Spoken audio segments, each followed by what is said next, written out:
Welcome to the Kaizorian experience. Over here, we're going to be talking about everything African.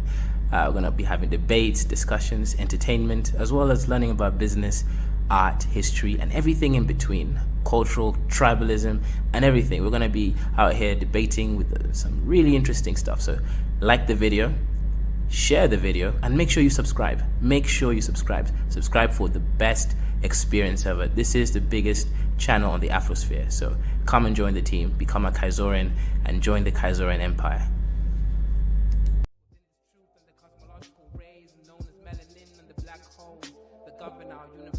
Universally exist within myself, within this premise, and I exist within this bluebird in the sky. I'ma fly like the blue in the sky. I'ma fly like bird in the sky. I'ma fly like bluebird in the sky. I'ma fly like bluebird in the sky. I'ma fly like bluebird in the sky.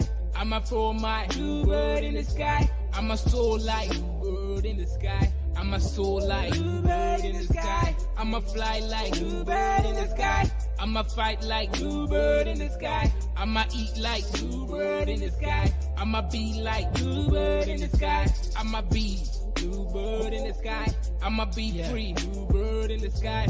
I'ma be free like bluebird in the sky. I'ma be like bluebird in the sky. Back again like the second coming. Strumming my vocal cords like the hummingbird in the sky. Y'all can't deny this. Real rap lyrics, it's like I ain't got no rhyming through the sky limit. What is skin tone, shade of color, but a parallel form of frequency like a ringtone on your phone. Melanin expression tied up in the universe, feeling like God. Is this really us? Is it serious? Is it really wrong to be diverse? I'm a divergent, immerse myself like an ocean beneath its waves. Be a divergent, born to be different. Indigo child, wild like canary. Born to be a bluebird in the sky, flying high like a bluebird in the sky. I'ma fly high, bluebird in the sky. Yeah, bluebird in the sky. I'ma fly high, bluebird in the sky. I'ma be like bluebird in the sky. I'ma be like bluebird in the sky. Everybody scream bluebird in the sky. I'ma fly high, bluebird in the sky. I'ma be like bluebird in the sky. Yeah, bluebird in the sky. Everybody, bluebird in the sky. I'ma be like bluebird in the sky. I'ma be like born black, sweet like a berry. Flying high like a canary. Scary with my hoodie on. Hating on my vibe on the street that you'll be feeling my frequency in the song. But I know that I ain't never ever gonna be ever the same. But I know.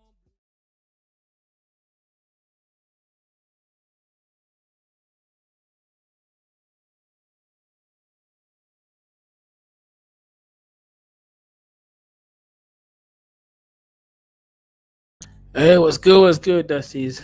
We got one over there in the chat. What's good? Hopefully, you guys are doing well. MashaAllah. Let's go ahead and see what's going on. Today, as of today, 19th April 2024, World War III might be on the verge of breaking out. The reason I say this is because Israel has just attacked Iran, right? Of course, we thought after all the Security Council, 5 out of the 7 or so, permanent security members in the United Nations Security Council said, do not retaliate, Israel. You cannot retaliate. Iran has just fired you because you killed some of their syndicates in Syria, right? There's a couple generals as well as so-called terrorist organizations. So they said to you, do not retaliate. So Israel has just retaliated. Israel is trying to fight multiple wars on multiple fronts. This might be World War III, and as the Bible or Quran says, this is the war for the new world. So that is what's happening around the world. You should be scared if you're not. And you should be thinking carefully who you're going to align with and which countries are going to be safer than others. Otherwise, stop being a bitch-ass nigga and understand that you might be recruited into the war. That is a reality. And let's go ahead. Let's break down what's really going on. By Nebula. Today, Israel strikes Iran. The US vetoes Palestinian UN membership, and voting begins in India's marathon general election. From TLDR News, this is your daily briefing for Friday, the 19th of April, 2024. Early on Friday morning, Israel launched an attack on Iranian soil, according to sources cited across various media outlets. in an apparent response to the barrage of drones and rockets fired at Israel by Iran last week.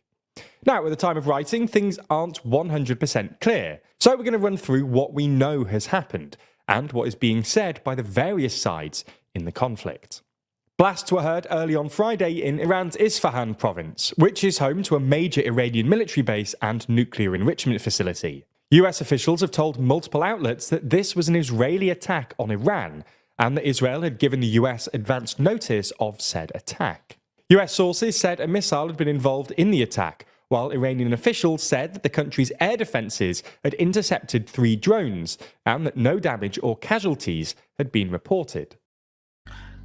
Now, Iran is trying to right now fast track its ability to have nuclear weapons. It understands that Israel is under American protection, and of course, America is the most powerful member of the United Nations Security Council. So they understand what that means, right? We're talking about access to weapons, also protection in other ways, right? Allyship, NATO's protection, etc. So Iran right now is trying to fast track its ability to go ahead and formulate its own version of a nuclear weapon. We're talking about some form of H-bomb or plutonium bomb or whatever bomb that they can make that is a nuclear weapon as a deterrent. And the main reason why nuclear weapons are deterrent isn't just because of the damage they cause, but also the residual radiation, which means that, generally speaking, since America first dropped it in Hiroshima and Nagasaki, no one else has dropped it in another country in conflict, meaning it is so far functioning as a deterrent. So Iran is tired of this. Now, of course, Israel, by dropping these bombs on Iranian soil, because prior it was just on Syrian soil, right now they've also dropped bombs on Iranian soil in areas where they claim that Iran is trying to build bombs. So this is what's happening right now. There's proxy wars, right? Israel is, in collaboration with America in a proxy war against Iran. Of course, Saudis are taking a different stance. Saudis is going ahead with the Americans. Why? Because they have the oil networks, right? The Eurodollar, or rather so-called petrodollar contracts with America and all these kinds of things. So that is really what's going on here, right? Israel is trying to actually formulate, Iran is trying to formulate its own nuclear weapons. So far, Iranian authorities have not identified the source of the attack, and Reuters reports that Iranian state media had an initially subdued response to the attack, and that a senior Iranian official said that Iran had no plan to strike back immediately.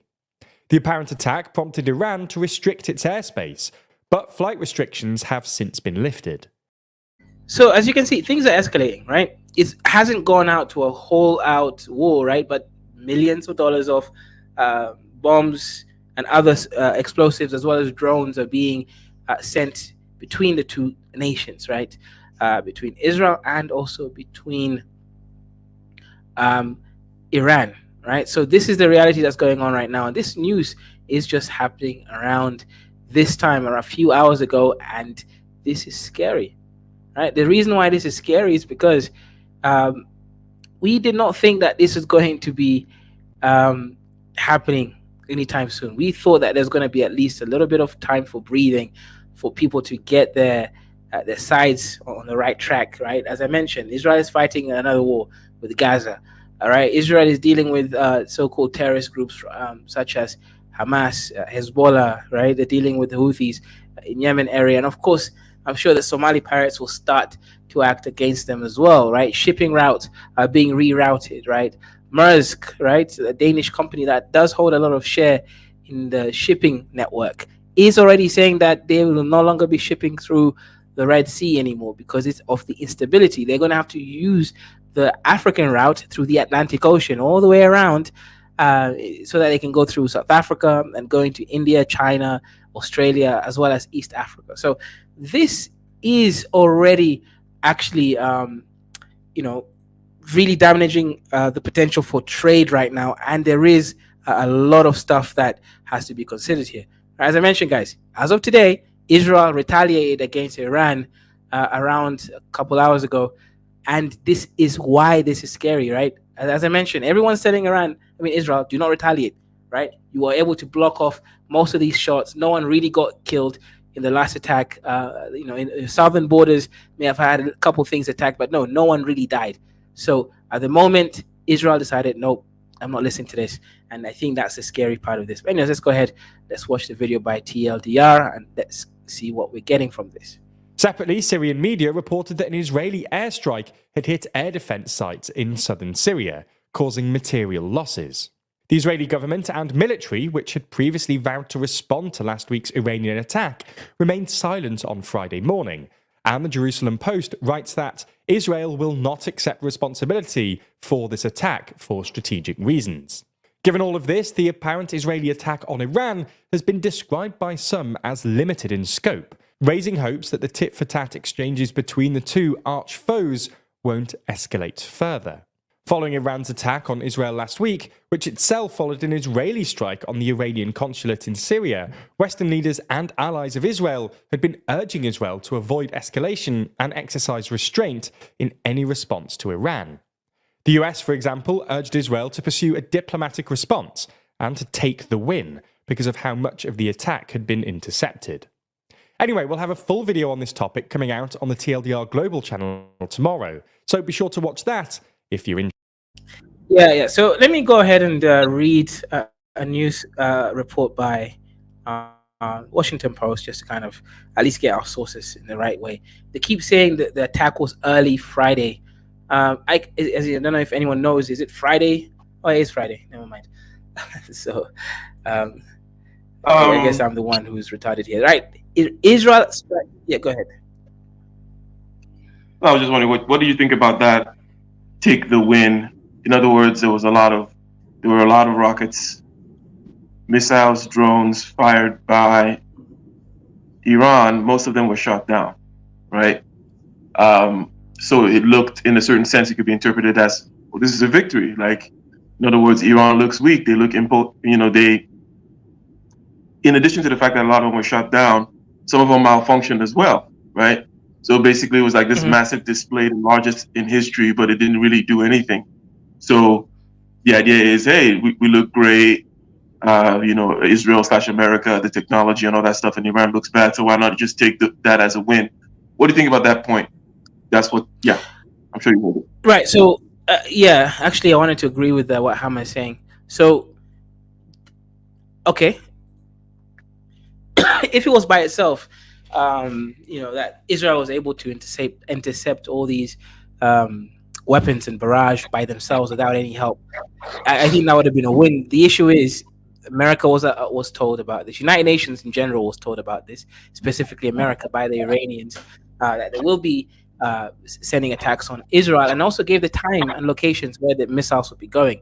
So in a way, I do believe there is an element of this is a charade, right? Iran can't just sit there after losing its generals in Syria under Iranian soil, right? This was, in their embassy sort of locations. So they couldn't just sit down and not do some kind of retaliation. But at the same time, the fact that Iran warned America, which is the most powerful country in the United Nations, Security Council, of their impending attack, I believe that already kind of removes a certain element of whether there's losers or winners in this, right? I believe both sides are playing the soft power game, right? Yes, people will die, but I don't think either side is serious about this.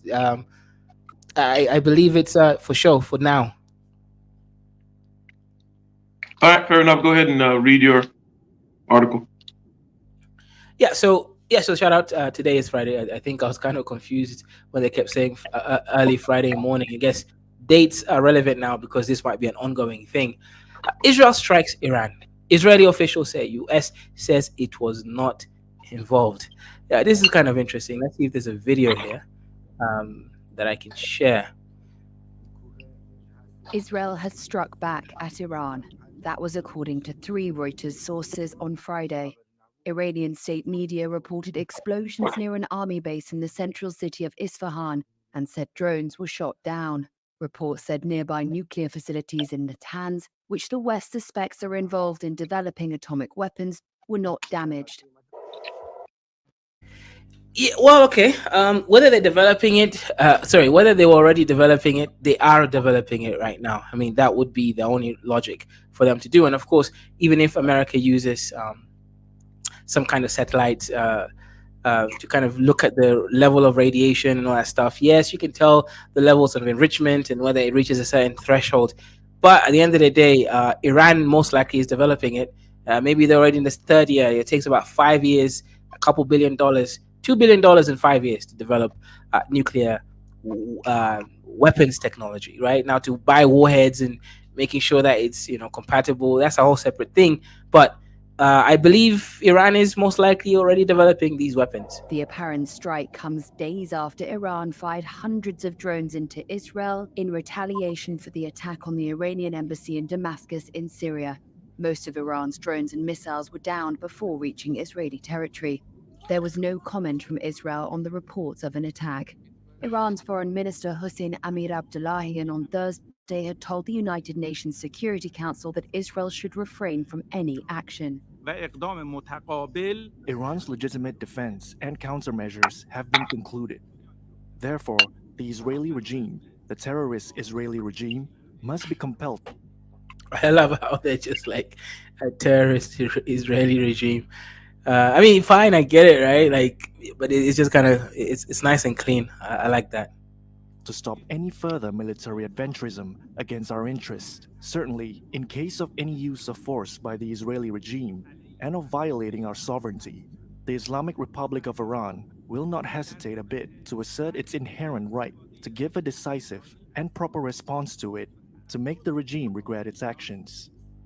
Now, this is kind of interesting. So, I believe that the ball is on Iran's side, right? So, Israel attacked Iran. According to the reports, they haven't damaged the intended, area, right? The military outpost is okay mostly, and of course, the nuclear power, okay, the nuclear facility, whatever it is for, is also okay. So, it looks like the damage is very minuscule from Israel's attack. So, what this means, from my perspective, is that I believe that the ball is in Israel's corner, because I don't think Iran's going to retaliate after this situation, because I believe this one is kind of small. That's my opinion, but we'll see. Iran state media says flights have been suspended over several cities.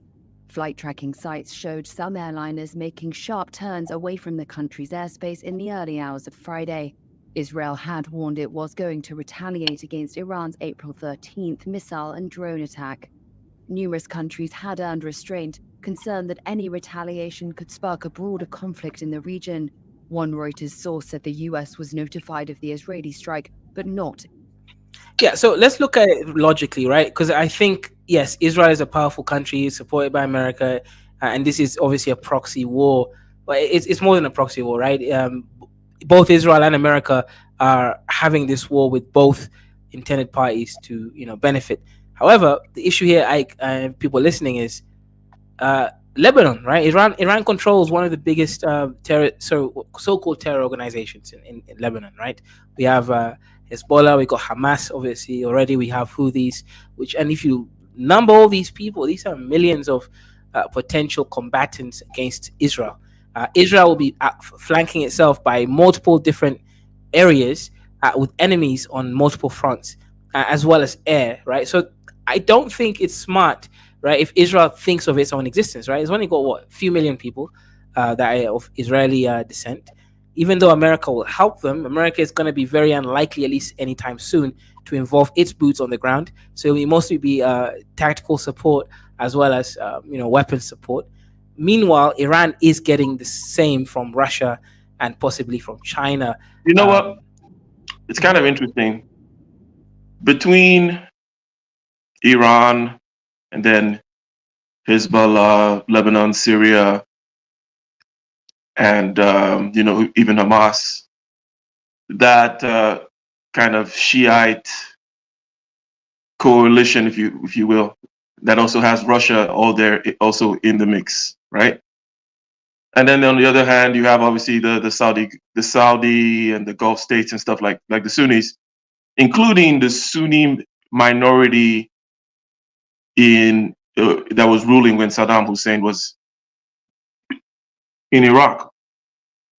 it would seem like there was a particular time, or there have been periods of time when the United States has wanted to curry favor with the Iranian side while kind of, fight against the Sunni side. And this was kind of post 9/11, right?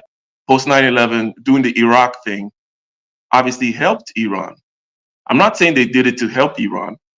I'm saying that doing the whole Iraq thing was kind of stupid from the perspective of understanding that, look, the Iranians are people you're going to need to face. These people, and Saddam Hussein is blocking them here. They're enemies and such. Saddam Hussein has every incentive to keep the Sunni minority in power there, that kind of a thing. And Saddam Hussein, there was no reason for, we'd not find the weapons of mass destruction, blah, blah, blah, right? They could have left that whole thing alone. Also, from the Israeli perspective, though, so I kind of described, generally speaking, America's perspective. From the Israeli perspective, they've kind of blocked any overtures that United States has made towards Iran, and also towards coming up with some kind of a peace, whether it's the Abraham Accord or whatever, in Israel, in that area, Palestine, if you will. And this is not all of Israel. This is about Benjamin Netanyahu. When he was around during the Obama administration, for example, he blocked certain things and what have you. So it seems like over time, Iran's enemies, or the blockages to Iran's influence, have been kind of taken down by mistakes on this side. And also Israel is blocking any overtures made towards Iran and that whole kind of coalition there to kind of ease things down, because Obama tried, and Bibi Netanyahu did an end run against him. Basically, Bibi came directly to Congress and started speaking to Congress and got standing ovations and all these things. Obama went to Bibi Netanyahu in private, like, hey, let's set this thing up. Let's do this compromise, blah, blah, blah. Bibi doesn't want any of that for political reasons. And political are larger than just his stuff. Basically, it's easier to manage the Palestinian situations if they're divided. If you have the Palestinian Authority divided from Hamas, and there's no kind of real one government, one coalition, that kind of a thing. They want Hamas to be there, to be that galvanizing factor in that sector, right? So basically, it's like Israel has led the West to this point, into like this final confrontation with Iran, because Israel is actually cool with the Sunnis, generally speaking, like with Saudi and whatnot.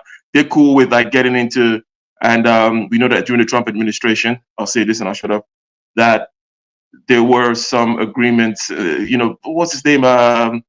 Trump's son-in-law helped broker several deals, basically between Gulf states, Sunnis, Israel, and such. But there's never been any kind of way to bring in Iran into the fold here. So, in summary, opening up frontiers for Iran, killing their enemies and whatnot, or refusing to make peace with them, it has led us somewhat to this kind of point. Now, I don't know if it'll be a final kind of showdown confrontation, or if it was just going to de-escalate the way you're suggesting that, Iran is not going to respond. I'm hopeful that they won't. And I don't have a good reason to think that this won't de-escalate. But seeing that there is sort of the FE aspect, right? Like, for example, Iran is led by a Muslim leader, and these attacks, obviously, in the Islamic world, are held against the injustice injustice from the Islamic perspective against the Gaza people, right? So there is that kind of the whole show thing going on, showmanship, and of course, Iran hasn't really landed enough hits against Israel to kind of cause the damage. And of course, from Iran's side, they actually lied, right? The Islamic leader and his people lied and said, "Oh yeah, we got Israel, we caused thousands of people's injured and this damage," and that's not true. Well, it appears to not be true. So it really would depend on if the leaders of Iran can kind of control especially the internal media, to kind of prevent them from looking weak. However, it's kind of interesting because they also lied. They said that the Israeli attack did not happen. I just find it. Oh yeah, exactly. Lied again. Right. Why did they do? Because it's one of those kind of like they lie to people who know they're lying to them. But go ahead. Why do they do that? No, actually, the people don't know they're lying to them, right? Because when it comes to like FE and Islam, it's people like us who know that people are lying, but for them, they really believe it. Oh yeah, this is Islam. They edited the footages of of them attacking Israel, and then they kind of what I mean. They just information control. So, and you know how Muslims are, right? These people are very very much people that cap or cope at the highest level, even if, and of course, at some point, the information is going to be it's going to be very difficult for us to get actually accurate information. Right now, we're kind of looking at tit for tat, damage reports. At some point, it's going to be so convoluted that these lies from the beginning are going to be meaningless, and also it's going to be impossible for us to even know who lied and when they lied, etc. So I think if we look at that argument, it's not a bad one when it comes to long term. If this conflict continues, it's going to be hard to know who lied and who said what, who did what, at what times. And the main thing is it's all about kind of consolidating an Islamic control. As I mentioned, these people cope a lot, man. They really really love to cope. So I don't know, man, but I'm hopeful it won't escalate. But at the same time, the way that Israel just responded here, that was just not the smart move. Israel is thinking America is going to be on its side, and it will. But yeah, this kind of interesting. Yeah, we'll see. Iran is all back and no bite.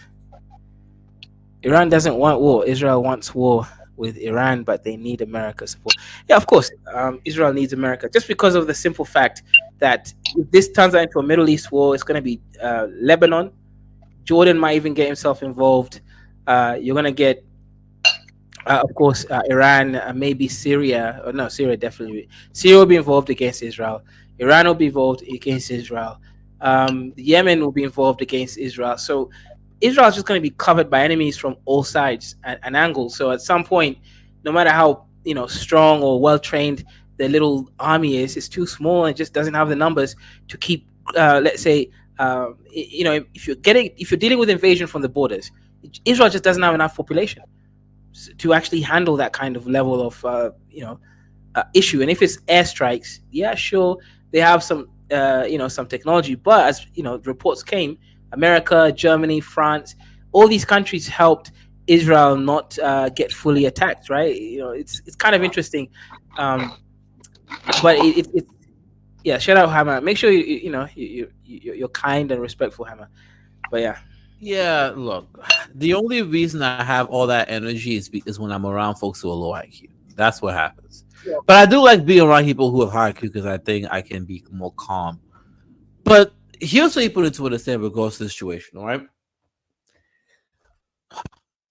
If I was speaking to Tehran, right, the leader, the Iran, I'll say, look, I understand that when Israel did the bombing of your embassy in Damascus, that was a major escalation. But what you guys should have done, you should have taken it on the chin, personally. Because here's what people understand. Number one, when they fired those rockets into Israel, that was symbolic. That wasn't a real attack. If I tell you I'm going to retaliate, I tell you how I'm going to do it. I tell you where I'm going to do it. I tell you when I'm going to do it. And I give you, and even then, when they fired it, like you can see it coming. Obviously, I'm not trying to really attack you. So it was really just a symbolic thing. But the reality of the conversation is that even though I understand Iran's point of view, my thing is this. They should have taken on the chin, because here's the issue. Israel right now is in an existential crisis because they have been isolated on the global stage. The only allies they have left is what, America and the European allies, maybe some Arab countries like Jordan, right? And even then, when it comes to European allies, there's a lot of pro-Palestinian movements there too. They've been isolated on the global stage. They've been taking the major economic hit, especially after the Houthis started firing rockets around the Red Sea, which they're still doing. I just saw a report recently that the Houthis now have what hypersonic missiles now. They're dealing with that issue. Then they're dealing with the fact that despite all these months of them being in Gaza, they have not been able to either restore the hostages nor eliminate Hamas. And to make it even worse, they have somehow managed to radicalize the Palestinians in the West Bank. Because this entire time, the rhetoric that Israel has been pushing towards the Palestinians is that, hey, the only reason why we go at Hamas, the people on Gaza so hard, the only reason why we don't push for a two-state solution is because, you guys need to put down your weapons and just submit to Israel. And the Palestinians in the West Bank, I will say the Palestinian Authority, has done that pretty much, right? But now what they're seeing is, well, that doesn't really matter, does it? Because despite them submitting and doing everything Israel wanted to, Israel is opening the door and allowing settlers to come in there and push them off their territory.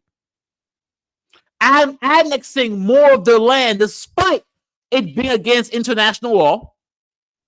Having settlers kill and just torture Palestinians in the West Bank. Now, here's what's so funny about all of this, right?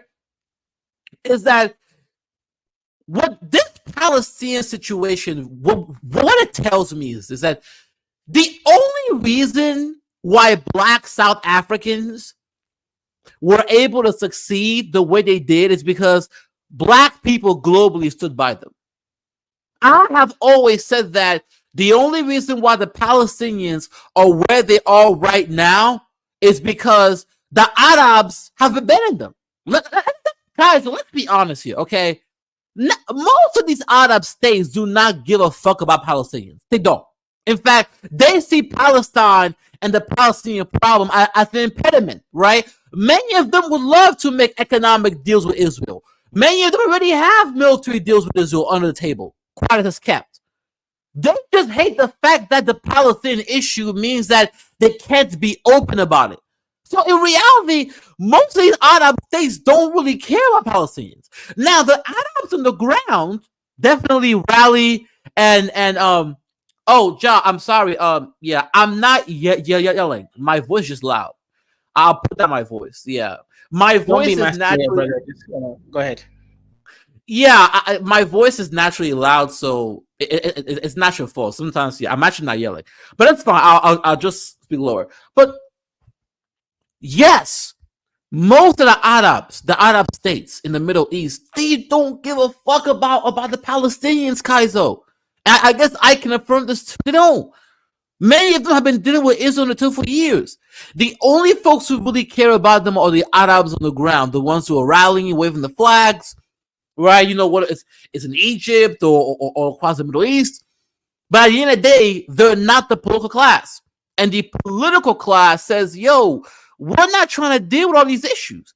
Now, my question to Black South Africans is this. If the Black diaspora and if Black people globally would have turned their backs on you the way the Arabs have turned their backs on the Palestinians, y'all will still be getting whooped by the white man. Let's be honest about that. If the Arab world stood to firm and said, hey, America, Europe, we will not deal with you. Hey, even this petrodollar, America, we're willing to break this petrodollar if you don't deal with the Palestinians, deal with the issue. I can promise you, if they will unite on that issue, Israel could not stand. They can only survive because what they have realized is something I've come to realize, Kaiser, is that the Arabs don't really care about Palestinians. You know, the Saudis have made their deal, with the United States. The UAE have made their deals. Jordan has made its deal. Egypt and many of the North African Arab states, let's be honest, I call them Arabs. They may be in African, but they're Arabs. They've made their deal. Egypt is building a wall. Imagine how cruel you gotta be when you gotta build a wall to prevent Palestinians from coming to your territory. They're being slaughtered by Israel, but nah, y'all stay over there in Gaza. Don't come over here in Egypt. They refuse to advocate for them. And in many ways, it's almost like when they see the Palestinians, instead of them saying, "Oh, these are our fellow Arabs that are being terrorized," they see a liability.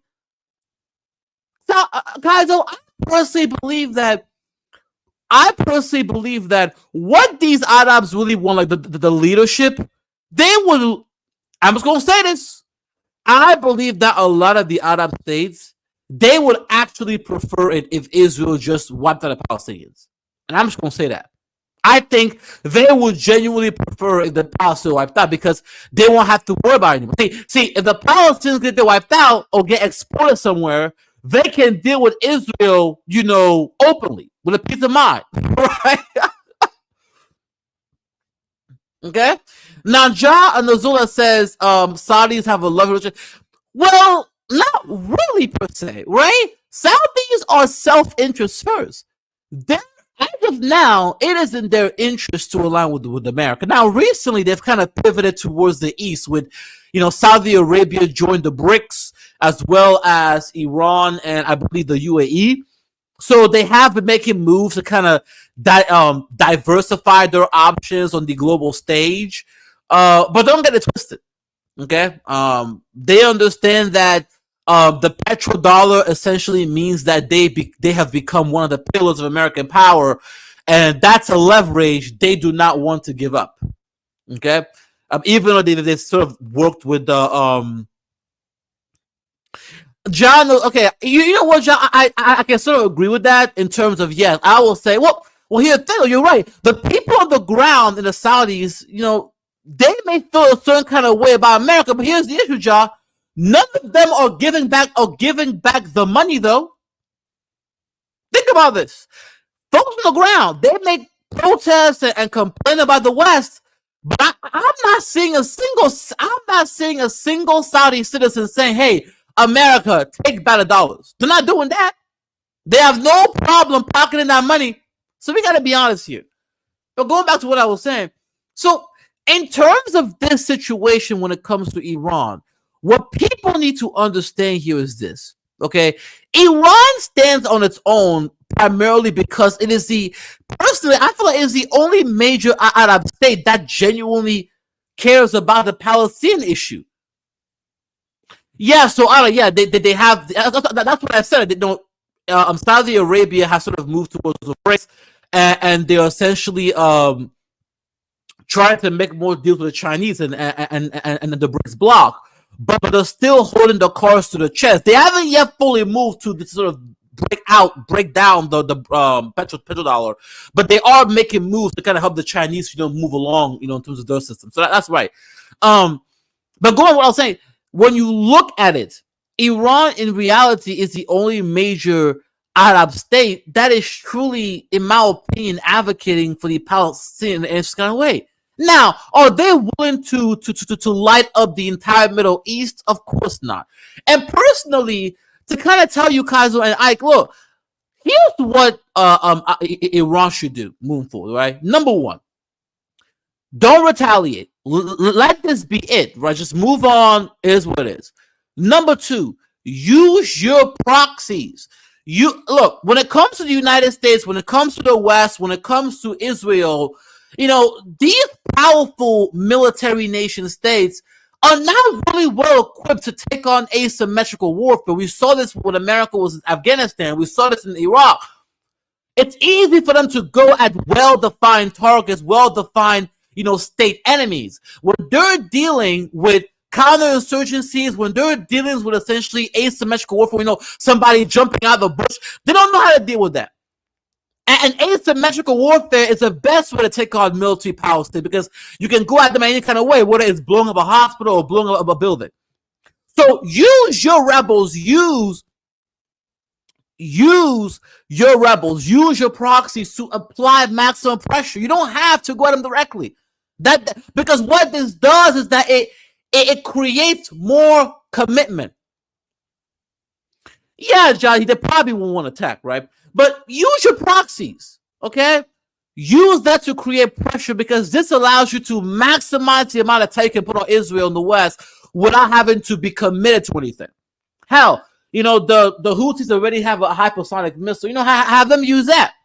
Okay. Then another part is that arm the resistance of the Palestinians. If you really want to get at Israel, Iran, and I'm just giving y'all so much game right now, it's crazy. If you really want to get at Israel, arm the Palestinians. Because the existential crisis of Israel is state legitimacy. That's what they're dealing with.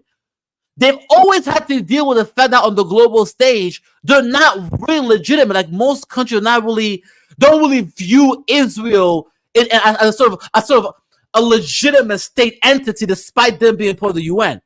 So that's their biggest issue. So if you really want to get at them, what you're gonna have to do is arm the Palestinians, the Hamas, and arm the resistance in West Bank, which is slowly starting to form already because of the settlers, who are attacking the Palestinians in the West Bank. Give them the weapons they need, right? Have them form a counterinsurgency. Because if you are able to turn the Palestinians into a formidable military force, or formidable, I would say, asymmetrical counterinsurgency force, that can really disorient Israel's defenses, that's how you get Israel. Because the more and more territory the Palestinians are able to get from the Israelis, the more and more that sort of erodes the state's legitimacy and causes more division within the state of Israel. That's how you get at them. Another thing you can also do, right, is to essentially, now you guys have kind of already done this by joining the BRICS and kind of arming the Russians, but what were America's biggest adversaries to put immense amount of pressure on the West? Now you guys are already doing that, but that's the real thing. Okay, Josh said they will have to smuggle the weapons into Lebanon, and Egypt definitely ain't trying to fight. Yeah, that's fine. That's fine. But the issue here is that the Palestinians. Here's the thing, Josh, right? They have nothing to lose. The Palestinians have nothing to lose, so all they need is the weapons. Once you give them the weapons, the train, that they can do the rest, because they're within Israel essentially.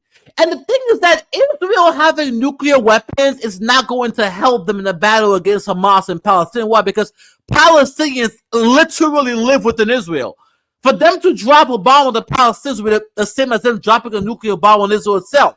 And the radiation will spread throughout the region anyway. So they can't even use that card in that specific battle. So that's how you get at them. But the reality here is this, job, okay? I believe Iran won't strike back, but those are the mechanisms that I propose Iran should pursue to place the maximum amount of pressure on how you really want to get the Israelis. Now, another thing is that this Gaza situation has really hurt Israel's image, right? So don't allow them to essentially change the conversation from the genocide in Gaza to the quote-unquote Iranian threat. Don't do that. The reason why you don't want to fight them directly is because you don't want to allow them to change the narrative. The narrative cannot be changed. We have to make sure the conversation about Israel is in regards to Palestinians. That's the weak point. That's where they're weak at. Don't let them change their narrative. Now, I'm seeing a situation with Hezbollah and how they're firing rockets, towards the Israelis. Look, Hezbollah, don't engage either. Do not let the Israelis turn the Palestinian. Don't let them turn the attention away from Palestine towards quote unquote the brown Muslims. Don't do that. That's what they want. They will love this conversation to be about fighting Hezbollah and fighting Iran. And fighting all of these quote unquote brown Muslims out trying to take over the West. They would love for that to happen. Don't let them do that. The reality of the conversation is you must make sure that the conversation remains around Palestine and specifically around the Palestinians. So that's what I would tell Iran to do and how they can move forward. Now, when it comes to China and Russia, China and Russia, I think even Russia has specifically come out and said that, in other words, all of the major powers in many ways are against the a potential war breaking out within the Middle East. Because Kaizo, here's what people need to fundamentally understand. Okay, if you look at the map, just in terms of global international trade, right?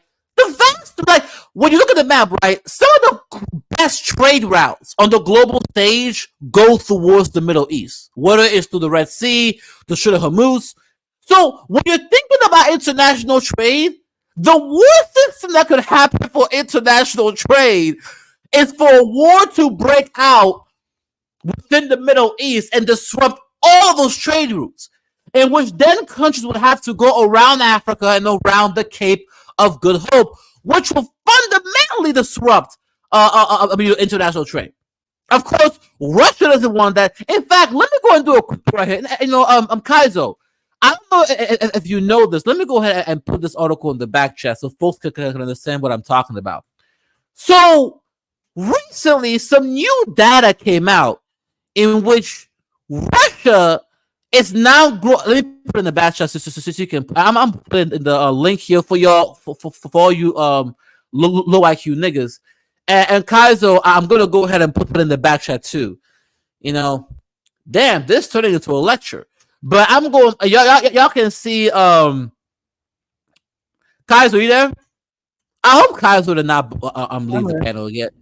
Yeah, so I put the link in the back chat here, the article. Go ahead and share that for the audience. It's not popped out in the back here. You just posted it on the chat. Put it in the private chat.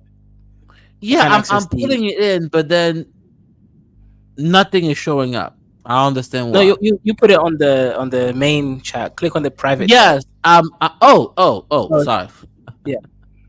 Don't worry, man. I know the IQ of blacks, so it's okay. Bruh, stop it. Okay. I don't know why, but this I just Okay. Thank you. Okay. See, this article just came, I believe, today. I believe no on the sorry. This article came out on the 17th, so about 2 days ago. Okay. Now, see, hold up. Who tweeted this? Lecture, maybe a diatribe. Oh, okay, Kaizo. But anyway, no, that's not me. If it's Capital Locks, that's one man. Oh, one man. Look, anyway. Now look, this came out recently, 2 days ago, right? The reason why this ties into Iran is because you have to understand that Iran is now within the bloc, the sort of Chinese bloc, with the Russians and the Chinese. Within the BRICS, Russia is the military muscle of the BRICS. Yes, China has the largest industrial base in the globe. Yes, China has the most technologically advanced, but they don't. And yes, they do have the biggest navy in the globe right now. But in terms of them having this sort of sophistication when it comes to having a blue water navy, in terms of them having a sort of military prowess, it's not there yet. They will get there eventually, but it's not there yet.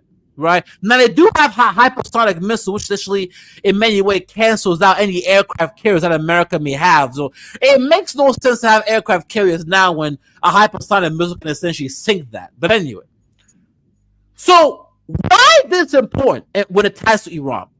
Russia being the military arm of the BRICS meant that they were an easy target for the West, especially when it came to the economy. Because, okay, look, we can go at China when it comes to economics, when it comes to their industrial might, but militarily, China is not there yet.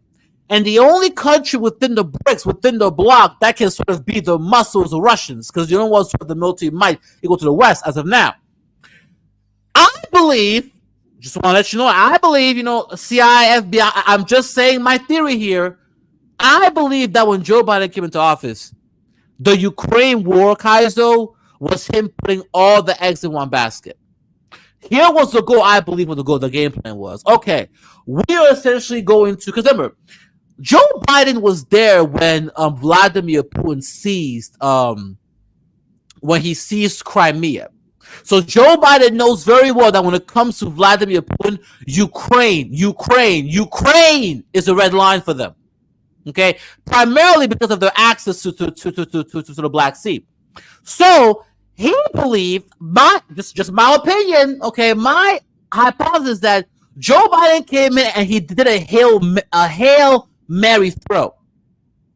And the Hail Mary he was going to throw was that, okay, what we are going to do is this. We are essentially going to talk to Zelensky and essentially try to convince them to join NATO. Now, did they have any intentions? No.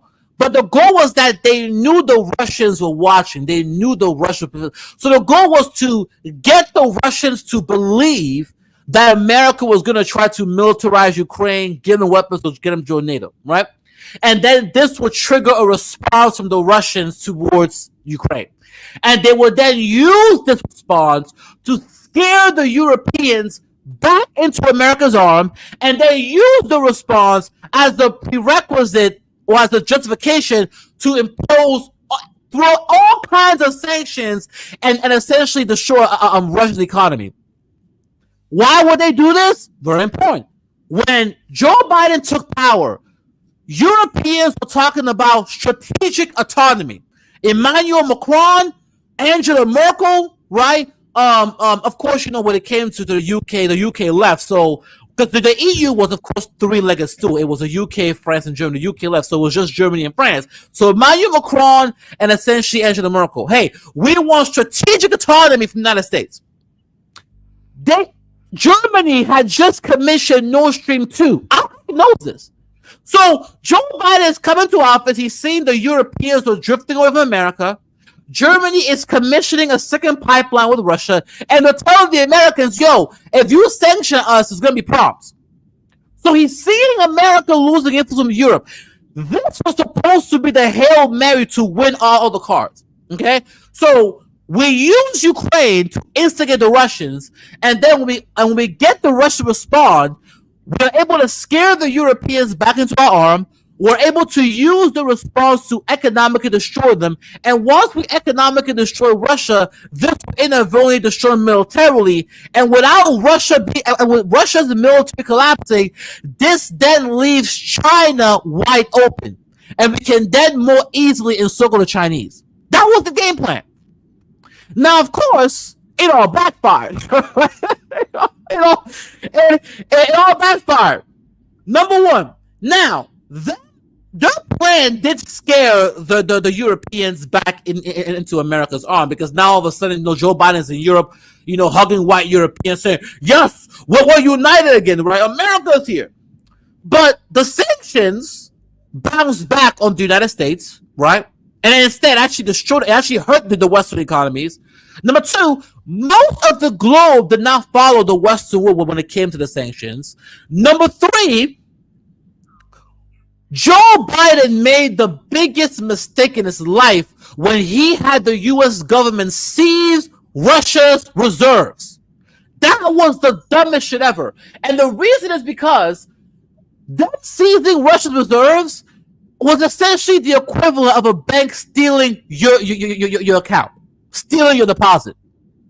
And what this did is that it essentially scared the entire international world. Say, yo, if the United States is willing to essentially essentially rob the reserves of Russia, what does that mean for all of us? Does that mean that America will just seize our money, steal out whenever they feel like it? See, what this did, Kaizo, is it actually accelerated the move towards de-dollarization on the global stage. And now all these countries in the global south, they chose not to sanction Russia. They chose to move towards de-dollarization, and the sanctions on Russia bounced back. And of course, the Chinese also paid attention too. And of course, behind closed doors, they were also helping Russia economically. Okay? Now, as it's happening, Russia is able to survive economically because the sanctions bounce back. The Western world seizing their assets essentially turned the rest of the globe against the West. So this allowed Russia to be able to align with the rest of the globe. China was able to provide economic support for Russia as well as the BRICS.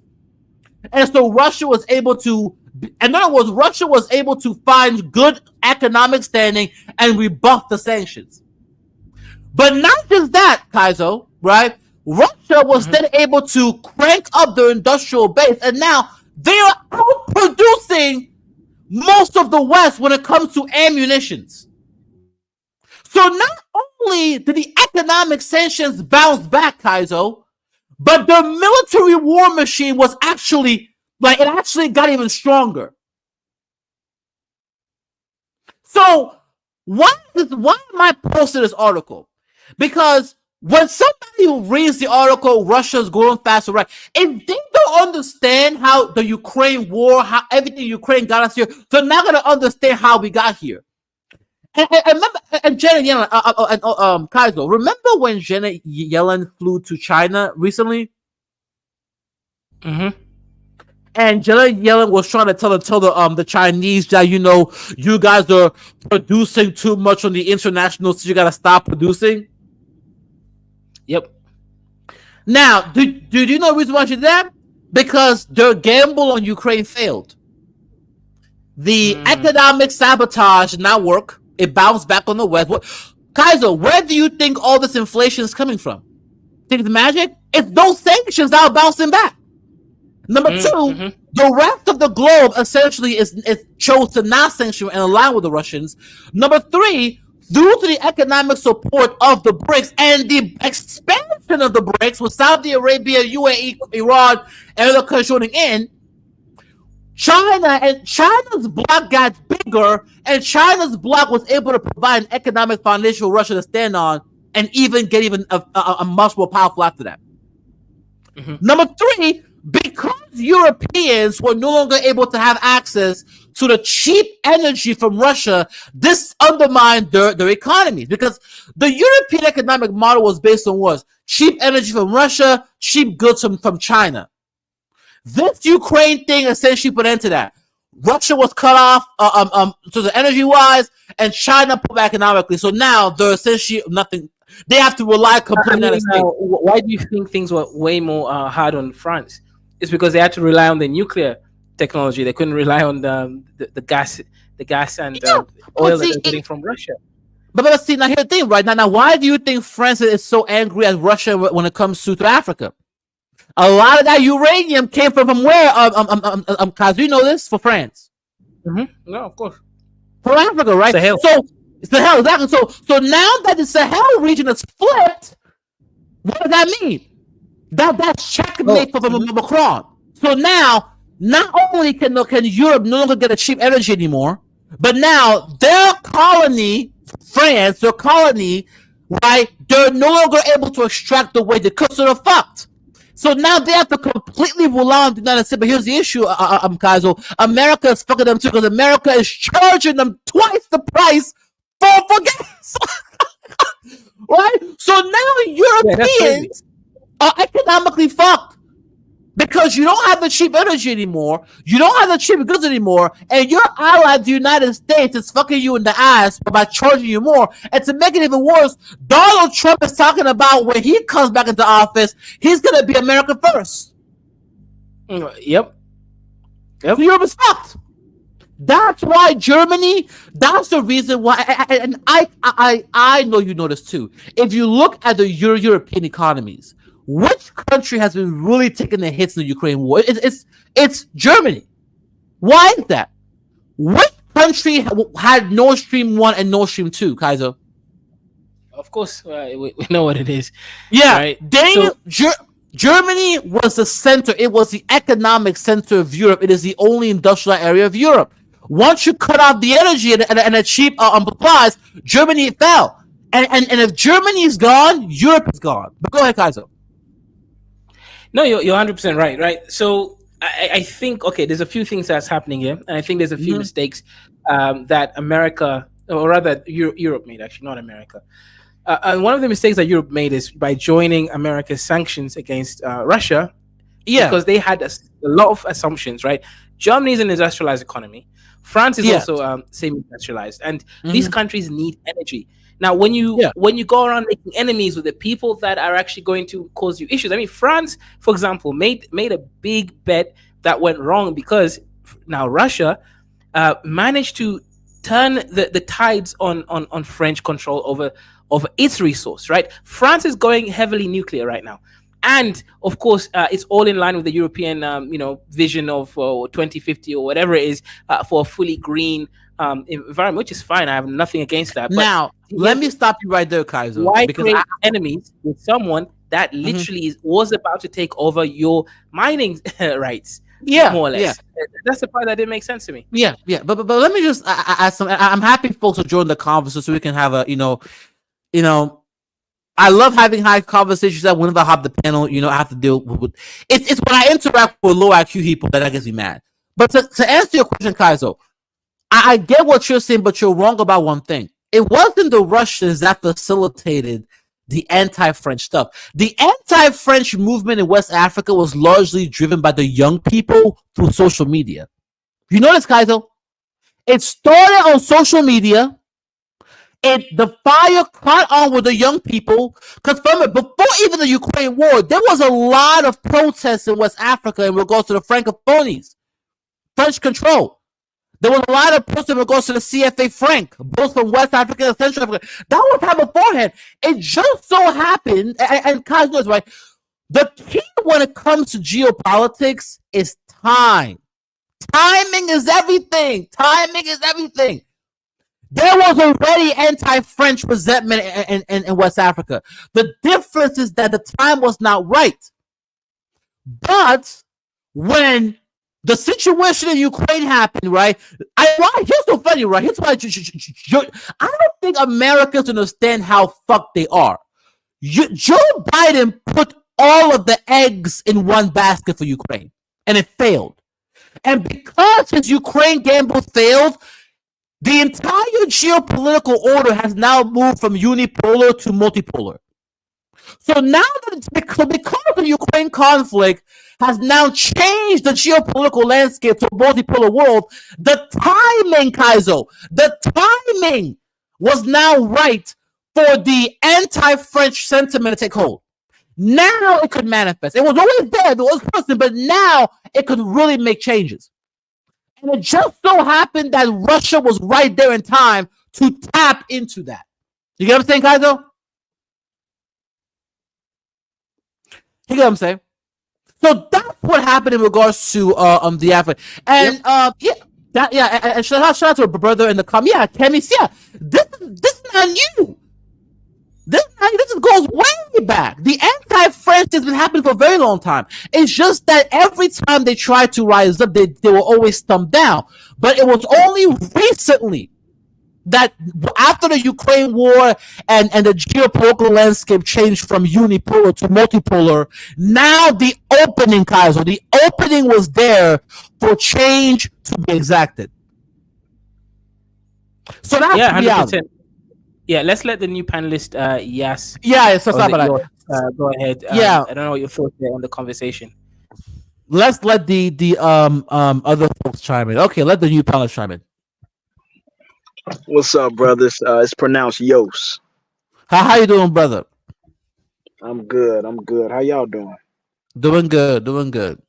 That's what's up. That's what's up. So I'm just listening. I'm just listening. I just got here. This is my first time. Shout out to Brother Mhm. Ja. Um, so I'm just listening to the convo, though. I just got here, so I don't know. I don't know exactly what you all are talking about. So can somebody quickly fill me in? We are talking about geopolitics. I was right now. We were just talking about the situation in regards to how the Ukraine war essentially was a hail mary by Joe Biden to hold on to the unipolar system that America had over the globe, and the Yeah. gamble failed. And not only did the gamble fail, it essentially facilitated a dramatic change on the geopolitical scale from unipolar to multipolar. And we can now see that to the fact that just recently, April 17th, Russia is now growing faster than US and other Western economies. Okay. Yep. So now, real quick, what's y'all thoughts or your thoughts on the Israeli and Iran war? It's as far interesting as because yeah, yeah, yeah, go go go go ahead. go ahead.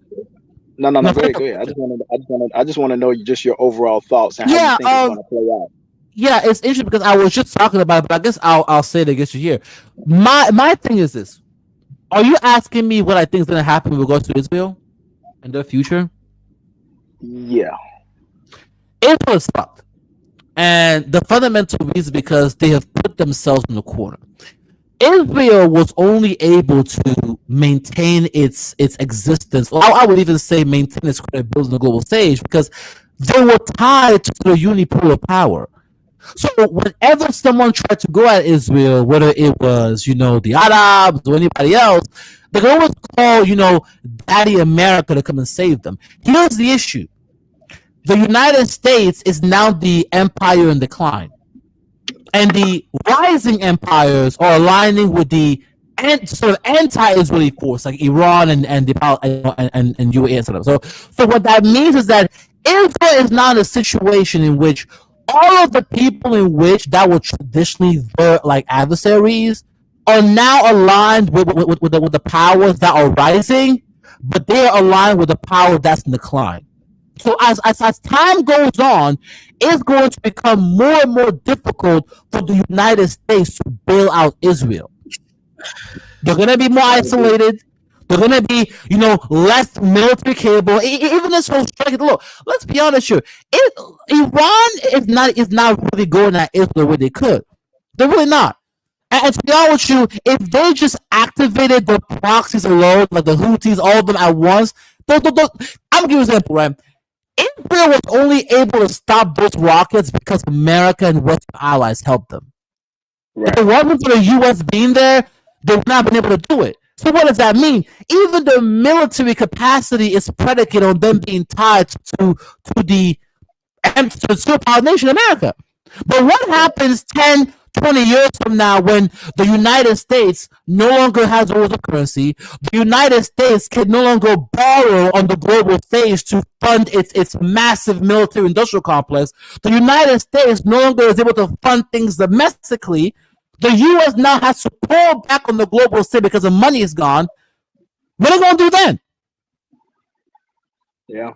So I could the see, future for it was fucked. But go ahead. I was just going to say just real quick. I could see when you said what are they going to do then. At that point I could see the so-called Jews. I don't. They're not real Jews, but so-called Jews. I could see them moving to America actually and running out of Moving to Israel and America. just moving to America. Now, here's what's funny about that, right? It's interesting you're saying Hold that. on, Hammer. Hold on 1 second. Kaizo, when you have a moment, let's hear from Oga Cyrus. He always has a great insight on things. But when the window opens, let him come in. Oga Cyrus. Is Olga here? Okay.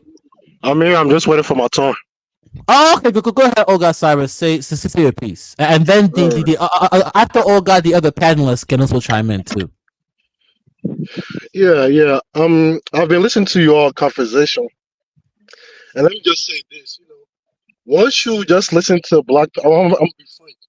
Once you listen to the average black person talking online, you see we're last place in the world. I hear some of you guys here. Some of you guys are anti-America, pro East, pro Russia, pro all these things. But yeah, we're in the West enjoying the benefits that we have as the little benefits we have as black people. We're here enjoying it. What rights do we have in Russia? What rights do we have in China? Even some of you Okay. guys are even some of you guys are even here defending like Iran or these Arab countries. Why not take any? Don't take a side, if that. But why are Okay. you guys taking the Now, war side in everything now, and claiming there is some kind of super intelligence in it? That now, America is now. gonna be gone. One more point that Mhm. America, in 10 or 20 years, the influence of America, not just America, its allies, NATO and its Yeah, allies, is going to decrease in 10 or 20 years. Do yeah. you know the economy of the West compared to all these BRICS and stuff? I mean, it's a joke. Like You, even the you do BRICS, realize that hold up, so go share that article again about Russia. 'Cause I don't think you understand what he's talking about. how big is their economy, Russia?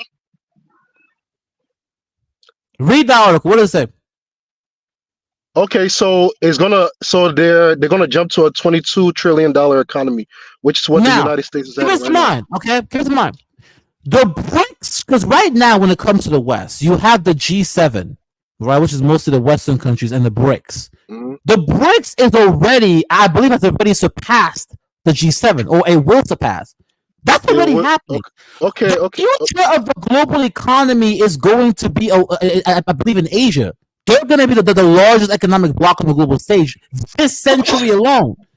What are you let, talking about? let's break it down. Okay, first and foremost, these BRICS nations you're talking about, we already see there's a lot of they don't have the unity that the NATO allies have. Look at China and India fighting over their Okay? borders in the mountain space.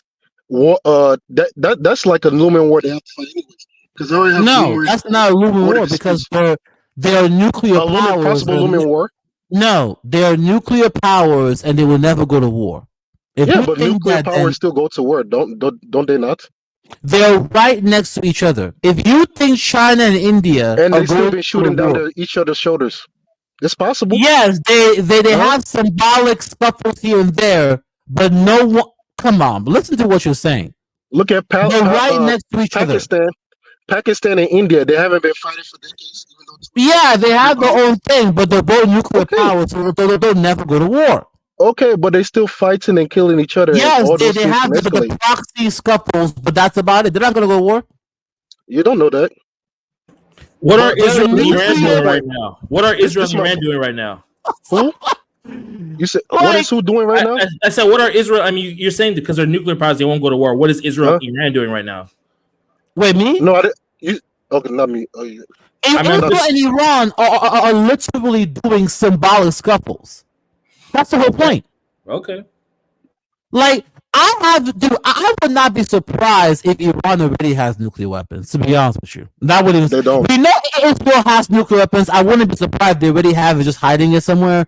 They will never actually go to war, especially if Iran is, in fact, a nuclear power. That's mutual destruction. Like, listen to what you're saying. Why did you think the United States and the Russians have been pulling them apart this past 2 days? What are we talking about here? See, I don't know about. this I don't know.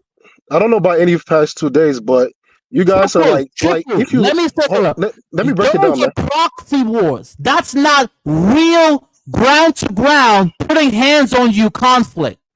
They're not the same thing. Then When let me I break say that. war, I actually mean like war, not the proxy. Oh, no, that's not what I mean. Go ahead. Cool. Now you're saying that all these I guess like non-NATO allies like India, China, Russia, that are going to be overtaken in this. Let me right now.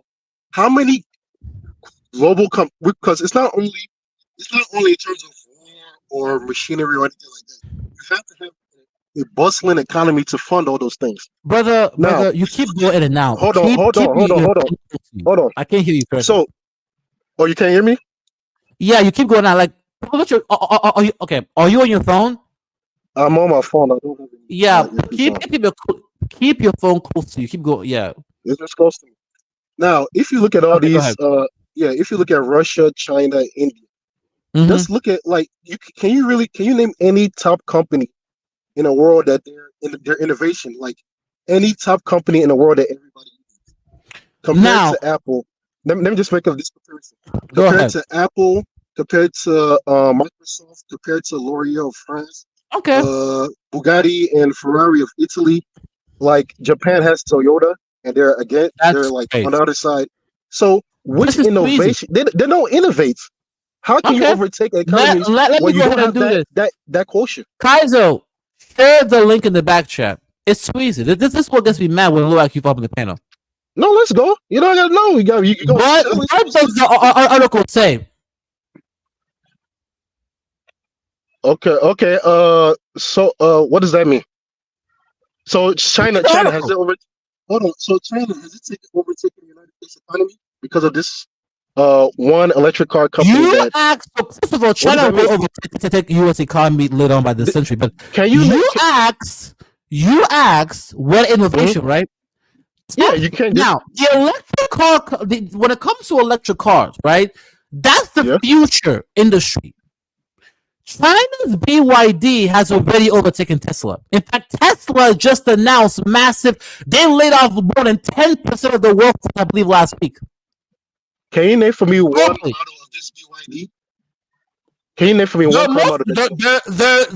They're multiple model. I can name a Oh, but one. you don't know. But everybody knows Tesla. Do you know why the BYD is overtaking Tesla? It's because they're producing cars that are the same quality as Tesla, but cheaper. And the reason they're able to do that is because one, China is the biggest industrial powerhouse in the globe, and two, they get a lot of subsidies from the Chinese government. So the quality is equal to Tesla, and it's cheaper. No, it's not. No, it's not. Because Really? even this car company is not a high quality. They're not. I mean, they're not. They don't have a better rate than Toyota. Like, well, let's compare them to Toyota. What are they like? The future of the car industry is electric vehicles. Why are you bringing up to it? That's the past. Unless Toyota it's a Japanese. Dude, don't even stole the Japanese because hold up. Didn't China just overtake Japan as the biggest car manufacturer? Man, look, come on, dude. Look, it's you not are only China. It's not only China. If you compare Japan to India, India has a population, I think, around 1.6 billion, and Japan, I think, it's around 200 million or something, less thereof. And their economy, their GDP is like 3 times the size of India. So what are you saying, man?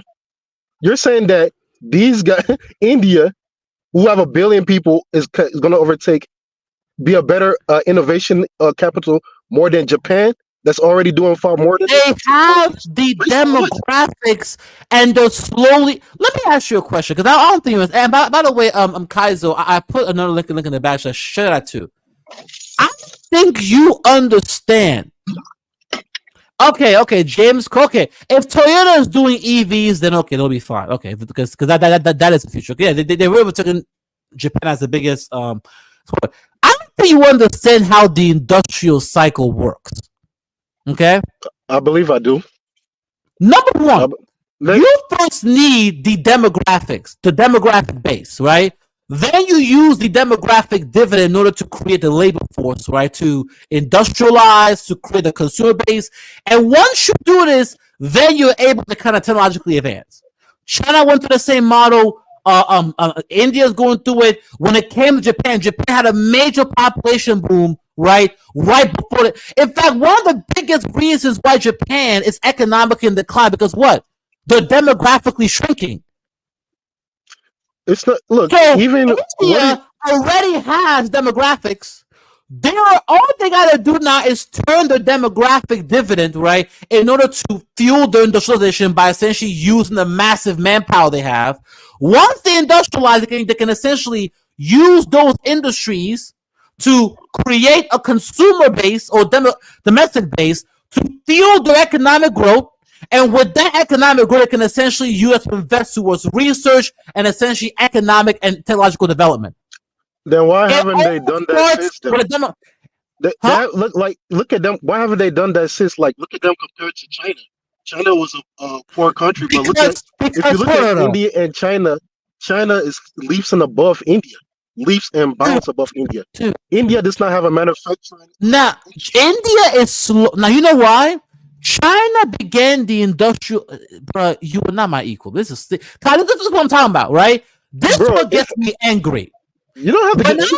When I interact with people who I have to teach them things, Kaizo, that's what gets me mad. Whoa.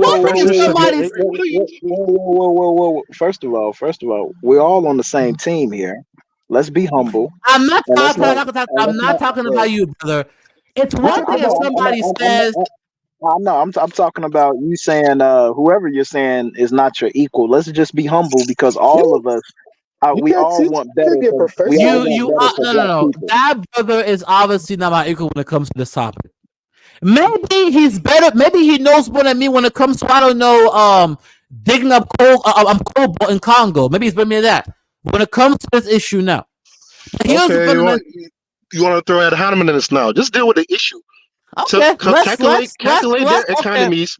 Okay. Calculate their GDPs. The reason why China is ahead of India is because they began the industrial cycle first. In It's fact, not. They're not India, just there ahead. They're leaps and bounds ahead. yes, Leaps and they bounds. began the industrial cycle first, way before India. Which is the reason why now that they're essentially reaching the post-industrial cycle, what's happening to the population is declining. India just recently surpassed China demographically. They're just now really beginning their industrial cycle. Dude, population. Excuse And me. get, Let me just throw this in. Excuse me. Population doesn't matter because If you compare Americans' population to China, I mean, it's not even half. who has the biggest So it industrial doesn't base matter. in the world? Demographics doesn't matter. It's about quality. Who has You're looking at quantity, man. you literally just scored an own goal. Who has the biggest industrial base in the world? Well, Who? it doesn't. It's not better than. Let me answer this. It's China, right? It's China, right? But who has the biggest? Go Who ahead, has the brother. Go biggest ahead. Go ahead. innovation base in the world? I've answered you. It's China. I mean, Who has the biggest innovation base in the demographics world? are important for one thing, or two things. First of all, you need a base to sell to, and second, you need people to work. Like your demographics are important. Like they are the core foundation of any economic growth. In fact, No, that's the no, it's main. not. No, it's not. It's innovation. If you don't innovate, what are How do you do innovation if your population is declining every year? you have to innovate. Think about Where what you does want to create innovate? before Let's you look at you let's think look Yeah, at no, guys, create the fact. I Hama, mean, I okay, Hama, think guys, he's talking. Hama, Okay. yeah, Hama and Oga, like, okay, what is it that you guys are both? Okay, define innovation? What is innovation? No. What's Let me happening define. is that he's asking me questions. I keep destroying him. So now he's jumping to this. No, that's not Keep what's going. happening. What's happening is you feeling Everyone that in the all these chat. How companies. many times have I proven him wrong? Hold on. Oh, Hold many on. other You're people feeling that that all did? these countries. guys, stop the niggerish. Answer. Yeah. So, what Kaiser's is an question. innovation? We have to like at least make sure we're Yeah. on the same page. Let me answer because I'm the one who brought it up. Innovation is just essentially just the ability to create. That's really what it is. How many people do you have in terms of quantity and quality that can create? So if you compare the top of the line, which is the West, spearheaded by United States, I gave examples earlier of so many worldwide companies that we know of that are innovating, Okay. trillion-dollar cap companies. Now I say, okay, this China, India, Russia that you're talking about now, how many can you even name for me? How many companies can you name? There are big time $1 trillion companies because that is where you innovate. And you said BYD, is that it? Just one compared to dozens? There are many others. In fact, Huawei at one And point you only named China. I gave you America. I said France. Okay, I said because the conversation. You one second, changed the one goalpost, second, but it's all right. Wait, 1 second, I'll fool one yeah, Hama, again. 1 second. Yeah, 1 second, Hama. So look, Oga, the issue with your argument is bad because we can't use Hama's limited knowledge on companies as a marker of somehow America. But Kaiser, stop. No, don't do that. But let me go ahead and ask. Hang on. No, I'm defending you, right? Because look, No. the argument is not fair, right? I can name them. Does that, it's irrelevant who names them, I think. No. I That's not my named argument. multiple examples. He kept changing the conversation. He keeps going forward. No. Okay. You're basically, we know that China and Russia have. I was going to say Huawei, but that's fine. But let me go ahead and say this, right? Because Huawei was the biggest thing smartphone manufacturer before it got sanctioned. Just 1 second, Amma, then you can continue, right? As a response to Olga's point, right? About creation and innovation. I'm getting pissed, job. China is selling a lot in Africa, right? And also India and the rest of the market. At the end of the day, it doesn't matter who you're selling to as long as you're getting money. Right now, you got Xiaomi, you got Huawei, you do have BYD, you have Chinese construction companies, Chinese banks. All these things are investing around the world, and at the moment, they're owning mining rights in certain countries in Africa. Zambia is a perfect example. So I will say this, right? America is obviously the strongest single nation, but China is not that far behind. And I do think when compare it to Russia has at least some military tech. So these other BRICS, now I think they're still. Yeah. Let me respond to Kaiser. Let me respond. No, because you guys let me respond to him. You can talk after I respond to him. I mean, okay. Don't forget, your answer was tell me about the companies. Like once again, biggest manufacturers. So we went from innovation. Let me make my point again, just because. To come on, bro. See what you're doing? Hold on. Let me make my point again so everybody can be clear, especially to Kaiser. My point is that this the main point is that he's saying that China, Russia, and this pretty much this opposition to the West countries, they're not because he was here the whole time. Not only him, but a lot of you guys were here supporting the information. This information that's coming out that China, Russia, they're going to overtake this and that in the next That's the one or two IMF. That's decades. not Russia saying that. Cool, But go cool, ahead. cool. And I'm That's the saying, West, but go ahead. cool. I hear you. The West. Okay, yeah, sure. Now, I'm The telling you that. IMF is the West. But go ahead. Let me talk, man. Let me talk, Mhm. please. So I'm saying that that's a load of hogwash, and you mostly see like it's a lot of black people, all from the whole diaspora, from inside and outside of Africa, pushing this stuff. Now I'm responding to you that one of the ways that you know that's complete hogwash is all these countries you're talking about. They don't like in terms of these big companies that everybody knows of. Like I said, Apple. I said Microsoft. I said L'Oreal. That's the makeup industry. If a billion, if not $1 trillion industry. That's the French. I gave Bugatti. I said Ferrari. So these are companies that everybody knows. That Oh, the, Okay, but the whole hang world. on. The What whole is world the knows. knowledge? Now, Hang on 1 second. What is the knowledge of these companies relevant to power? Right? yes, What's it's I the don't get it. innovation. You have to know how to. You have to hold have on. that Like, innovation, that initiative to innovate. And China does not have it. And you talk about just India and Russia. because Are Hold you on, no, Hammer, let me get this straight. Here on Kaiser's channel, we don't do the popular argument. Like, knowing doesn't mean shit. When we talk about power, we talk about power. When we talk about economic might, we talk about economic might. We don't talk about popularity. Once again, stop the niggerish. We don't care about Right. popularity. Okay, so it's let's Dude, what are let's you just talking put it about, this wow, way. man? I can't even respond. One Wow, second, guys. 1 second. Just 1 unbelievable. second, guys. 1 second, guys. So according to this report here, America has a GDP per capita of 25 trillion. That's purchasing power parity adjusted, right? Meaning, purchasing power, right? Now, if you look at China, which is the second economy, actually has $30 trillion. So technically, right, China is their biggest economy. Yes, China over past America Okay. as the biggest economy. First, It's hold on. only in regards to nominal that I believe I think they're behind America. But No. look, Here's the thing. I didn't only mention. Hammer. Let me just 1 second, okay. Let me just correct Hammer a little bit. Right? Hammer, nominal is irrelevant when it comes to China because guess what? China has an educated, elite group of people that can manufacture everything. So the nominal is actually relevant. I hope you get what I'm trying to say. They can compete with the fact that they can get cheap labor that is highly technical labor, so that can always offset any nominal thing. I hope you kind of get where I'm going with that.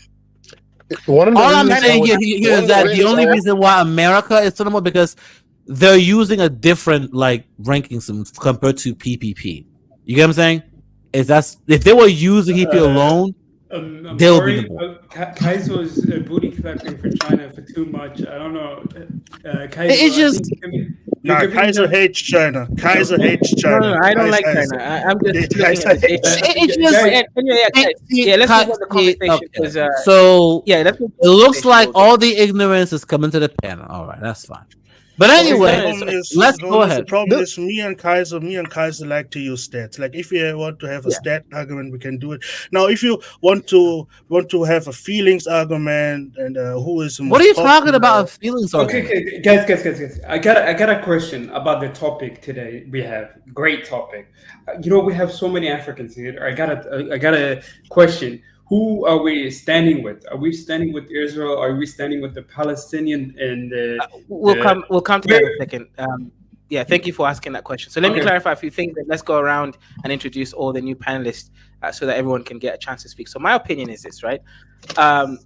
America has certain advantages, but China is not that far behind. Military-wise, China has the advantage of manpower. America has the advantage of slightly better technology, which may or may not be useful in real actual combat. We don't know. America's not been in any war since Vietnam, right? So we can't really say that, right? Afghanistan doesn't count.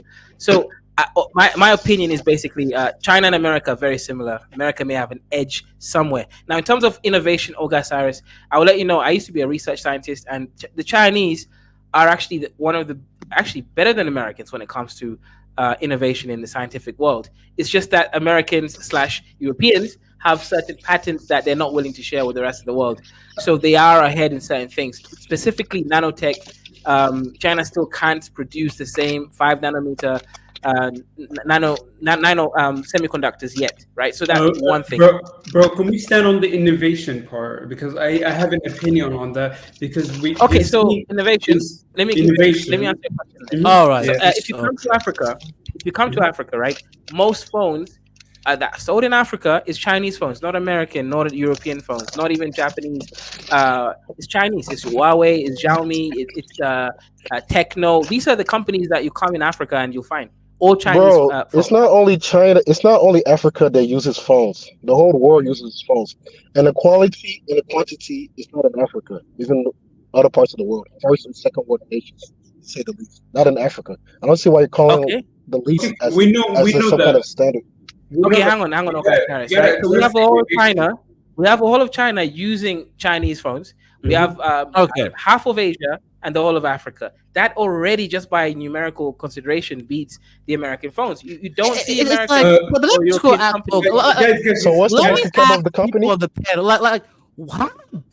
How different do you think the quality really is? Wait, I want to answer that when it comes to innovation. Kaido said, where does innovation come from? Let's settle that right now, because Kaido came into it. I don't know why. He obviously can't deal with this conversation. Where does it come from? Let me answer. Let me answer because most of the innovation, it doesn't matter. Most of the innovation is coming from the West in terms of business, medical, military. Most of that stuff is coming from the West. And you guys are telling, the Chinese have a better reputation. There have been no innovations coming from China and the rest of the world, right?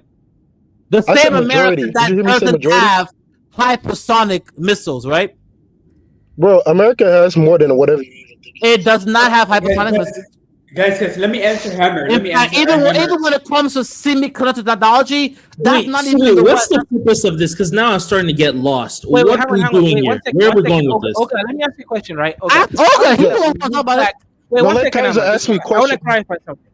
Yeah, Olga, how is it that we keep showing the GDP of China, but then we're going back on phones and specific? Okay, let me answer that point you brought up. Because Olga let me answer the point that he had. Let me answer that point.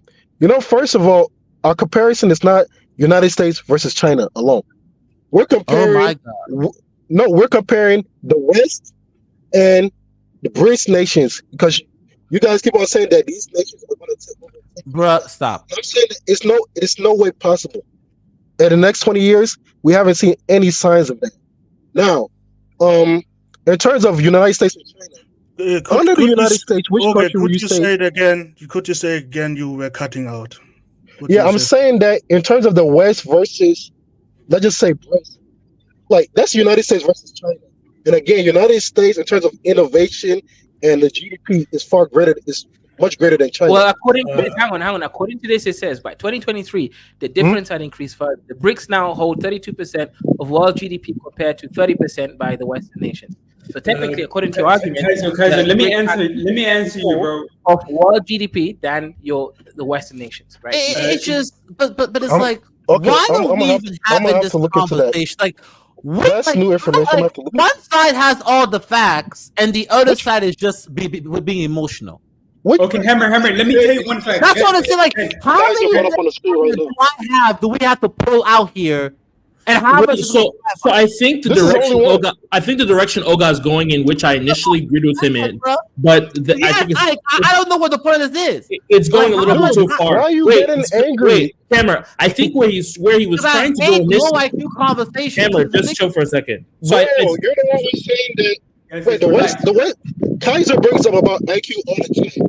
Who has a greater IQ, the West or the BRICS nations? Wait, what are you talking about, man? Olga, what are you talking about? I feel like the direction that we should try to steer the point is that look, before everyone's just so anti-West. Look, funny enough, it's crazy that black people don't have rights in these countries. Okay, shut up. Let Jesus speak. So everyone's just so like anti-West. So whenever anything happens that seems to be against the West, they're celebrating, right? With like a chicken with no head, right? Yeah. I think what Olga is trying to say is, look, before you just say, "Oh yes, Israel versus Iran. Yeah, Iran because we hate the West." We need to look at each country and decide what is He did not say Africa's any of that. interest. He said the West is I better. am No, no, I am saying that. I already said that. that's the direction he That's was literally what initially. he said. Yeah, That's You're making up an He argument. just said Olga the is West not is No, like saying no, no, it. no. not I'm as not high making with up the an Olga West. is argument. saying. That no, was hold his on. initial Hang on, direction, guys. and it got Olga is the. basically. Hang on, Caesar. That's not Olga is saying. Olga You is know what? saying basically. No, that I is may what have I'm to saying. agree with you. I am Got low fighting for the other side. Yeah. I Wait, believe guys, in white guys, supremacy. guys, Okay. Oh, wait, okay. wait, Let me ask you a wait, question. wait, Okay. Hammer, Where are you hammer, from? Hold up. No. hammer, I want to ask you give me the quickly. mic. Where Where is is Okay. from, man? Hammer, you're really asking people where they're Oh my from? Come on. God. What is it? Yes, I Just told get you into guys where this. I'm from. It's not complicated. You know, Is Hammer, just Canada get lives into in this. America. It's That's what okay it for is. 3 years to tell us where he's from. Hammer, Everybody don't worry mute about Mike. where he's from. Let's move on. This is why this the Is angle he's he trying from to find Nigeria? a weakness. It's no weakness. I Guys, just no, need him to let me confirm see, he's guys. Nigeria Let me because Hammer, don't tell I us where see he's this from. sounding a lot from Nigeria. Hammer doesn't tell anyone where he's from, so don't tell him where you're I've from. already told you That's guys, like Sometimes Hammer and Guys, everything. Where is you? Is it Nigeria? guys. Once again, Snake man, it's all from Nigeria. no, Okay, hold on. No Hammer, niggerish. relax. No Because I niggerish. Hammer, no, because I relax. know Stop ain't no way Nigeria Hammer, is staying for the Western Hammer, panel. mute your mic. Hammer, mute your mic. You spoke a No, lot. Hammer. Now I speak. Now I speak. Okay. Now the Oh, man. the Hold on, Tinubu, Andrew, exactly. Andrew. Always Nigerian folks caping for the West, even though they get fucked the No, hardest. It's weird. Hammer, no, Hammer, but mute that your is the mic for point. 2 Hold on. minutes. No. Yeah, Andrew, you can talk after me. Me and Kaiser are only stats guys. Like, if you want to have an emotional argument, who's popular, who's you can do that. We brought That's up the not what this stats. is. And no, we brought up the stats to the arguments, but it looks like none of you actually care about the stats. You want a dick meshing context. So continue. No, they Okay. don't want to accept the stats, and they want to keep quiet about it. Okay, let me I agree with address what the you guys stats. I said. already, I said them multiple times. They're the ones that want to say, "Fuck the stats. We just believe that y'all are wrong." Isn't that what Olga's saying? Hammer, Can you I ain't speak? saying. Can I too speak? much, Can I right? speak? You're engaging it, Hammer. You're feeding the fire. Oh That's my not God. Let me, Because I get angry when I show someone data, and then their rebuttal is, "I don't care about your data. I just believe this anyway." See, that's Hammer, when I what data get. you showed? What Hammer, data data did you show, man? Okay, It's only give it Kaiser for that me. brought up something right now. How What are you many saying? articles did I bring up? And every time I brought up, you kept changing the conversation. What I said, article? Everyone in Name the all. chat, which one? how many times did Olga change the conversation? I don't think I you never guys Anytime changed she the was wrong, conversation. you you didn't would really change it to grasp. something else. Wait, so you You know didn't what? grasp Olga's argument, which he was just trying to say that look, before we just side with the East on every issue, we need to And analyze each country Okay. and say Just what the they argument. agree. You can't really wait, Caesar. You Caesar, can't really agree with the Let's guys. address the Mute argument then. Okay. your microphone, please, for 1 minute. Okay. Okay. Let's address the argument then. Okay, because he hear me. Okay.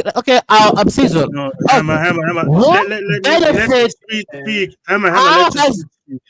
Let the sweet speak. And now, okay? now it's gone. Now it's gone. You did good. I want you No, to no. hear. I want you to hear Andrew's brain rot. Snake man. Let me finish. I'm about to go anyway. Let me go to Olga. Let's address the argument then directly before I go. Right? What now? You are from Nigeria, right? I presume. What does that have to do? What I'm from South Africa? That doesn't have to do with Ghana, anything. US, Hammer, Jamaica. Hammer What does that have to switch do with direction. information? Hammer switch direction. You are from Africa, right? Niggerish. Hammer, you wouldn't even answer that question for like 3 years. Change Bro, direction. bring facts. Bring facts. Bring I'm facts. trying to make a point here. Okay, Not fine. keep You know games. what? Bring facts. Fine. Okay, fine. You don't want to answer it. Fine. That's what it is. Now, what have Africans benefited from the West?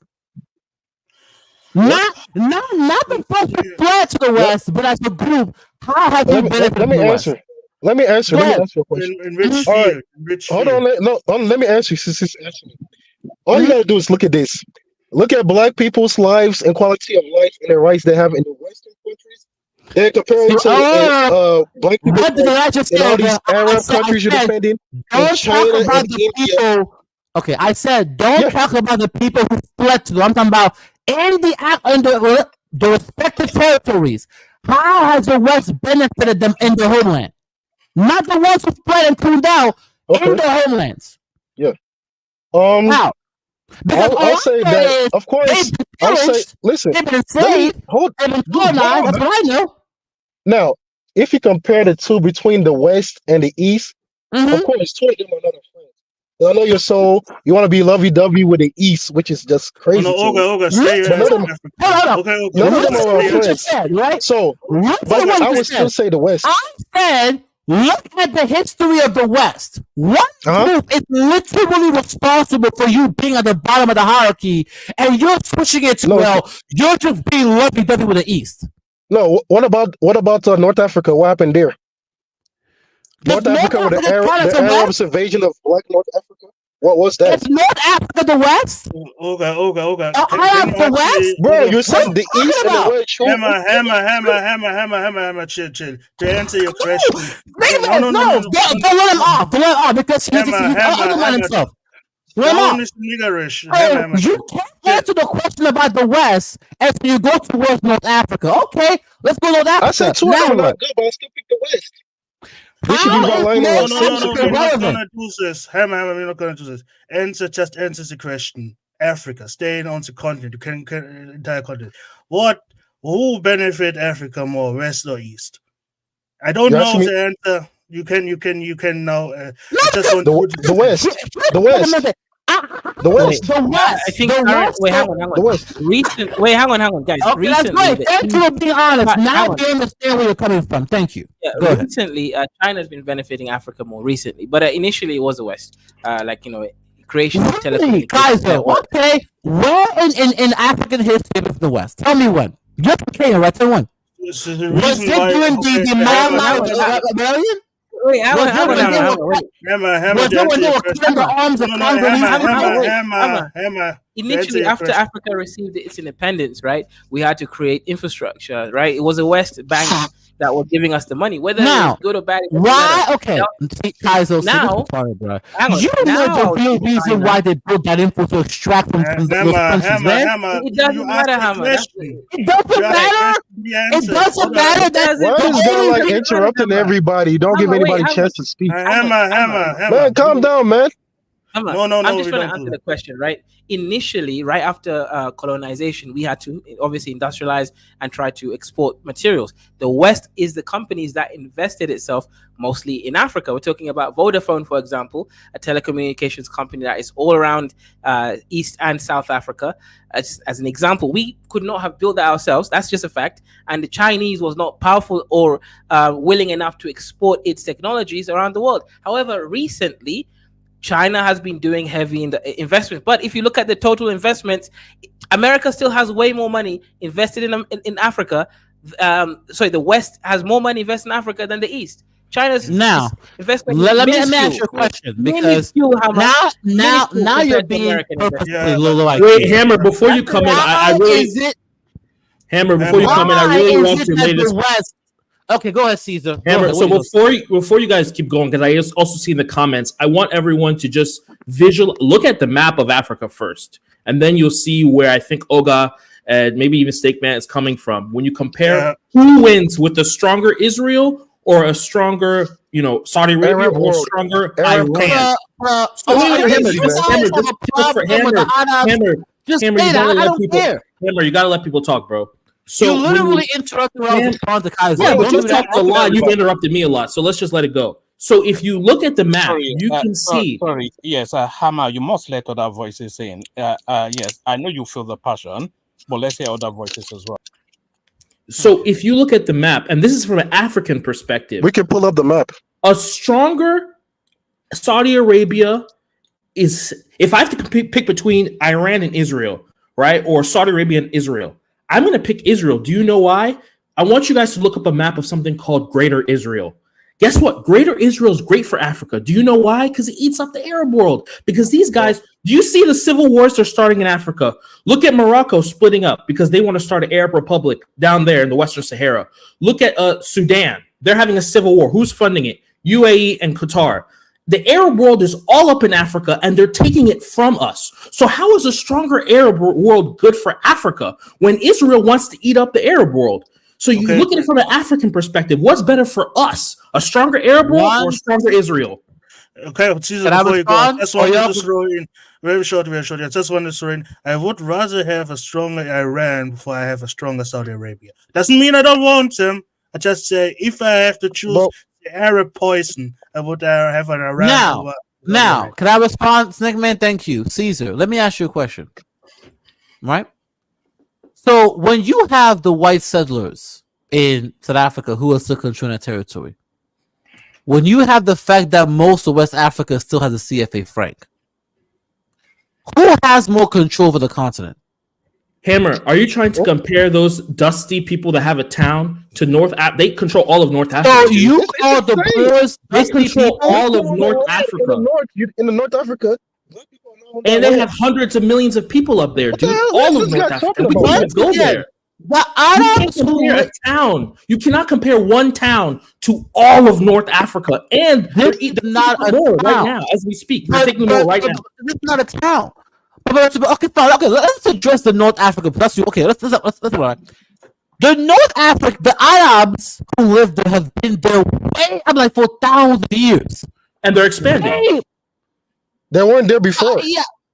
So No, what? they Black were people there been there for for thousands of tens of years. thousands of They years. were there before the Europeans showed up. Now, they Hammer, were there they're when Master expanding. America was there. So my question is, okay, so what are y'all gonna do about it? Expel them? Because I We're gonna really want to understand what is it. Look, I'm operating logic. So what are you guys actually saying? Are you guys still gonna go and expel the Arabs from North Africa? What are you gonna say? No, You know what what we're I'm saying? saying is a stronger Israel or a stronger Iran is better for us because we don't want them to take all of Africa. No, because Israel, Stop if they- comparing one town to all. Look at the map. Just look at the map. Israel is Look at the map. Can someone please post when the you're map? talking about the white man. Pull up a map of Africa. It's Let's look. not, dude. It's not just one group. It's it's the entire white Western world. They don't rule South Africa by themselves. You understand that, right? When you look at the Francophonies in the West, when you look at the West, it's all over. So don't even do that. Number two, when it comes to Israel, their original location was supposed to be in Kenya. So if they would have gotten the wish, the Anglo-Saxons would have put the Israelis right at the center of East Africa, whooping all of these Kaiser's ass. Well, they're not there now, dude. They have all of North Africa, dude. Right. How can you all of compare North Africa. that little side to the whole of North Africa? It's insane. Had that region for thousands of years. And they're And black people expanding. been there for tens of thousands of And years great. till your allies so, kick them out. so my question is, so what are you going to do about it? I'm going to support Iran and Israel. Yes. So you're going to That's support better. Israel with Yes. Iran. Yes, That's better, look yeah. up a picture of Greater Israel. I'd rather have Greater Israel than have Greater Arab Now, world. how is that going to stop the North African spending down south? Hold on. Look up a picture of Greater Israel so you know what I'm talking about.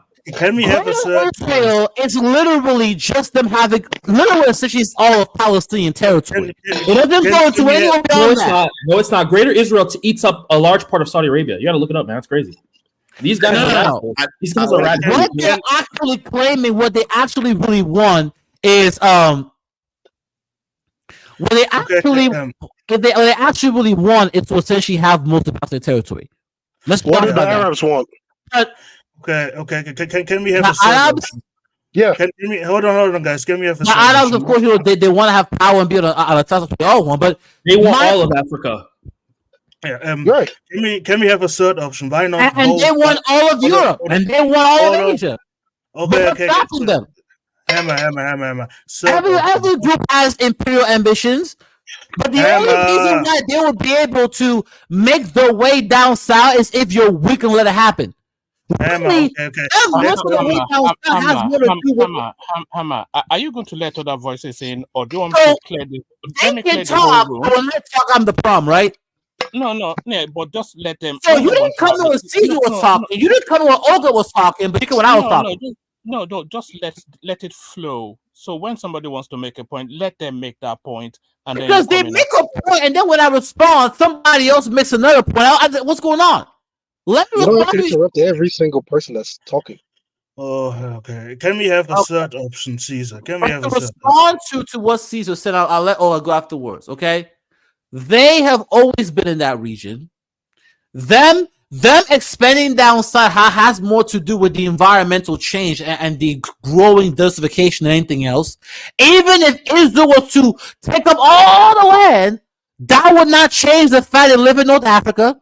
And to be frank with you, those same Westerners, if they had to pick, many of them would side with the Arabs over you. Because when they look at the African continent, they separate North Africa from sub-Saharan Africa. So if you really believe that game, go ahead. Go ahead. Let me respond. Let me No. respond. Let Okay. me respond. Let me respond first, Caesar. Caesar, is there not a third option? What is my standard option? Let them fight to the death. When they both are dead, I don't care. Let them shoot rockets at each other. Let's see how much they can destroy. I don't care. Well, I would agree with that because we have bigger issues. We have this issue with Haiti. We have issues in Africa, West and East Africa, and we have this issue even in America with Chicago and all these places. These are issues that Black people should be talking about. When we come up here, we know all the solutions for what's going on everywhere in the world, but what's going on in our heads, we don't have it. We don't know nothing on that. We can't discuss that. It's just a joke, man. Look at Haiti. It's just crazy that we're not discussing those issues all over. It's just this kind of thing is what we take seriously, and we're still not serious about it. So, Yeah, go ahead. Yeah, I just want to make my. All right, I just want to make a point about history, right? To me, all right. Look, the Arab and this Jew, they come from the same place, which is Central Asia. Now, to me, I know a lot of people try to make a distinction between, the peoples, these peoples in Israel and the peoples in let's say Saudi Arabia. If you look at like bloodlines of strong families, frankly, a lot of those people come out of the Central Asia region. Now, when I'm talking about like deep history, 4,000 years, you had the Hyksos who invaded northern Kemet. I think most of us know this. Those people, after they got kicked out of Egypt, they went up and basically some of those people founded kind of like kind of like that Judea area. But there's also Black people there. You have to understand the gradations of how peoples were throughout history. I think that's part of it. When we talk about Arabs, now if we talk about Islam, Arabs carry Islam. Well, what are these Arabs? I've been studying the history of the Black Sea region, the Caspian region, the Central Asia region, because a lot of these these Jews and Arabs are all white folks, and what winds up happening is that you'll have darker skinned Arabs who are like you have gradations within the Arabs. The lightest skinned Arabs aren't really Arabs. They're the same stock of people as this Jew. I know that, and now as far as the Iranians, they're still Central Asian too. And Persia back in the day, they kind of came in at one point in North Africa, but they didn't really stick around or do too much. But like the Romans, the Romans are the Arabs. The Romans actually and basically the Arabs have a lineage. Islam speaks of the preexistence of Allah. Now the Roman people, they speak Latin. You know what I'm saying? And there was a tribe of people called the Latini who spoke Latin, who moved into Rome. You know what I'm saying? I look at deep history of these peoples, these white peoples who all come from Central Asia. They basically, when people talk about Chinese fire drill, where you run around, that's what these people have been doing in Asia, running around and around and around. And naturally, they cross the Caucasus Mountains and they run into Black people. And Arabs and Jews, Greater Israel is just Greater Arabia. What on the higher levels and on the heads of state level, it's all the same. Like Israel and Saudi Arabia have incredibly close ties, and so as far as the Iran thing, like I've said in the chat, Iran ain't had no problems with Black people in Africa to the best of my knowledge. If someone knows What are you talking about, damage, man? Bro, no. You over talking now. Do you know how much Black slave history that Iran has? How much? Iran? How much? A lot of history. A lot of genocide of Black people, Black slaves that were transported there and they mistreated. Yeah, they may be treated. They may treat Black people a tiny bit better than the fellow Arabs, but bro. We're talking about Arab and All Islam, right, man. I The guess Kaizo. what brutality of I'm it. saying is that Don't defend right any of them, now man. the If you're gonna carrier do it like of that, damage, the constant carrier of damage into Africa right now is the combined Judeo-Islamic jihad into Africa. I mean, the Jews are out here sterilizing Iran proper. You know what I'm saying? We're talking about like the I get it. People's move around, and I'm talking about in some contemporary times. You know what I'm saying? Like I get that. I mean, I would say that Egypt and like the actual Arab region has had a lot more like I know I'm not here to absolve peoples in the past of their deeds. But what I'm not going to do is just hang that on their head when I think about, well, what have they done for me lately? Well, what have they not done for me lately? Have they been causing problems for me lately? so you say all Okay. this history, and then you want to Yeah. go ahead and forget history. All Come right. on, man. Okay. Let me say this one thing before I have to go to something else. I'll say this when I go. Look, I want to make my point very clear before I leave. I'll be back soon, right? Number one, I understand that when it comes to the Arabs and the Caucasian, they are not the friends of the black man. I've said that multiple times. I What about the understand Chinese? that none of them are our friends, right? Same thing when it comes to the North Africans. But what I do realize is that you have to coexist with these people, and you're going to have to be strategic about how you move on the global stage. And as of right now, the best path for Africa, as saying is strategically, doesn't mean that you're hugging them. But when it comes to being able to start the industrial cycle, when it comes to being able to climb the value chain, when it comes to being able to become an economic and military power, so you can defend yourself from the Arab inquisitions, you are going to have to make deals with the Chinese bloc. And the same way China had to make a deal with the West in order for them to be an industrial power and go their own way, you're going to have to make a deal with China, make a deal with the bloc in order for them to help you begin your industrial cycle. Now, after you get on the industrial cycle, after you kind of are able to utilize the demographic dividend, then you can decide, okay, we're going our own way. But until It sound that like happens, you don't have the leverage to do that. You it have to sound play like you the don't long have game. faith in. Yeah, it sounds like you don't have faith in Black Africans at all. Because It's who not says we need anybody? that has nothing to do Why with can't that. we create something that's better than what everybody else is creating? Let me ask you a We question. don't. We What you just this, said is the equivalent of why couldn't the Chinese industrialize by themselves? We no, don't but operate in fantasies who's here. the spark? Where's the initiative? Like a group of people came up with the initiative. Who said that? Dude, when it comes to the industrial cycle, an industrialized economy has to pull you in. That's how it works. You can have the demographics, you can have the resources, but you need an industrialized economy to initially kind of build that base for you. Then you start from there. Nobody, when it came to the West industrialized by extracting off Africa. Like you can't do it by yourself. I don't know what else hard to understand. See, here's what you guys want me to tell you. You guys want me to tell you that black people are gods on earth and we can just pull ourselves by our bootstraps and just no, that's not how that works. Wouldn't that be the China best can do it by itself. The West, nobody can do it by themselves. You're gonna have to make friends. You're gonna have to make allies. Now, whether or not you choose, that's fine. I believe in interests, not allies. As long as it interests me now, with I will. The moment it doesn't, I'll flip.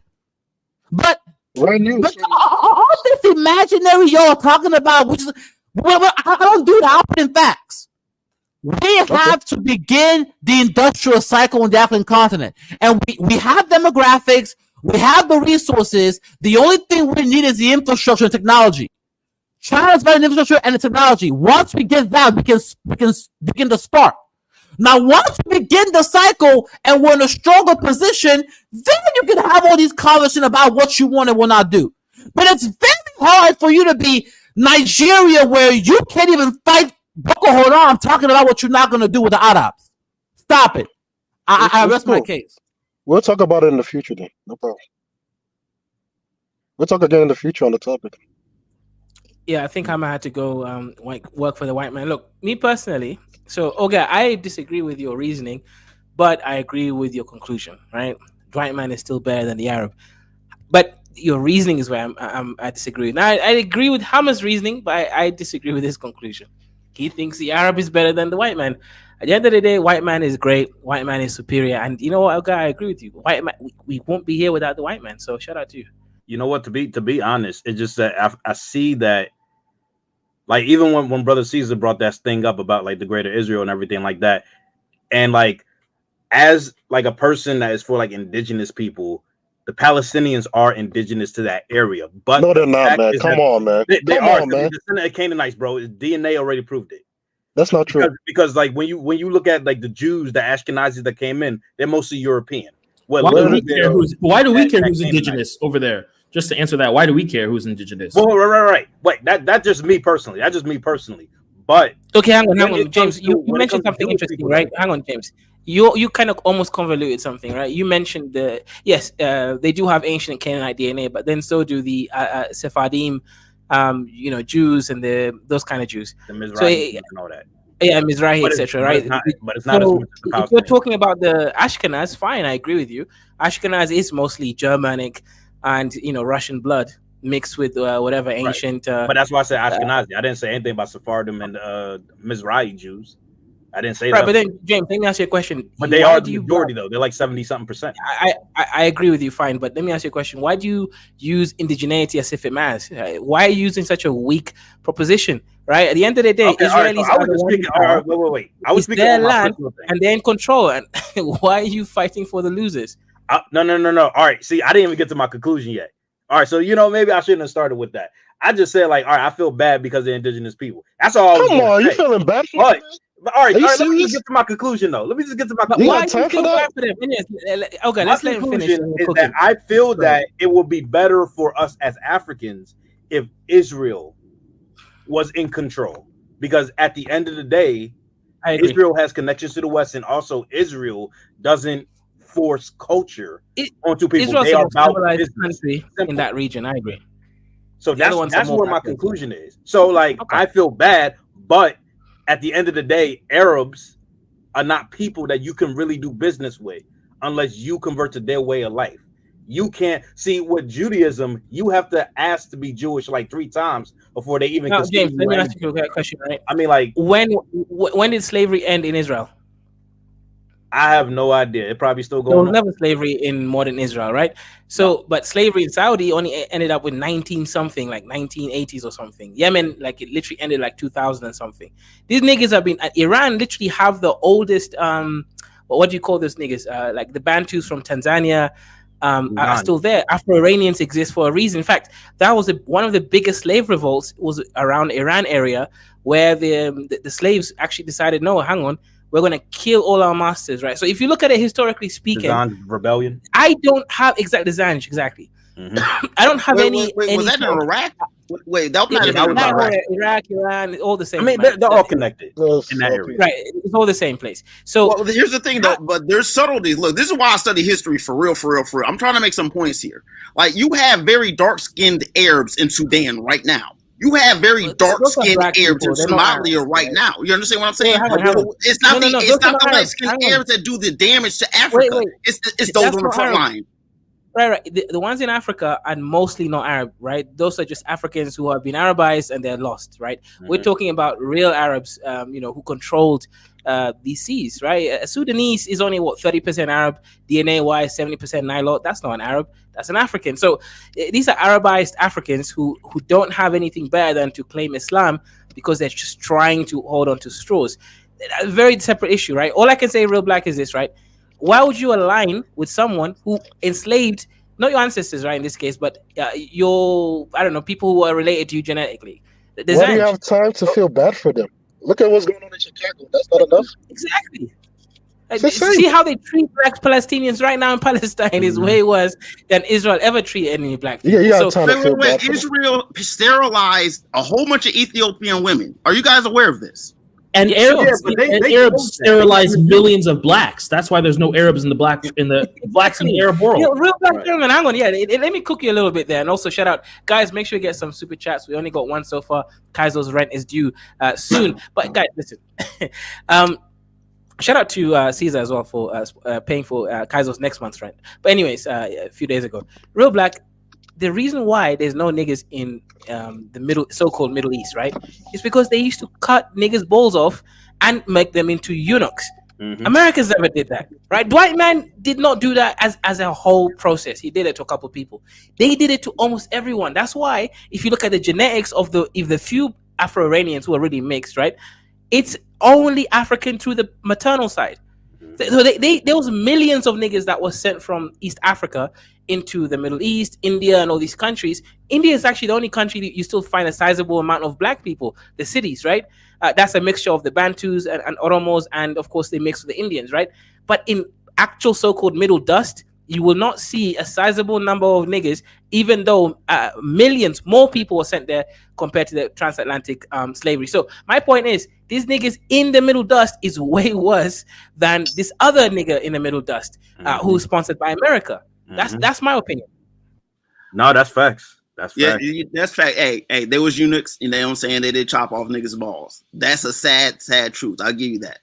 However, I do want to make that there is a hard distinction between the mountainous territory of you know what I'm saying, Iran, and like frankly, you know what I'm saying, the plains of, you know what I'm saying, Saudi Arabia, Syria. Bro, You ain't no know, difference, hey, man. them It's the people. same thing, man. Look, and I know Ain't that no there's difference. people. Look. I mean, if everything's everything, you know, there's still differences between people. I think as black people, we need to be a little bit more sharp as to understanding the differences between peoples. That Even though doesn't we can say, matter. well, they're all the same, they don't treat themselves the same. And if we know how they don't treat each other the same, we can use that to our advantage. That's all The I'm Don't they nature treat of us their the same? nationalism, the nature Don't of they their treat us the religion same? is what's problematic towards black people. Don't That's they the treat us the problem. same? Is it still on? Oh, yeah, it's on. All right, yeah. Okay. So don't they treat us the same? I They got no mean, problem in that. they do. I think in a Okay. perfect, Snakeman did a good, like, in a perfect scenario, we want them to keep fighting until we can seize power.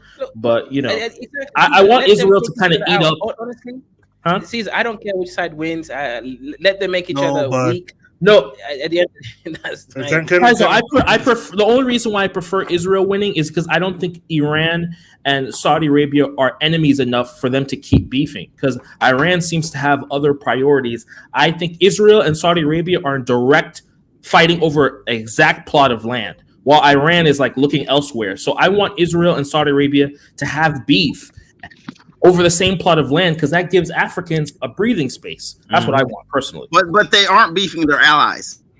That's the problem because Yeah. Iran's a puppet. Iran's so stupid. They're literally a puppet for Saudi. So now Saudi Arabia gets to be the power broker. I mean, these guys are idiots, man. Jesus. No, but the problem I have, and that is the problem with the Arab countries. They're really, really bad at attacking, straight up attacking. Like sneak attack, they're very good at that shit. But straight up attacking, I don't know what is in the modern world, but to this day, no, that is the problem because I know by straight confrontation, the probabilities that Israel will win is very high. What I want is that the Arabs grab their balls and be as stupid as they were in the past and make as much damage as they can. But till now, they're just, I don't know, dancing around. They don't have that power, man. Yeah, because if I was Iran and I was shooting all those missiles, like how much did they shoot? For 300, 400? I would have shot everything, straight up. Because the problem with Israel is the current leadership are supremacists. One thing I want to understand with supremacists, they don't need a reason to attack you.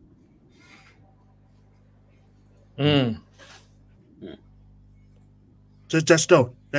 Like what I hear right now, I don't know if the news is accurate right now. Israel already shot back at multiple targets. That's why I say I hope that the Arabs go to war, but I know that and they know it. That's why they're dancing around. They are not really committed because they're scared, straight up. Because once again, in the modern era, I don't know what's wrong. When it comes to attacking, they're really bad at it. I don't know why. Well, Snake Man, the Arabs are smart. Now that Iran's, if you guys are following this rap beef, you probably aren't. Iran's like J. Cole and Saudi Arabia is like Drake. So now Iran's gonna do all the dirty work for Saudi Arabia, and Saudi Arabia is gonna be the deal breaker when in reality, I mean, Saudi Arabia and Israel should be the one beefing. I don't know what does Iran gain from attacking Israel instead of focusing on their eastern coast. Like, what are they doing? All right, let me conclude because I gotta go. So conclusion, my conclusion is that black people, we need to focus on black issues. The issues in Haiti is too much. The issues in Chicago is too much. The issues in Africa is too much. We need to focus more on those issues and push for solutions. That's what we need to be focused on. Even we got like people we got black people we voted for in power, and why aren't we pushing them on the Haiti issue? Like we're just here on focus on everything except for things that could actually help us as usual. So I hope you guys have a good day. I'm about to get out of here. All right, bro. Yeah. All right, peace. Yeah, but Jesus, the problem is with your comparison is who owns the record label? Oh, I don't know. Who owns the weapons? I don't know. No. Hang on. Let's not say out loud. Who owns the weapons? I said, who owns the record labels? That is the No. problem. Don't answer that question. Don't answer that No, question. Say it's the not baklava. about Okay, the that. baklava. It's not about that. It's about it's a can beef, but that beef is controlled because they are not the one in charge. Oh, I get your point. You mean outsiders? Okay, fine. Who's in charge? Who's in charge? This comes to a straight up conflict. America. You think America's in charge of what goes on between Israel and Iran? Is that what you're saying? No, but America has absolute dominance in the Middle East if they want to. They showed it multiple times. Hey, man. However, there is a third solution to that problem.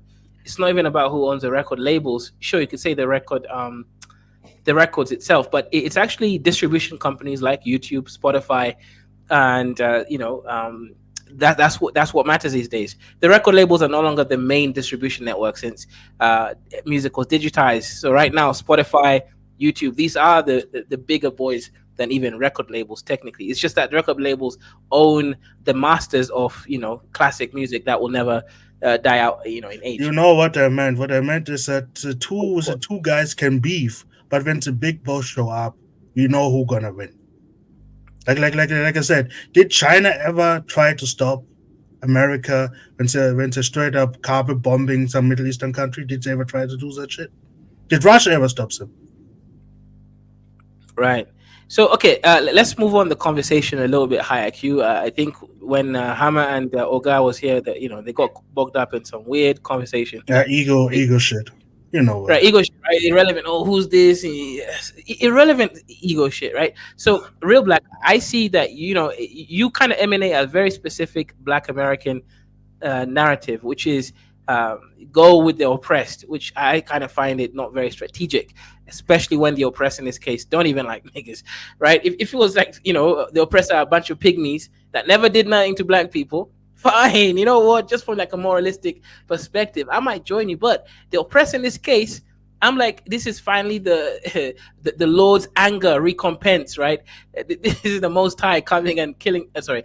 Anyways, so James, you present a slightly more, I would say, rational response. Although you still have that Black American bullshit too, trying to feel bad for these Arabs. I still don't get that, right? But I think you're at least more rational when you choose Israel in the end. And but I am anti-Arab though. That's the thing. But I don't see the Palestinians as Arab. But they do kind of deserve what they're going There's through. more Arabs in Egypt. 80% of all Arabs on earth live in Egypt. Not Saudi Arabia, not Jordan, not Iraq. In Egypt. But if you want to fight this Arab, Black people gotta like nut up and do what they got to do. But here's the thing about Arab. Arab is also like an identity that's separate from like the actual Arabs. It's just that when you become a Muslim, your ass is claiming Arab, and it's stupid. And this is and the Israelis are literally saying like, well, these people don't really belong here because they're Arabs. So they're fighting a whole Arab horde that's in Israel. But the Palestinians do it to themselves because they aligned with Islam. Islam really destroys what you are. That Islam is such a parasitic religion.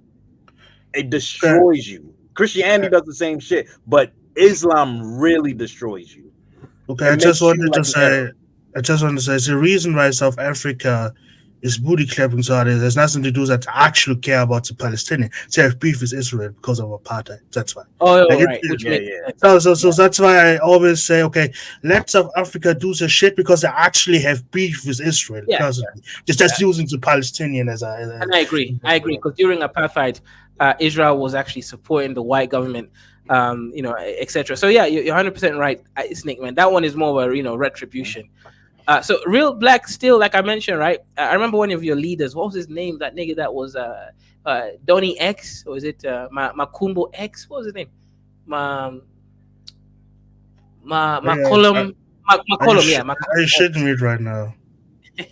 Yeah, McCollum X, right? McCollum X decided to leave. Caxorian, continue. Caxorian, this guy.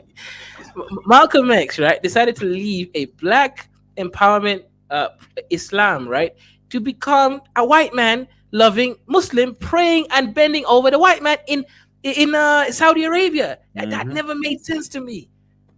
Like you know what else doesn't make sense? How Idi Amin is buried in Saudi Arabia. That don't make no sense either. Because Israel attacked him, and also he was good friends with he was wish-washy with his Islam, but they protected him. Kaizo, if you look at Malcolm X's family, I think it's so weird when they start like breeding a certain way, so they become super light skinned, and you're like, oh, what race are they? And they keep doing it for like multiple generations. Like that's weird. No, Caesar, but actually, what you're saying is true. So the original Arab, just go to Yemen, you'll see how they kind of look like, right? But they kind of took on a lot of the slaves, the white slaves specifically from like Russia, Balkans area. Yeah, exactly, and then they just kept breeding with them. So yeah, they purposely try, but they will have a fetish for white women, which is kind of, they remind me of black men, to be honest, right? Like Jamaicans and the black Americans. So they're very similar. It's just they were more effective in the breeding cycle. They became white, like Saudis became white, and now they think that they're superior. Turks as well, they mixed as well with the whites during the Ottoman Empire, and they've become closer to white too. I mean, Turks were already like, because like a portion of white people's DNA comes from that area, Anatolia region. So like it's Yeah, but they didn't have the more. Now they have more of almost a Germanic phenotype, right? A lot of them, not all of them. Yeah. So that Germanic phenotype wasn't there prior. It was more like a Mediterranean phenotype before. Now they kind of, some of them even look white, right? Like I can still tell them apart. Turks? Are we talking about the Turks, or are we talking about Anatolian Turks? Ooh, okay. Oh, Anatolian Turks is what I was talking about. Well, I mean, keep in mind that you got Turkey and you got, the area of Central Asia, which they call Turkestan, Them Turks, you always got to realize these white folks move west. Where they are now is not where they used to be. When we talking about these Jews that came into Europe, look, I'm starting to break this. Oh, you're doing the Khazar theory, bro. Yeah. But yeah, here's the thing. There's a I'm gonna write it in the chat. It's called the Avar Kangane. And that was like in the 600s AD. Look that up. That was the kingdom that converted to Judaism as its official religion. No. But the Avars played a big role in Europe. And so the Avars moved west, and about there's a country in Europe that you might have heard a lot about before. Called Bavaria. Them Avars went into Bavaria, and from there, that's how them peoples spread throughout Europe. Period. Bavaria, Bavaria. You talking about the Jews? No. You know about Bavaria? The Avars went into Bavaria. There's a tribe called the Bavari. You can look at some of this stuff up. But what you all right? So a lot of your history is kind of like weird. I know exactly what you're talking about, because it seems like you're talking about the Yamnaya people who are associated with the Indo-European languages that Indians are also descending from, and that's why they have that link. But like when you talk about Germanic people, you talking about all this other stuff. You also got the Yeah, you got a lot of things going on. Yeah, there's a with lot of your- mixing going around. People's move around. I tell you what, people's, you know, when you're talking about history, not everyone moves around at the same time. A lot of times you'll have armies that move around. They mate with people, and then that's how you have some genetics. But those people are not necessarily, you know what I'm saying, loyal to the people, their fathers, as it were. You know what I'm saying? They're just bastard children that happen to be kept in the land, you know what I'm saying, of the conquered land. There's a lot of nuance. There's a lot. I you know, there's strong categories: states, armies, nations, and then there are peoples, genetics, you know, lineages. You know, you must they understand. overlap like filters. You must understand the German people migrated into Europe. Like so there is now today is not the original homeland. The original homeland is somewhere where in the heartland of Russia. Like straight up. Right, because like you have like the what do you call it, like the Mesolithic, like Indo-European hunter and gatherers, and then you had that Yamnaya culture coming in and replacing killing a lot of the men, but a lot of Europeans still have that Mesolithic hunter and gatherer DNA in their maternal sides, but the paternal sides is that Central Asian Indo-European markers, like the R1s and R1Bs and all that other stuff like that. Wait, so where are we driving with this whole like people migrate? Everyone's migrating, so there's a lot of mixing. That's what I don't understand. I just go with the flow. Oh, okay, but I'm just wondering, like, what's the drive? Is it like no one's indigenous anywhere, so we should get this idea of indigenuity out of our heads, or? I mean, yeah, that's true. All right, so because like even the Canaanites, they're not like Natufians, and Natufians were there before. They have some component with the Natufians, but they're not wholly Natufian. If you're talking about people who lived in the Canaan region. Long time ago, but Palestinians in general are the Canaanites. Yeah, that's true. So that's what I'm saying. But I'm saying that this is for there. But yeah, like that is the reason why Israel doesn't like DNA test after they found that shit out. So it's, technically the Palestinians are more related to the ancient Hebrews than they are. Right. Them and like the Phoenicians, all them. Yeah. Okay, that makes sense. Yeah. So James, I mean, let me ask you a question. Why did you decide to marry a white man? I didn't marry a white man. What are you talking about?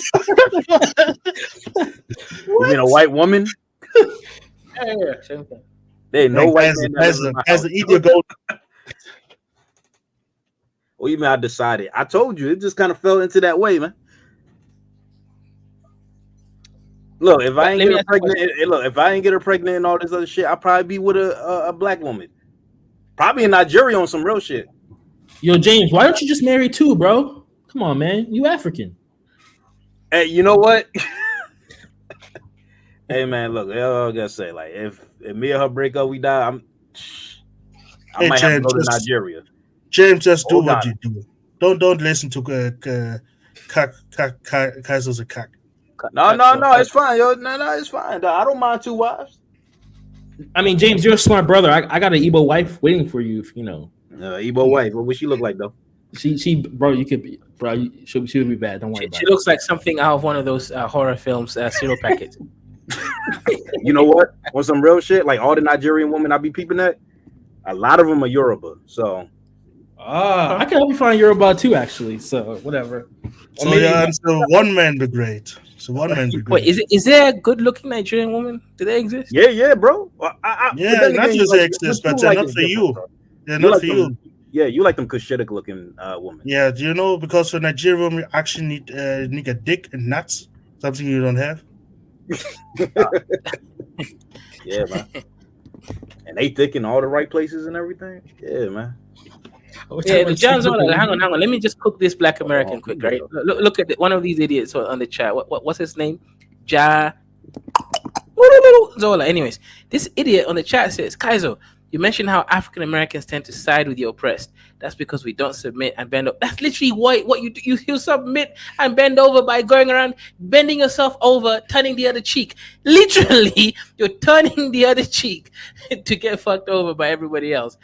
This is funny, man. Let him be, Kaizo. Oh wait, that's not all of us. I mean, that's not all of us. I mean, that's not right. We don't do that. I mean, look, you can't let media, the ideas from the TV that these white folk have you wrong when you do that. We not bending over. We black people we are contesting this system in America. If Lord knows if black people, actually had, what I'm saying, if we actually could actually have material, we can have trade with Africa. We have, what I'm saying, all kinds of money. We have all kinds of relative wealth and their ability and skills. It's not that, we are outnumbered, and yeah, black people are doing some own goals to ourselves with abortion.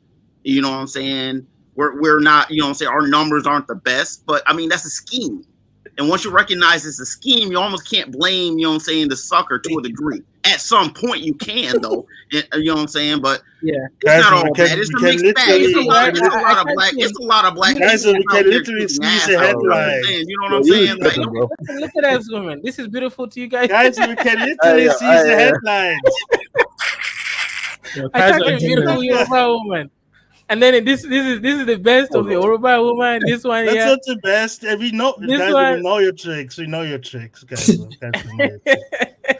like at least cope intelligent. Just because you don't get none doesn't mean you must hate. That's Lauryn Hill, bro. What do you mean? These girls are bad. What's the problem? I did have a crush on Lauryn Hill while I was a kid, yo.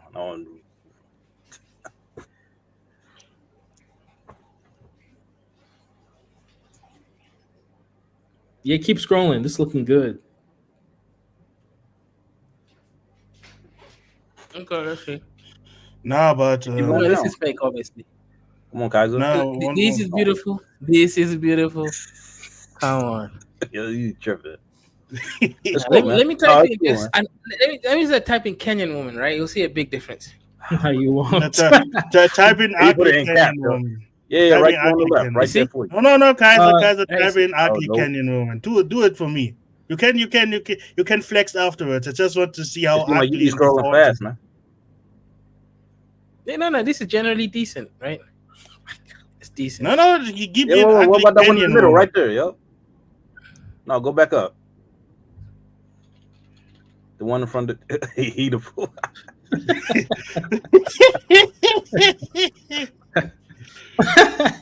Damn, they own Google, don't they? Kaiser, give me an ugly Kenyan woman. I just want to see how much you can mutate. That is all. Why is this one here? White man lover. She be loving white man. Knees, right? She's a Nilot, yeah. Oh yeah, she Mexican, right? Nice. See, this is she born in Mexico? Yeah, she is. Yeah. But she only dates white dudes. Like, what's going on? Oh yeah, that don't fuck. It makes sense. Think about it, guys, right? Why would you date black men? Black men are at the bottom of the totem pole. Chinese men ain't got no dong, ain't got no wang. Indian men definitely creepy. So white man is definitely the best. I say date white men, man. Go for the top, man. Once again, Kaiser, jump over your shadow. Type it in. But see, I like that what some of them Nilo and Cushitic women have. They got them hips. I love that. Oh yeah, but oh God. All right, now I gotta. You think that's a Kenyan? That ain't no Kenyan. Yeah, that's a Kenyan. Bro, that's not a Kenyan. That's not Kenyan. Bro, I'm not coming to Kenya, man. Yo, bro. That one is not Kenyan, bro. Oh shit! Hang on. Bleaching actually works, man. If this is the same person, all African women watching this show, make sure you bleach. Look at that's a whoa. That's not the same woman, man. Wow, that's how Arabs make this. If it's the same person, go and bleach. Go and bleach.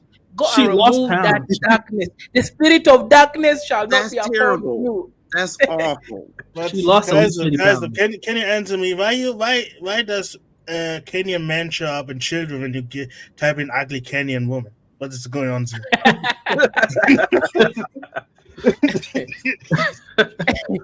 Okay, that's a good one. But how come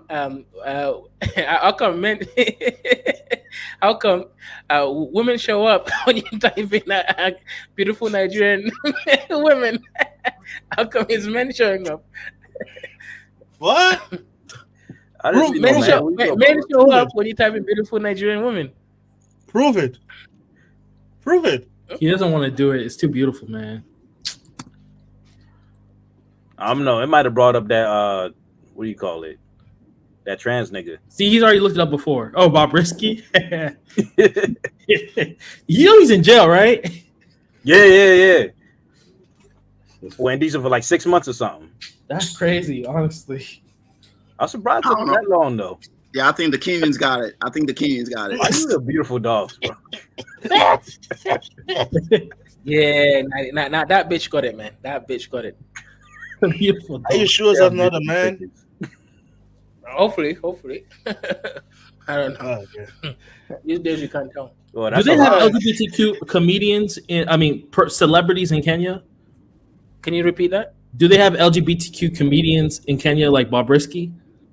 Yeah, but not really comedian, more like socialites, right? Just like TikTokers. Oh yeah, for example, one of Brian Chira, he died recently, suicide. Oh damn! What a Yeah, surprise. this nigga. Anyways, This one. Oh, You can clearly see he's why does he playing for look that like team. chaotic truth? he's not. Oh yeah, he does. Yeah, He doesn't look as but you entertaining can, as Bob Risky. you can clearly see, right? This brother here is playing for the other side. Oh, there you go. Yeah, but unfortunately he died. His life got whatever, and he gave up, man. He gave up the spirit. Do you want to see his death post-mortem pictures? Nah, I'm good. No, we good, bro. Very good. Very good. Yeah, we're good. Now, but Kaiser, I'm really surprised actually that you didn't go into Fresh and Fit. Yeah, That surprised me. That surprised me. Like, was it beneath you? Was it too dusty? Oh, he did It go. was a into- bit. He did video. No, I did do a show on it. Remember, you were there. Yeah, but that was man. We just were talking about Mr. Slow. Why didn't we talk about Mr. Booty Bandit?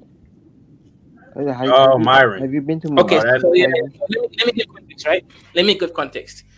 I probably said more gay shit than the pictures that came out about what's his name, Fit, Myron Gaines. So I don't want to be a hypocrite where I start now talking shit about them. Then Abba preach and him find old videos of me saying, "Oh, I'm gay" and all this shit. Who's Myron? I only know Buddha Knees. It's a booty bandit. He's this guy.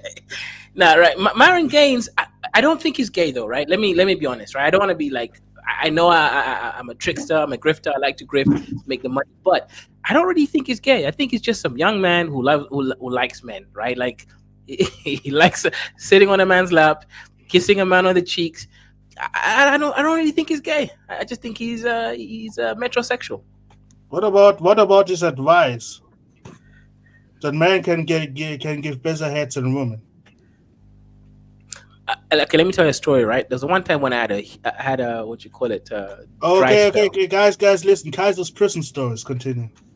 Right. So I even went to Grindr, made an account, but I was like, you know what? It ain't gay if it's just head. So I went there, made the account. But in the end, man, I had to give up, man. I just, Jesus and Muhammad was sitting right next to me and telling me, no.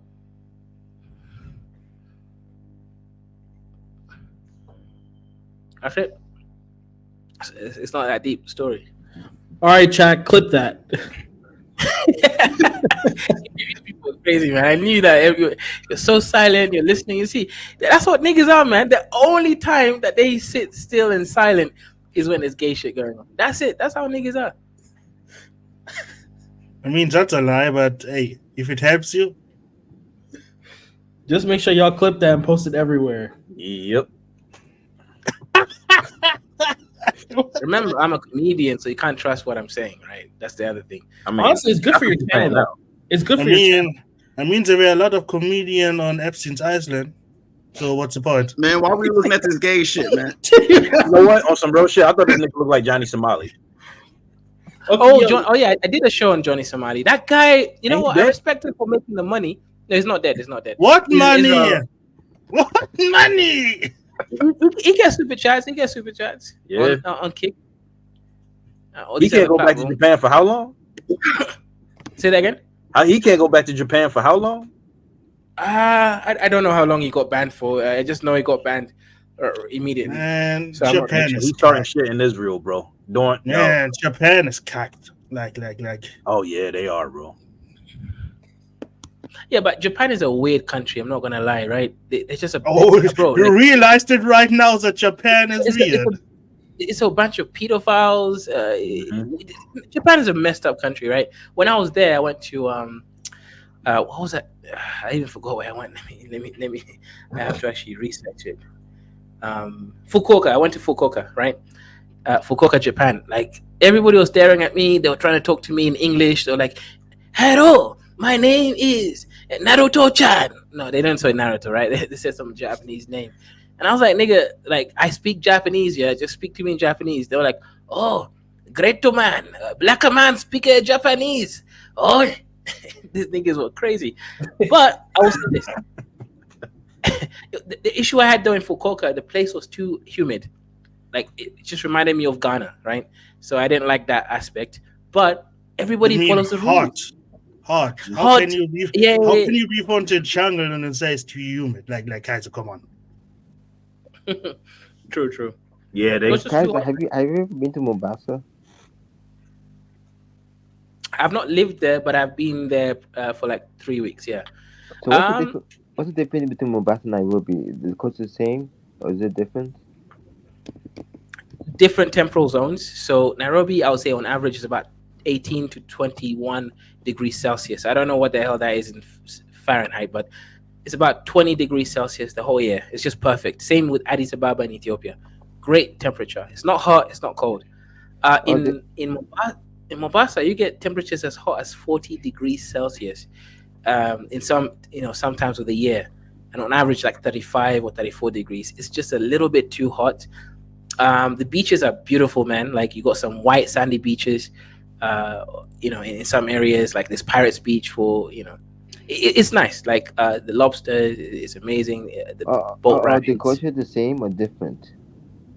different people, different cultures. So Okay. Mombasa is more Swahili culture, so Okay. it's like the food is better, right? It's all Swahili food is Somali food, same thing. It's one of my favorite foods. It's very like light seasoned, with a bit of it's great food, man. Like you'll love the food. The culture also there, people are relaxed, and I think it's because it's too hot and humid. People don't work that hard compared like they do in Nairobi. So Mombasa is great, man. If you just I'm want to chill. I'm kind of surprised the Kenyan government is not investing more in Mombasa. I'm kind of surprised they're investing more in Nairobi than Mombasa. I'm kind of surprised. Nairobi is just easier to do business because it's cool. So you're like you can hustle. It's really difficult to hustle in Mombasa. That's the issue. Nairobi, you can wake up anytime, 5 a.m. You just go hustle. You run. You walk. The whole the day. It's just easier to do business in Nairobi because the temperature is nice. Oh, I don't live in Nairobi anymore. I live in Maas Island oh. at the moment. Rent is cheaper. I could like imagine I live in the nicest estate in this whole county. I don't think I could afford to do that in Nairobi. No way. Because I thought they invest more in Mombasa to help Kenya come and grow. Because Mombasa would be like Dubai because it's near the coast. That's why. Yeah, Mombasa is nice. If you're a passport bro, the women are nice. If you like that mixed Arab Bantu look, etc. It depends what you want, right? Um, yeah, I know you niggas love to cope. Oh, you like that purebred Nigerian. I know you're lying, because none of you want that for real, Hold right? on, hold on. Our population don't like us. No, that you see, it's like Chinese, man. Do you think Chinese women are beautiful? Of course not, man. They look like a flat ironed Down syndrome Yeah, they baby. look like they're men with long hair. Exactly. They don't look good, I be telling right? everybody, man. Like niggas love pussy, man. It don't matter how the woman looks like. They're gonna Right. procreate. When Like I mean, Chinese it's is not not. every man that is straight. The guys, average Chinese does not look good. I promise you that. But there's so I'm not many gonna of lie. them. When I look up Nairobi city on the internet, I can't say for Nigeria. Because Nairobi is more advanced. There were more.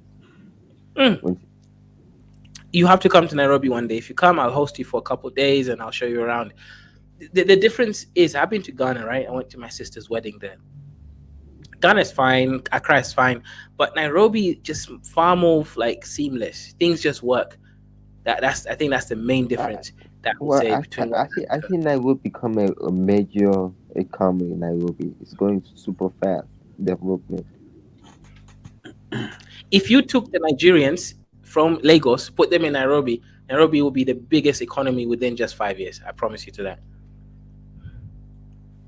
Yeah, We because just they're, don't they're have enough building a lot of population of high skyscrapers. IQ. Mhm. Nah, me personally, I have no real problem with Japan, but I can see it through the expression, how the expressions have on the world stage that they have a lot of problems. Do And you think straight up, everything's real, Snake Man? Do you think it's all real? Because they say a lot of issues. I'm like, is this even real? Are they really having this issue?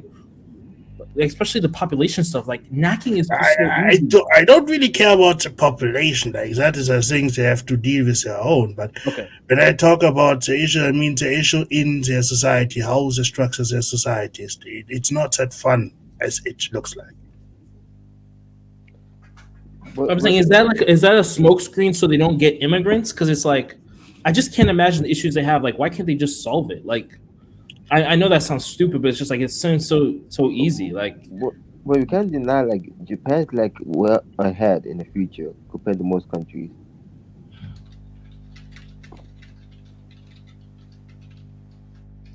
In what way? If I might ask. Like if you look at Japan, like city, it's more advanced. What city? What? In Japan, it's more advanced. They even have a parking lot where they could park the car automatically with nobody inside. They have a parking lot machine. No one had that. No, Yeah. they have a machine in Japan where you put your car there, get out, and the machine parks the car by itself. They have a They have technology. awesome machines too. Like I said, like for me, a goods at your advance that doesn't make your country that makes your citizen cohesion not less sick. Let us say so. Mhm. Nope. I know. I agree. I You like, agree. but you can't deny. That's one thing I like about Asia. Asia always they always plan in the future. That's why our Asia country going super fast. You can't deny Asia. You can have the largest economy in the future. You can't deny that. Where I'm seeing Asia growing. There is okay. So Ibo, there is one thing that you're saying there, which I Let, let, 100% let, agree with. let, Right. let's cut Um. the crap. It's China. That is funny. Everyone booty clapping about any other cultures in China, but when it comes to economy, always Singapore now is too. Asia. Singapore too, but that's Chinese people leading the economies, right? Yeah, So let's keep it straight. Let's keep it straight. Cut out the Chinese part. Cut out the Chinese part. Let's exactly. keep it Yeah. straight. Mhm. I agree. I agree. but I'd rather live in Japan over China. Nah, I would rather. Yeah. I will. I personally, but I'm different. I would rather live in China than in Japan. So let me give context here, right? I've been Shanghai as well, right? And also Fukuoka in Japan. The difference is Japanese people remind me of very high IQ Somalis. That's who they remind me of. That Like they're doesn't very. exist. That doesn't exist. What you're talking about? It doesn't exist, right? That's the point. But yeah, they remind. Like, let me explain why, right? Japanese people are very insular, right? They're very insular in their ethnicity. They don't accept other people as Japanese, even if they've lived there their whole life. If you're Korean, and again, a Korean might look like a Japanese person sometimes, right? They still won't accept you. If you're Chinese, you're Vietnam, it doesn't really matter. They will never take you as a Chinese if they Japanese if they know your lineage isn't like almost purely Japanese. They're very FE culture, like culturally wise. They don't I got accept a rebuttal. foreigners.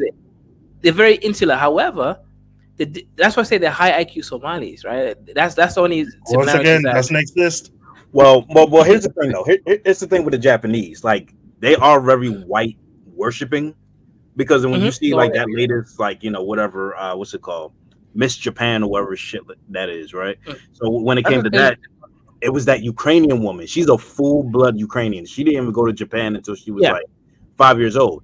And the people you're when right, they but James, there's no issue. That's why I you are right. say. But when it That's why comes I down said to it, But there was a woman who was half black, half Japanese, and then she was called a monkey. But at least she's half Japanese. But see, Right. No, you are. James, there is aestheticism, right? Because they're trying to promote a certain look of a Japanese person. But the reality is, in real terms, they would accept that half black woman as Japanese in the day to day culture than the white woman who, it's like a aesthetics. They prefer the white aesthetics, but when it really comes down to the culture, they do prefer someone who's half Yeah, Japanese, even if. but once again, we're talking about bullshit right now. The reason I would prefer to be in China. I do not like cultures who pretend to be polite, but they're not. That's why when you give me the example of high IQ Somali, no, at least Somalis at least are real to the nature. They're assholes. That's why I have no problem going to Somali if I get the chance. To Because me, at least I know I see. what comes at me. That's why I that like Chinese over Japanese, because Yeah, the Japanese would like Chinese to are say. ethnocentric too. Chinese are ethnocentric I too. agree. Yeah, Chinese don't Chinese accept would be people. more honest. I like Koreans. Koreans are so nice. Koreans, Koreans, I think, are the middle ground between the yeah, two they're very cultures. nice It's kind of people. funny. Yeah. Yeah, I like Koreans too. Nah, my problem with Yeah. Koreans is they're even more cocked than the Japanese. What is astonishingly and a feat you cannot imagine. Like Yeah. straight up, how the fuck are you so cocked in your societies that you literally control because you live in a capitalist hegemonic corporation rule out of South Korea? Like you basically corporation rule South Korea. How do you not manage to make your society not go down? Like if you have so Okay. much So control. yeah, hey, man, good question. Now here's the thing: the only issue so I cannot watch Chinese movies, even the ones that are really like big budget. I don't like their language. It sounds like shit. I love Japanese language, but their movies are shit. Only thing good I like about Japan is the anime. Now Koreans make the nice movies. Their language is in the middle. It doesn't sound like it sounds like Indian mixed with Japanese. It's not as annoying. I don't like the Indian part of it. I'm actually not a really big anime fan. Like, first of all, I was Anime, more reading. no, I was more hear me out. reading things. Hold on, I was more reading things, and after I discovered Okay. that Chinese and Koreans make mangas too, it just a different word for the Yeah, same shit. so yeah, so I like them Korean more and because Chinese shows. no, because their stories at least are not always the same fucking triple. And I it's not as agree. I agree. much. It is not as much as white booty clapping as they do. Like No, like I agree with the you. difference between Japanese and Chinese, if you ever read mangas, is Chinese mangas like to kill white people. I do not know why.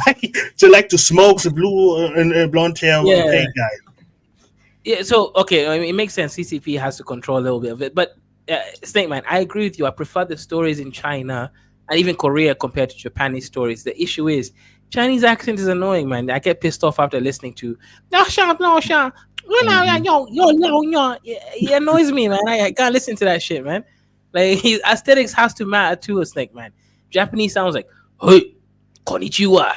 Uh, it sounds nicer, man. It Did sounds you actually ever watch anime? you know what? The It Japanese sounds female like voice. mice trying to destroy your eardrums when you listen to anime. no, that's a female High shit, man. pitched, That's like stupid shit. The female voice I that's the can't stand the that's the Japanese. Yeah, female like voice, like or some cutesy yeah, and stuff. that is most of it. Yeah, it's like a child, and I don't like that shit. Well, you Yeah, don't watch the hey, shit, I'm That with man. shit is Like Snake weird. Man. I'm not big on come on. anime either. You know what I'm saying? I don't need it. So what do you watch? Yeah, that is the Real guy. second shit. American. No, that is the second shit. Why I love Korean and Chinese manga more. No pedophilia at all. Oh, okay, true, Mhm. true. Have you seen Solo Leveling, Snake Man? That's a Korean one. That shit is decent. Yes, the women It's good actually fights. look grown. Incredible. Yeah, they look real. No tit sizes, not children. Okay, fair enough. I mean, I get you, Snake Man. I just have issue with their stupid accents when they do their language. Like Japanese just sounds nicer to the ears. It's Um, phonetic. It don't have tones. right, right, right. Now I'm Yeah, not but I gonna like lie, the like I kung like fu and like I've seen some like saying clips of some like Japanese like films, like not the anime, not no cartoonish shit, but like I mean Boondocks, Run Run Shaw. I mean Wu Tang talks about Shaolin monks. it, There's aspects that black people kind of sample from. Okay. Some China. people more than Well, they others, celebrating black people. huh? Wu They sell Tang fake Clan black. ain't nothing to fuck with. Wu Tang Clan. I But remember Wu Kaiser, Tang. Kaiser, the reason why I like Koreans, Yeah, they want to be chinks. Because Koreans are willing to date like outside the race more. Korean, that's what I like True. about them. They're the That's they're true. very like laid Yeah, back. I agree. I Igbo, agree. They're great not so minds think miscellaneous. alike. Thank Igbo, you, great thank minds think you. alike. Yeah, thank you that you bring Korea. How the fuck do you have an election when you have a choice between Korean Hitler and MGTOW Supreme when you choose the MGTOW? Wait, Oh what? wait. Yeah, what's going on in Korea right now? 4B movement. Yeah, because that's what I mean is somehow I don't know why, because it makes no sense in the culture structure as a structured society. Somehow they lost the grip over the woman. Yeah, I don't know this, why. I this is don't in know why. Korea and this is in Japan. Their women cup them so bad, bro. Because whenever there's a foreign man, they always go after the foreign man. I don't know how the That's foreign why I man don't got more understand. say. That's why I don't understand the loyalty thing, because right Yeah. now they're asking Japanese couples what about loyalty. They don't even know the concept of loyalty in a relationship. Mm-hmm. Right now, it's the generation right now. That's why I always ask myself when the passport bro talk about things. Hey, you can go where you want to go, but from all the Asian countries you can choose. Why do you choose the most liberal from all of them? It's just a question. But is the But Korean thing real or is it a psyop so foreigners don't come in? Because I'm just Well, like, it's real. I don't. It's real. How can Yeah. I mean? These people are basically running ethno states and they lost control. Like you got to be kidding me. no, Koreans. Cause they said they women keep saying that because the men are too oppressive. That's what they say. Then Yeah. again, I don't know what's really going on because Yeah, but you see, a lot of the that problem stuff is is fake. the problem is leave the tourist area and actually interact with people. Maybe I think maybe the Korean women feel like the men will keep dating the outsiders every time, so they getting jealous. 'Cause like Korean men like to date Europeans in other ways. That's a Korean man. No, it's both. It's both genders. It's both genders. That's why I always say, how the fuck? Because everyone knows that like Caesar said, is an ethno state, really strict society, basically run by corporations, and specifically in South Korea. How the fuck do you lose control of your population so fast? Like how is that possible? But why do you think Koreans like to date outside the race more often? There must be a reason why. I mean, they're not that free minded. They're just more free minded than their siblings in that part of the world. Yeah, and even with that degree of not free-mindedness, they still lost control. I don't know. I have a hard time believing this stuff. He's like, bro, you're running an ethno state, man. At a certain point, it's like, how can you lose control, man? Like, Hold on. What does same ethno religion, same since when? ethnicity. Hold No, on. Since when does ethno state means not being cuck? I mean, no one's running unless you're saying the U.S. Army is like doing like weirdo stuff on these people. Like, Once again, what does how'd you lose since when- control of your culture? Like, how'd you, I didn't say you lose control over your culture. I said lose control over the population. That's a big different thing. Ethno state doesn't make you immune against cuckiness. No, yeah, I'm just saying like these people, you don't have any excuse to like lose control. You're in control, other than like the U.S. occupation. If that's a fact. Once again, I'm not talking about the cultural aspect. I talk about why the fuck is a disparity? Why the fuck is the ideology between your women and men so different? No, that's a culture issue. Right? It's cultural because they can afford to have more kids. They just don't want to. It's still in the same culture. Women being unruly has nothing to do with the culture. That is a universal fact. Really, that's why. That's why I say, how do you manage that? Because for that you literally have to lower the grip. It's only possible if man lowers the grip. And what I don't understand, why did you lower the grip? It's hard to understand. The reason why I'm thinking it's a cultural is because, like, in other societies, you'll find women that they don't even live in houses, and they'll give birth to as many kids as possible for their husband because it's just like that's the culture. So it's like if they can do that in other parts of the world, you have other societies that are rich. Yeah, but that's not a culture. Women being hoes is not a culture, Caesar. That's not a culture. That's human nature. That's why I say, how the fuck do you lose the grip with your strict society, nearly dystopian cyberpunk society? How the fuck do you lose the grip?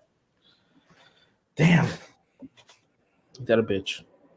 You only can find, and that's why I don't really like the type of that only you can find out if you actually listen to Korean men and Korean women have a discussion. It's kind of funny, right? I was trying to look for the video, I couldn't find it, but I was watching a video today, and it was a snippet of a Muslim woman from the UK, right?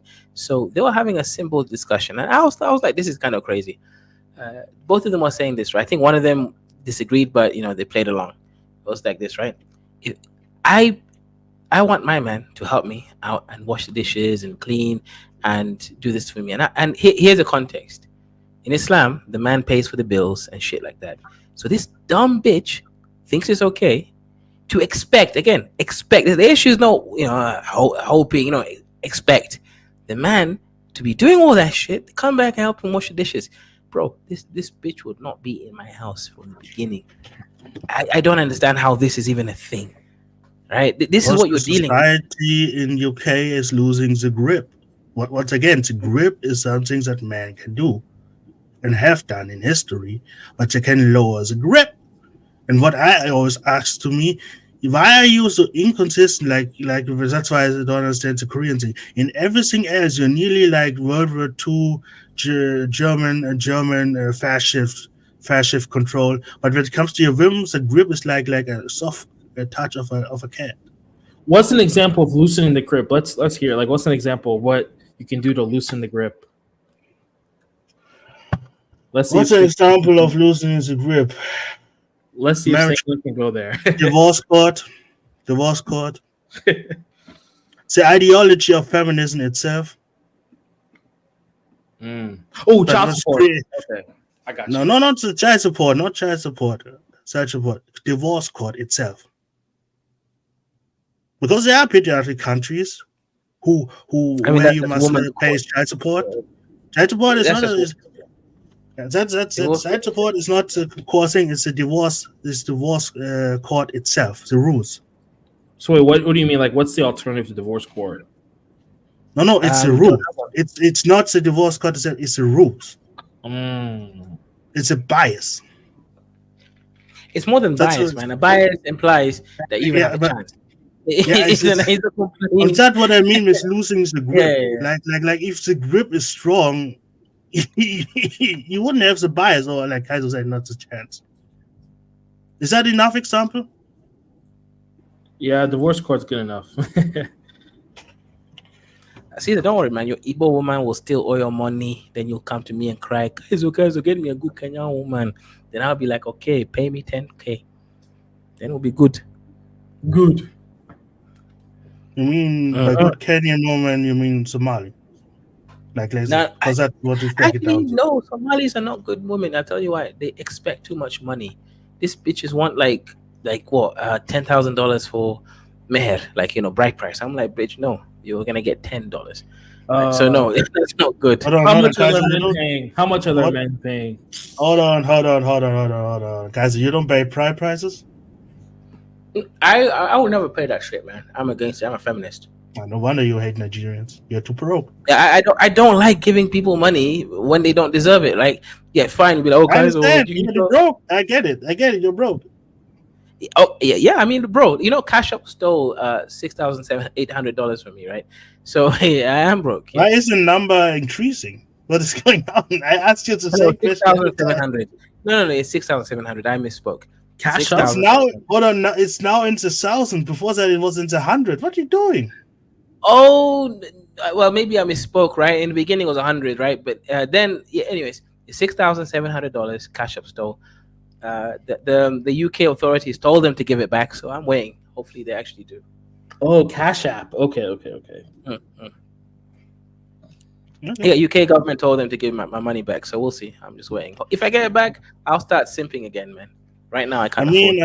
But that's what I mean. That is actually what I missed in the red pill discussion. Actually, very much. I tried to introduce it. The grip series, basically having a strong grip. Yeah, Chilani, shout out to you, man. Hang on, let me just shout out to Chilani. Chilani, your husband is a very lucky Arab man. You are a Badwani, you are an African, but you decided to go and make your genes superior and marry Arab man. I don't hate it. You're right.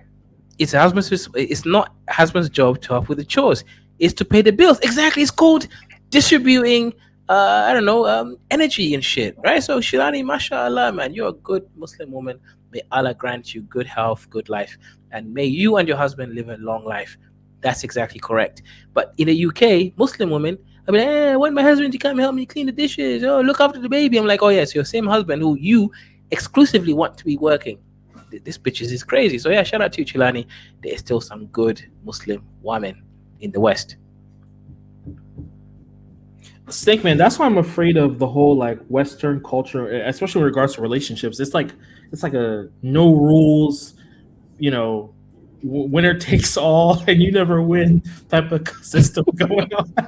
Once again, the concept is easy. As long as a man, as a collective, don't give up the grip, nothing will happen.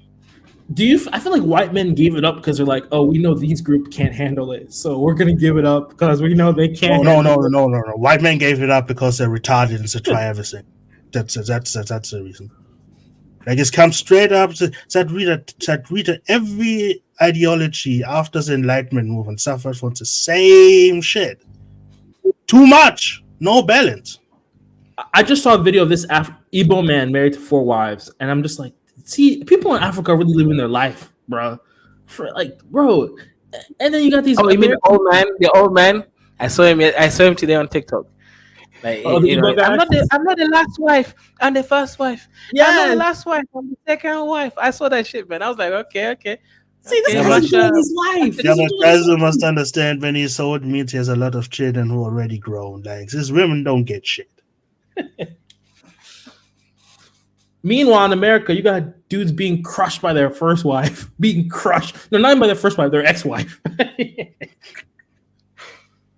Sometimes not by wives at all. No, they owe so much child support they can't leave the country because their passport. Oh my god! Hey.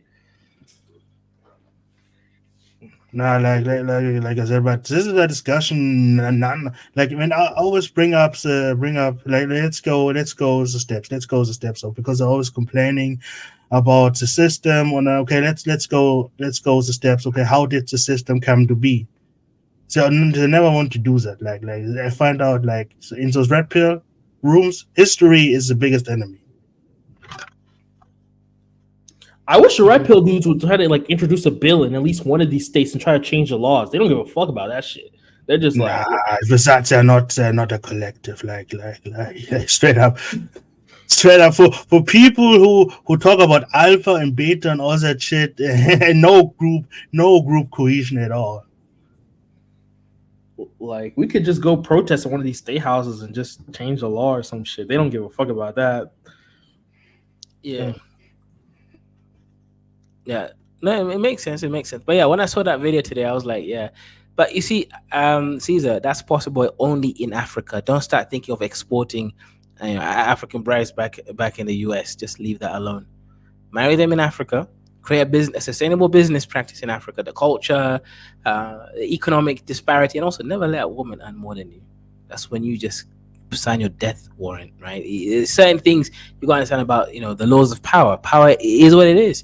These are not very conscious people. They will use it against you. Just make sure you play that game right. That's what I can say. What about playing the game not at all? Well, no, that's dangerous because then you get into like sex accusations. Oh, he raped me. Because we out here dealing with like multiple women, and that's not safe.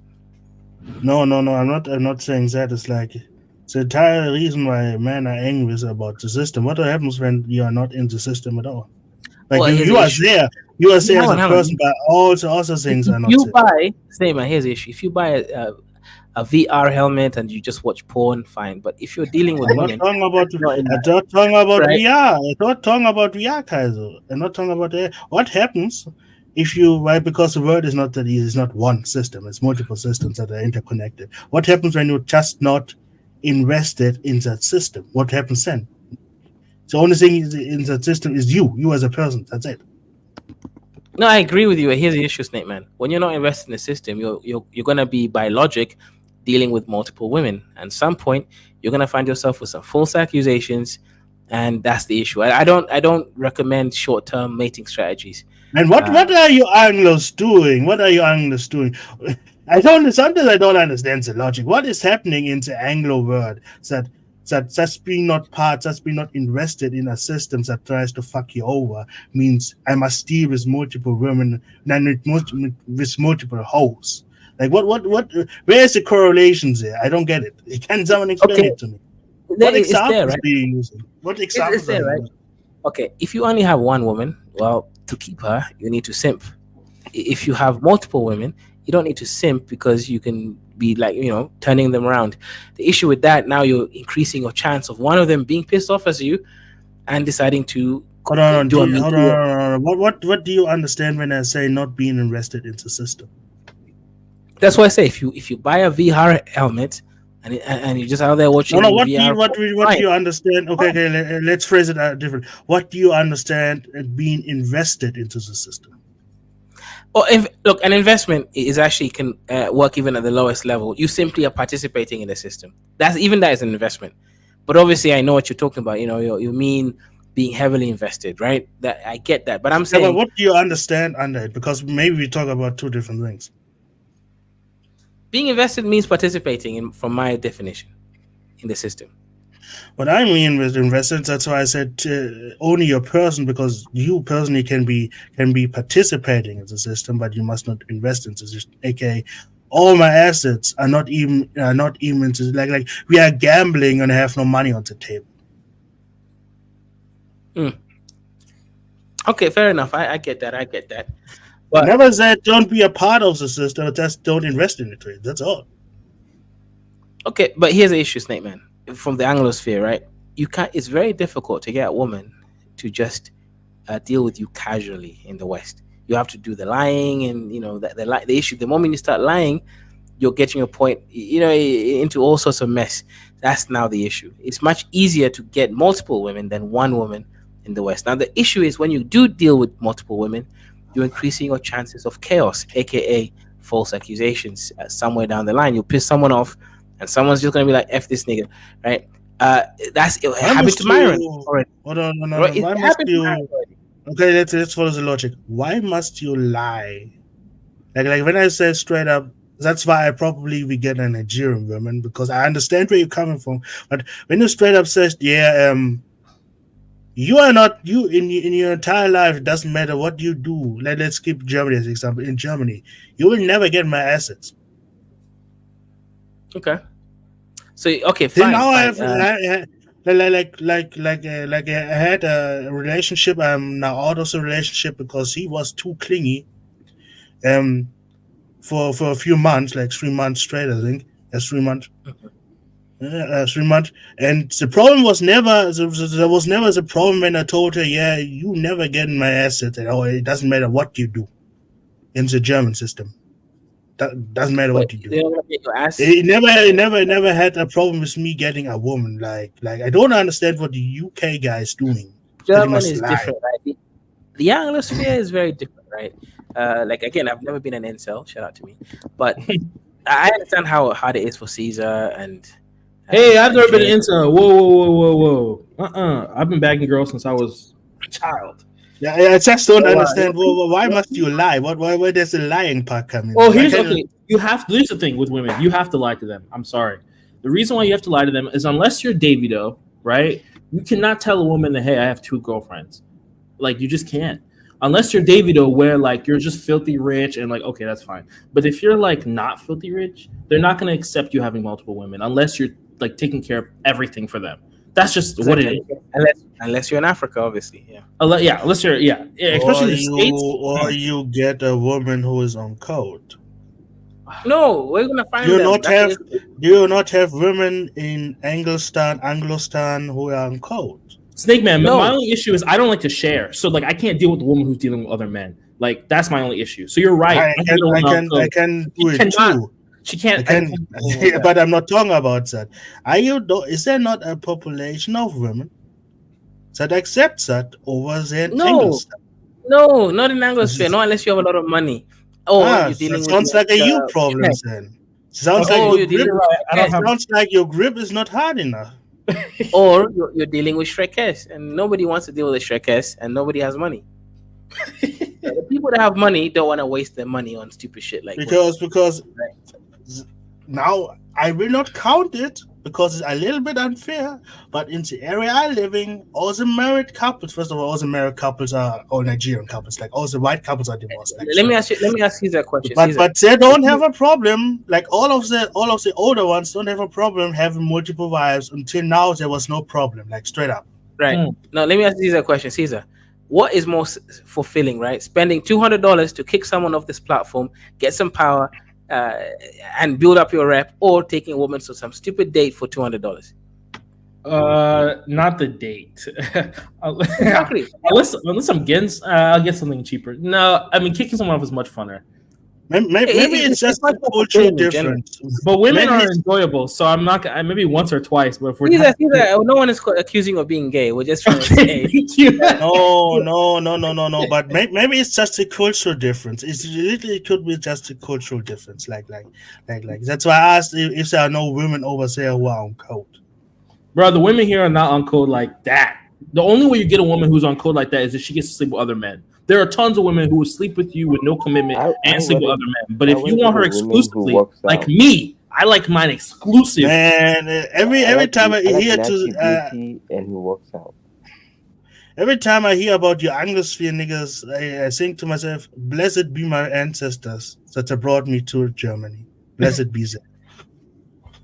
Well, dude, I'm doing it in Nigeria though. Nigeria is no issue. Multiple, you can have multiple, and it's easy. I can even take care of them. There's no issue. So, God bless Nigeria. God bless Igbo land. Okay, yeah, makes sense. I mean, Igbo, salute to the panel and shout out to you, Dr. Thunder. Guys, check out Dr. Thunder's panel. He's always doing good shows on modern cultural stuff. Actually, one of the only manosphere places I would go to, right? The other manosphere kicked me out, right? Because I was too high IQ for them, right? I still hate it. No, that's why I like Dr. Thunder, right? And people like him. He's actually high IQ. Think about it. Are you not a Christian, Kaiser? Can you not forgive? What? Can I not forgive? Low. Because unfortunately I can't come up, but perhaps a bit later. Okay, shout out to you. Yeah. Forgiveness. I don't like that FBA forgiveness, right? I'm not gonna lie, right? Imagine some white racist, turns your daughter into grape juice, right? Makes some wine, right? Ferments and all that shit, right? Grapes her, beats her, and then because she's black, right? And then you go there, oh Jesus. Oh, Jesus, we'll talk about forgiveness. I forgive you. No, that's some bullshit, man. Like I would never forgive anyone. A lot of tribes love evil women. In Nigeria, a lot of tribes love evil women. Still cool. A lot of tribes. I don't know why. What? Sorry, come again, Ebo? I say a lot of the tribes in Nigeria love evil women. A lot of tribes. Because Yoruba date evil women a lot. Yeah, beautiful, man. Of course. Sorry, what? Evil women. A lot of Nigerian tribes love evil women. Evil women are nice. Yeah, they're obsessed with Igbo women. It's insane. But we know why. It's because they got a little bit of that. They don't look as dusty, man. They're not so dusky, right? Other Nigerians. What are you talking about? What are we talking about? They're dusky. The other Nigerians are dusky. They look like a shade. A bit shade. What are you talking about?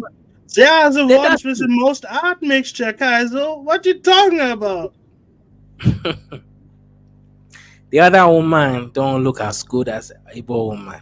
But they are the ones with the most art mixture, Kaiser. What you talking about? It doesn't really matter. Igbo has that shot. Now his brain is functioning. At least you admit it now.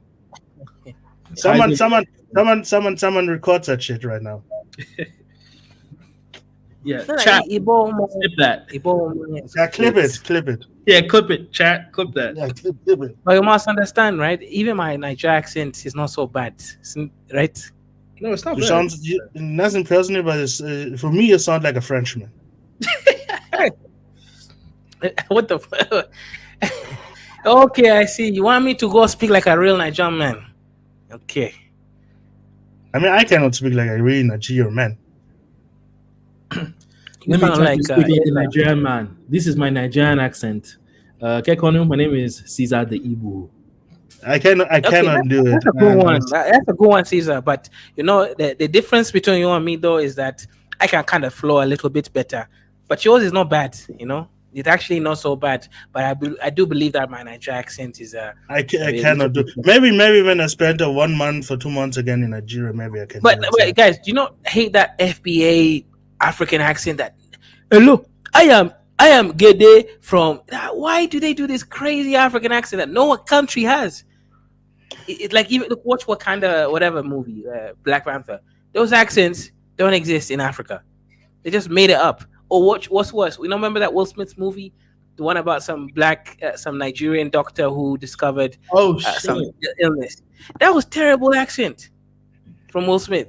Yeah, that was the Igbo doctor, by the way. Woo woo!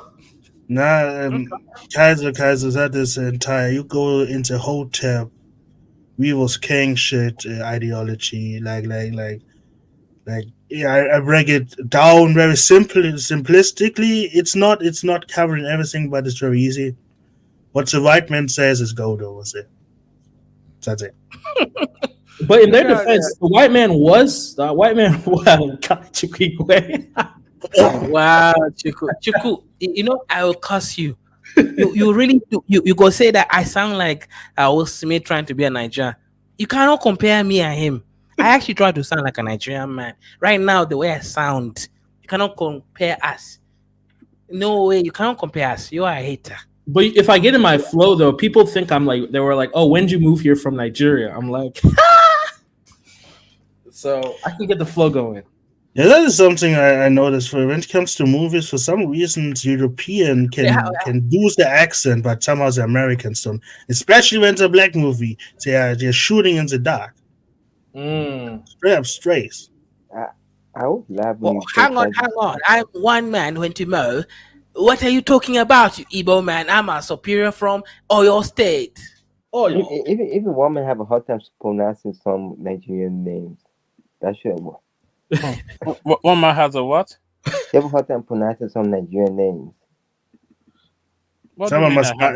I pronounce Nigerian names perfectly for reasons of being a Nigerian. So that's why. Yes. I'm not like Snake Man, who's like T York from Farscape. Do you know that sci-fi program Farscape? How old is it? Yeah. How old is it? Well, Farscape. Yeah. Have you seen? 10 years Have you seen ago? Fallout? Fallout just came out the other day, the TV series. What? Fallout? Yeah, Fallout. They have a TV series. Oh, Fallout. Yeah, I saw the entire thing. Oh, okay, yeah, it's decent actually. I was surprised. I thought. I knew it was decent because it's not that. It's a new age fantasy in America. Yeah. Like it's not that hard for America to do it. The problem is that once again, she shit on the law for no reason at all. Makes sense. Fucking up the timeline for no reason at all. Kaiser, what's your favorite African language? What's your favorite? Do you have a favorite? Okay, great question, Ibo. Right? I think obviously Swahili is my favorite language, and again, I'm not a Swahili person, so don't come for me. Oh, guys, no, I'm not Swahili. That's none of my tribes. I like Swahili because it sounds good, it's easy to learn, and it's accessible, and it's the fastest growing language in Africa. The other African languages, I don't like the South African ones that they don't roll off the tongue that nice. Now Igbo is cool, but then it's too much. It's not as accessible as the other language. Yeah, Swahili is the best, and I'll say the second best will be Amharic from Ethiopia. I like that, and then after that, I'll say I like maybe Yoruba and Igbo. Then maybe Hausa and all these other languages. What do you mean Igbo is not accessible? No, we're fixing the accessibility thing. We're fixing that. What happened? Initially, what happened was a lot of the people would let's just say tribal warfare, but we're working on the accessibility. Well, no, the problem is the accessibility is not that if you come, you close the door. The door is open, but it's on the other side of the mountain. You must go to the door. We're not going to bring the door to you. You must go to the door. Igbo, by the way, Igbo Kwenu. Igbo is still very insular, right? That's the problem, right? Because even the white man that I showed that got his Nigerian passport, right? He was talking about how he loves the Igbo culture, he's part of the Igbo culture. He had to become part of the Igbo culture for them to actually allow him to go and learn even Igbo. That's now a difference. Now, there's nothing wrong with that from a pure African sort of vibes, right? But if you're trying to grow your culture, your community, and your language, you need to make it easy for someone else from anywhere to go and be part of your culture. Kiswahili, you can be from anywhere in in the world. There are universities in America, in UK, everywhere, China, teaching Kiswahili. They're not doing the same for Igbo because Igbo Oh, still has that kind of it's almost like Somali, right? They still have that very unique culture that they want to kind of preserve within themselves. No, it's So not they yet. have to. We are too It's still lazy a to little do bit. it. No, no, no, no, You no. see that? Because once again, You see that, Caesar? if you come, we teach you. The problem is we are too lazy to go to you. We are too lazy to export it. Mm. That's it. That's literally it. Because if we were really that defensive like Somalis, we wouldn't have the biggest migrant population on Earth. No, no, true, no, no, true. not on Earth. Caesar, you Migrant speak population Igbo? in Africa, sorry. Yeah, and another thing is like people don't realize we came out of a war like 50 years ago. So it's actually crazy how much progress we've made in the past 50 years. We're competing with people that I mean, we had all of our money taken from us just 50 years ago. So we're competing with other groups that I mean, what have they been doing for the past 50 years? I don't know. But you're right, it's something that needs to be worked on. Because you're right, you do have to like join a community in order to speak Igbo, But I you know. think now the Igbo language is getting popular now compared to the Niger Delta region. The Igbo language is getting more Shot popular now. fired. We don't even have to shop. It's obvious. Like I don't even know what to say. I The Oh, mean, it will go in the natural way. Like, let us say so. Like, yeah. if you don't do By the way, nothing, guys, it goes away. did you realize that Joe Rogan came back on YouTube? I just realized that today. what? He's no longer just on Spotify anymore. Hold on. Yeah, So Joe you Rogan. mean the old buff midget? The oh. You mean this Did guy? his contract run out? He had 100 million contract with them, didn't he? With Yeah, so I guess that Spotify. it's Spotify. Yeah, he's come back on YouTube, which is interesting.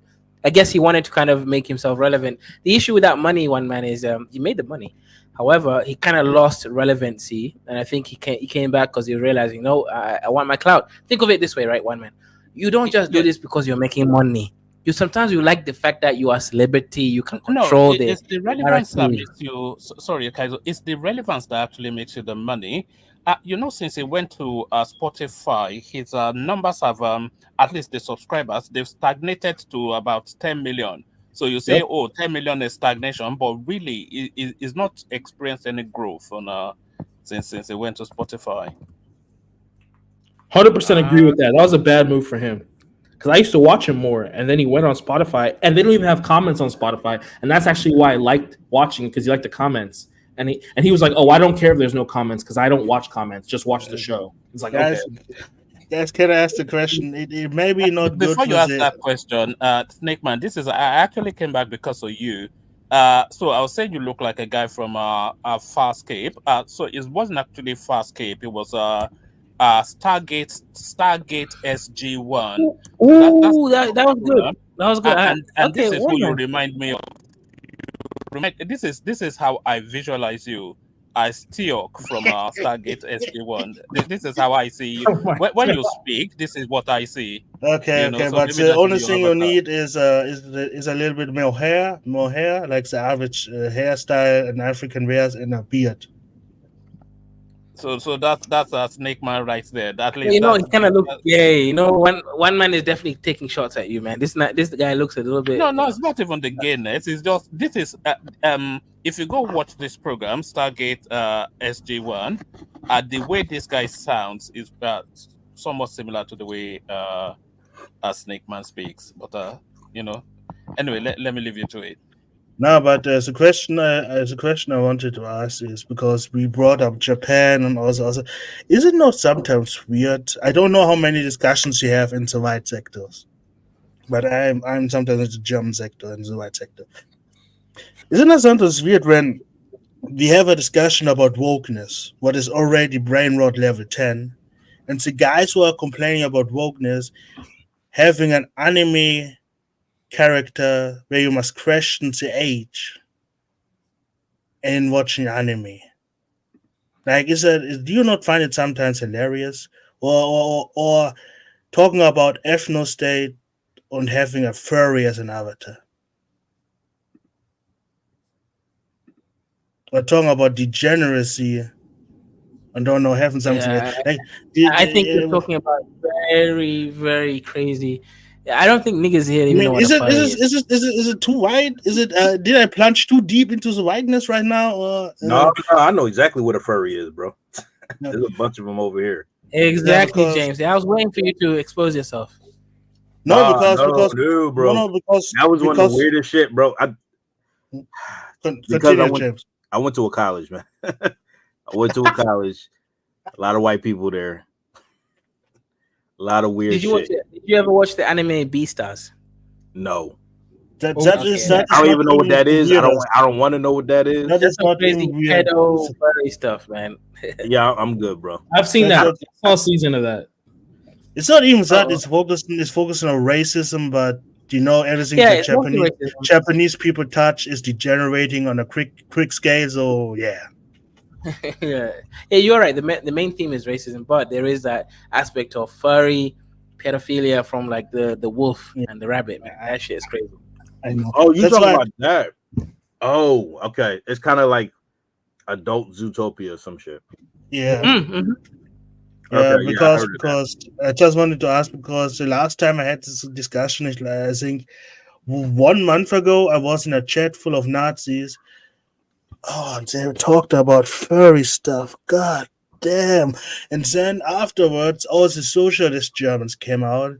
And they were talking about, man, fuck those Nazis. When I talked to them, hey, what about that furry stuff? When they talk to me, Snackman, we don't talk about the furry, but all of them were gay and furry and something like no, don't focus on that. Concentrate on the Nazi. And I said to myself, is it not weird how white people can literally just blend that shit out like that, like it doesn't exist, but they're still doing it?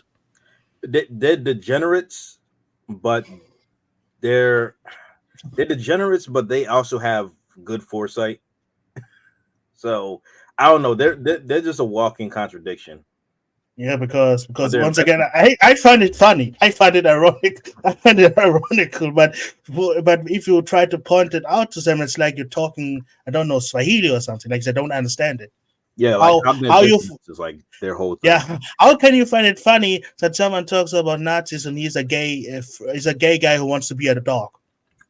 It's like that Milo dude, Milo Yiannopoulos or whatever, where he's like a Oh yeah, Nazi, but he's but like a Nazi gay and all gay. that shit. Yeah, he's a Nazi who wants to fuck black men. Yeah. He literally said that multiple times. See, Like, that's exactly why I'm okay with LGBTQ stuff because it's like white people have like they have crazy national racist dudes that are also gay. Sam Harris, like he's gay and he's doing all this shit for his people. Like I'm cool with gay people repping the black cause or the Igbo cause. Like, what's the problem? Wait, Sam Harris is gay?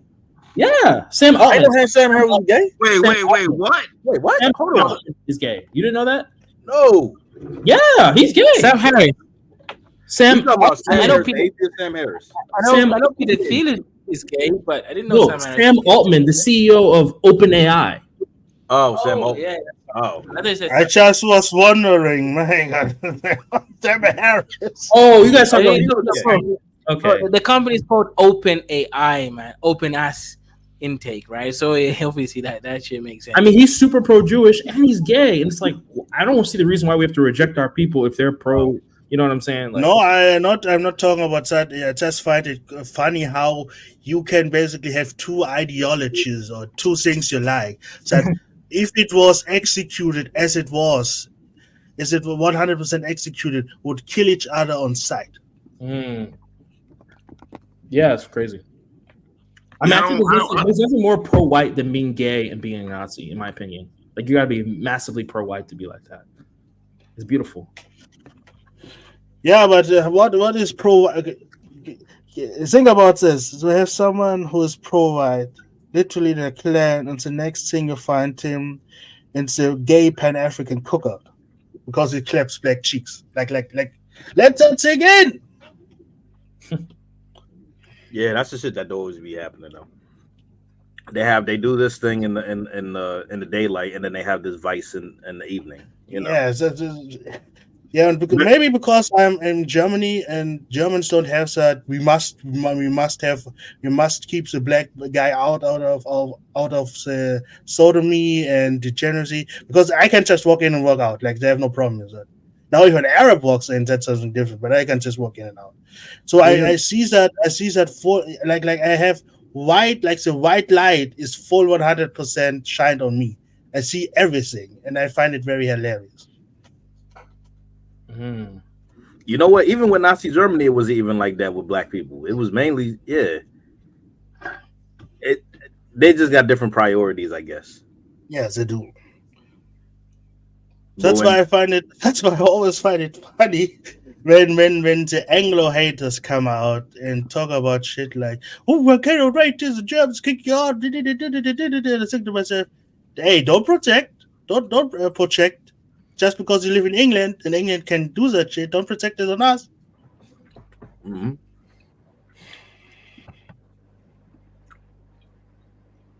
So, guys, you never had those discussion in England when you were studying. You never were in those circles, like walking accidentally into it. Which You conversation? never. You survived conversations. See, we was Viking shit. See, we was Hyperborean shit. yo, they still talking about Hyboria. That dumb. Yes, Yo, this is idiots, yes. bro, man. This Hyboria. Especially here in Germany, they cannot shut the fuck up about it. is like this theorized. All right, basically, Hyboria is like this fictional, like northern continent where the Aryans come from, and then from there they go and give civilization to the rest of the world. These blonde haired, blue eyed, inbred people. What the heck? That's what Hyboria is. It's, Yeah, it's basically like how the Nation of Islam or that Nawapians have like this ancient black race that go around and give they're civilization to basically people. Yakubians, Yeah, right. And the Yakubians are the white people. Yep. yeah. We were space Vikings, we was Hyperborean shit. You never had those discussions? Nah, not me. This is America, man. I ain't hear that shit. Maybe James heard it in his part.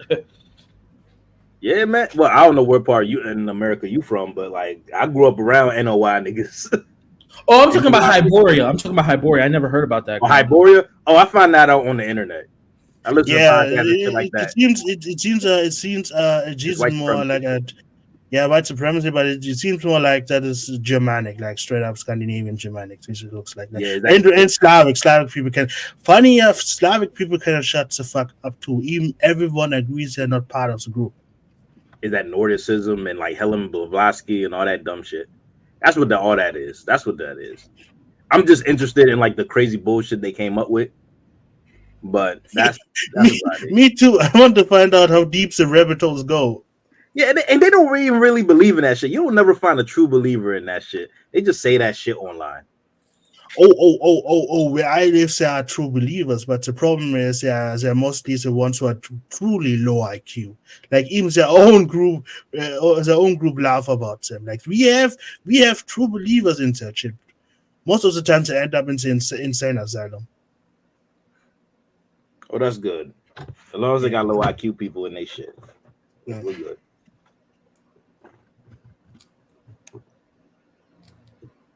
So, guys, you never went deep into. Man, I must really question the white people you surround yourself with. Kaiser used to only bang with white supremacists. He's just capping for the panel. Nah. If he bangs with white supremacists in Europe, he had to have the Hyperborean discussion. That's how Kaiser became pro-black. He used to only hang around white supremacists, and then he had a wake up call. Nah. Do you see? That's why.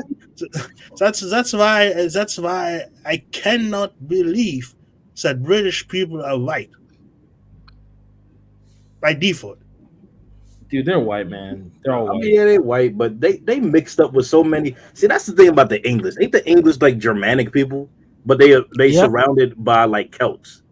Yeah, like the Scots. Germanic people surrounded by Celts who are also mixed with the French. So it's Germanic. But the French are also Celts themselves and Germanic. Yeah. Basically, it's basically Germanic people mixed with Celts who got civilization from the Italians and they fucked them in the ass. Hey, and the Scandinavians too. The Vikings reign in there too. Oh yeah, that's true. They did. Yeah, exactly. Yeah, exactly, man. They're just a mix. Celtic mix. That's what they are. They two types of white people. So, Kaiser, never had those discussions. Kaiser, I remember you were on Chaotic Truth channel talking to 777. He's a Hyperborean bullshitter. So I cannot believe that you never had the discussion. Yeah, especially with the Yeah, 'cause they, no. they mix them Berbers up in there too with that Hyborian shit too. Uh, Yeah, that whole North African thing, they get crazy with that. Hey, but Kaiser, don't you believe in the what do you call it? The Hamnetic hypothesis? How they gave our What do you ass. mean by what do you mean by believing it? Do you mean do I put weight on it? Do I agree with it, or Do you agree do I? with niggas from the north coming down into the interior of Africa and giving our ancestors civilization? it's Okay, that, impossible. Do you know why okay. that makes no sense? Do you know why that makes no sense? No Neanderthal DNA. The Hermetic prophecy basically crumbled after they find out that sub-Saharan Africans don't have a Neanderthal DNA. Straight up. That's why no one is actually ever talks about that shit. Yo, in this black conscious community shit, like you say you used to listen to Sonetta and all that craziness, right? They Yeah, pushing yeah. that. They pushing that, but they pushing it where like the ancient Egyptians are just Or black the people. Asiatic black man. Yeah, they call Yeah, it the Asiatic black man hypothesis. yeah. They even trying to do that because they want to disconnect Egypt's Asian component and like it's all just black in Egypt, and they moved down and gave civilization to West Africans, and by that West Africa, that's how we connected to ancient Egypt because West Africans are the descendants So James, of the I, Egyptians. I I like I, I like using modernity, right? So if you come to Kenya, which groups of people do you think are the highest IQ people? Which sort of is it the Hamitic people? Is it the Kushites? Is it Nilotes or Bantus? Who do you think is the most advanced? What are we basing this off of? History? No. Just today. Like who is the most high IQ people today in Kenya? I wouldn't know. Yeah, guess. Give me something. I'm gonna say Bantu. Yep, it is. Oh, for real? Yep. You go across South Africa, Central. It's all the stuff. It's all the same stuff. So I think generally, the most backwards people are the other ones, the ones who are so called more admixed with Hamitic properties. They're actually the most backwards people. They're low IQ. Their cultures don't make sense. They're backwards. Yeah. The problem with Hermetic prophecy is like I said, maybe I'm not deep enough in those communities. Do they not say that the originator of the Egyptian or the Hamitic culture came from the south, basically from the interior of Africa? Yeah, some of them do say that. Okay, because Yep. why do they never have that idea? Maybe that ancestor split up. Did you ever thought about that? No, I mean like in the Green Sahara, at least in the African human period, there, I believe that there is different cultures within like the Sahara, and some because people are not settling on the Nile when there's like no desert, right? So people only go towards the Nile when there's the rapid desertification of the Sahara. So people move towards that way. People move south. I mean, like it's not like it's just this one culture that came up from the interior of Africa and created the ancient Egyptian civilization. The Egyptian civilization has people from different places, but the majority of those people are within Africa, and the Egyptians are just native to Africa. But they do have components from the North African uh, people, people from the Levant, and people that are like Cushitic and like Nilotic in origin. So that and all those components mixed together give you that Egyptian.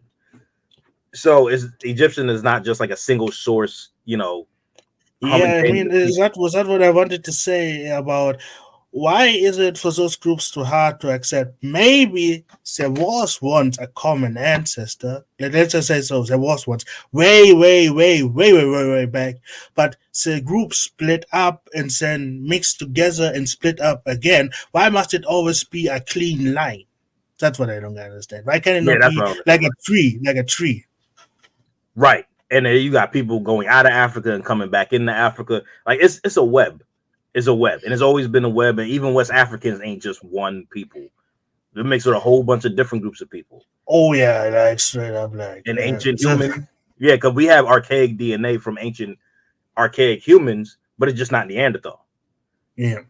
So, like, you No, know, so, yeah. so it's funny. It's the funny thing. I think that from all those groups, from all those historical black groups, the funniest thing, what I do not understand to this day, are the Moorish ones. Like, what is with the Moors? I don't understand it. Like, okay, some West Africans, or a lot of West Africans, because of the expansion of the Almohad, I cannot really spell Bro, using it. the Moorish shit, the Moorish stuff ain't got nothing to do with what you talking about with them.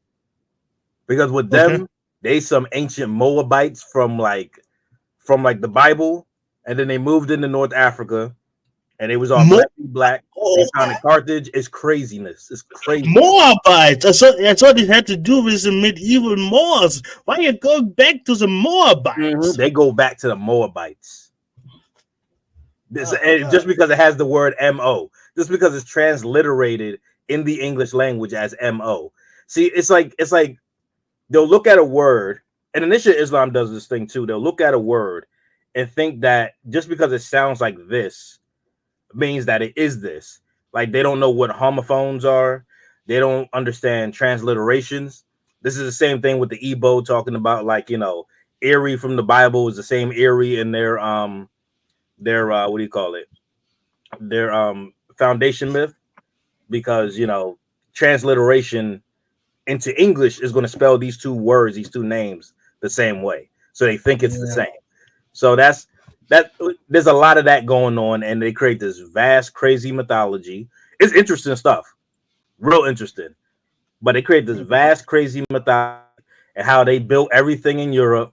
They built all the castles and all the other stuff in Europe, even though if they were Muslim, I don't know why they're making images like European castles and European churches have graven images. You know, it's all kind of craziness. And then they come over here, but not only that, they're the original Moabites, they also the indigenous people in North America, and they were here before the other white people came, and that they're really Native American. So they Hold on. both African and Native American at the same time. How does the split between the ancient Moabites and the Native American happen? Because they want to have a claim. Actually, that's where the Abo community come from. They On the come from people in the Moorish. Yeah, there's something called sovereign citizens in the United States, and sovereign citizens are people who believe that they don't have any legal. They believe that they're not legally bounded to the United States, and that anything they do, they can do because they're not citizens of the United States, and cops and judges and magistrates can't tell them what to do. So some Moors in like the early 80s or the late 70s grabbed onto this idea, which was started by white folks. You can still see them on YouTube. There's a bunch of compilations of them in court saying that, you know, that's not my recognized name and all that other stuff. They took hold of that and started claiming that they were indigenous, saying that they had rights to the land. They even created a fictional Native American tribe. And a lot of the ideas that were kind of formed there is where these Abos kind of get their idea, and that's where they stem from. They got connections to the My Moabite. problem with because I'm maybe because I'm from a tribe and I understand tribalism and all that shit. My problem is the indigenous argument. It's not the indigenous argument. You can be indigenous. I have no problem with that. But every time I try to get a feeling, a vibe from you, because someone who is tribal can understand other people who are tribal, like straight up. That's why I know Somali coaches are assholes, because but and every time I ask the indigenous people, okay, what exactly are you now? Because indigenous people are always very strong on lineage and something like that. And do you have any tales or something like that, or languages, or at least some kind of land that you claim you come from, like the smaller people do. They're always claiming that specific area. Do you have anything like that? And every time I ask those specific things that only people who are actually come from tribes come from. So never have an answer to it. Mm. Like indigenous people, like okay, I claim something. Okay, what exactly are you claiming? Because culture is mostly those indigenous culture is always mostly connected to the land, but it's a specific land most of the time, depending where your lineage comes from. So, what exactly are you claiming? What exactly makes it different? Because you can be tribal and you can also have other tribes you're breathing with, but you're still related to that tribe. Shout out to the Somalis. What was the dialogue between the tribes? What was the history between it? Who do you love? Who do you hate? What was your religion or spirituality? Bro, Spirituality. it gets Like when so it gets so weird with the it gets so weird when, especially when you ask them that.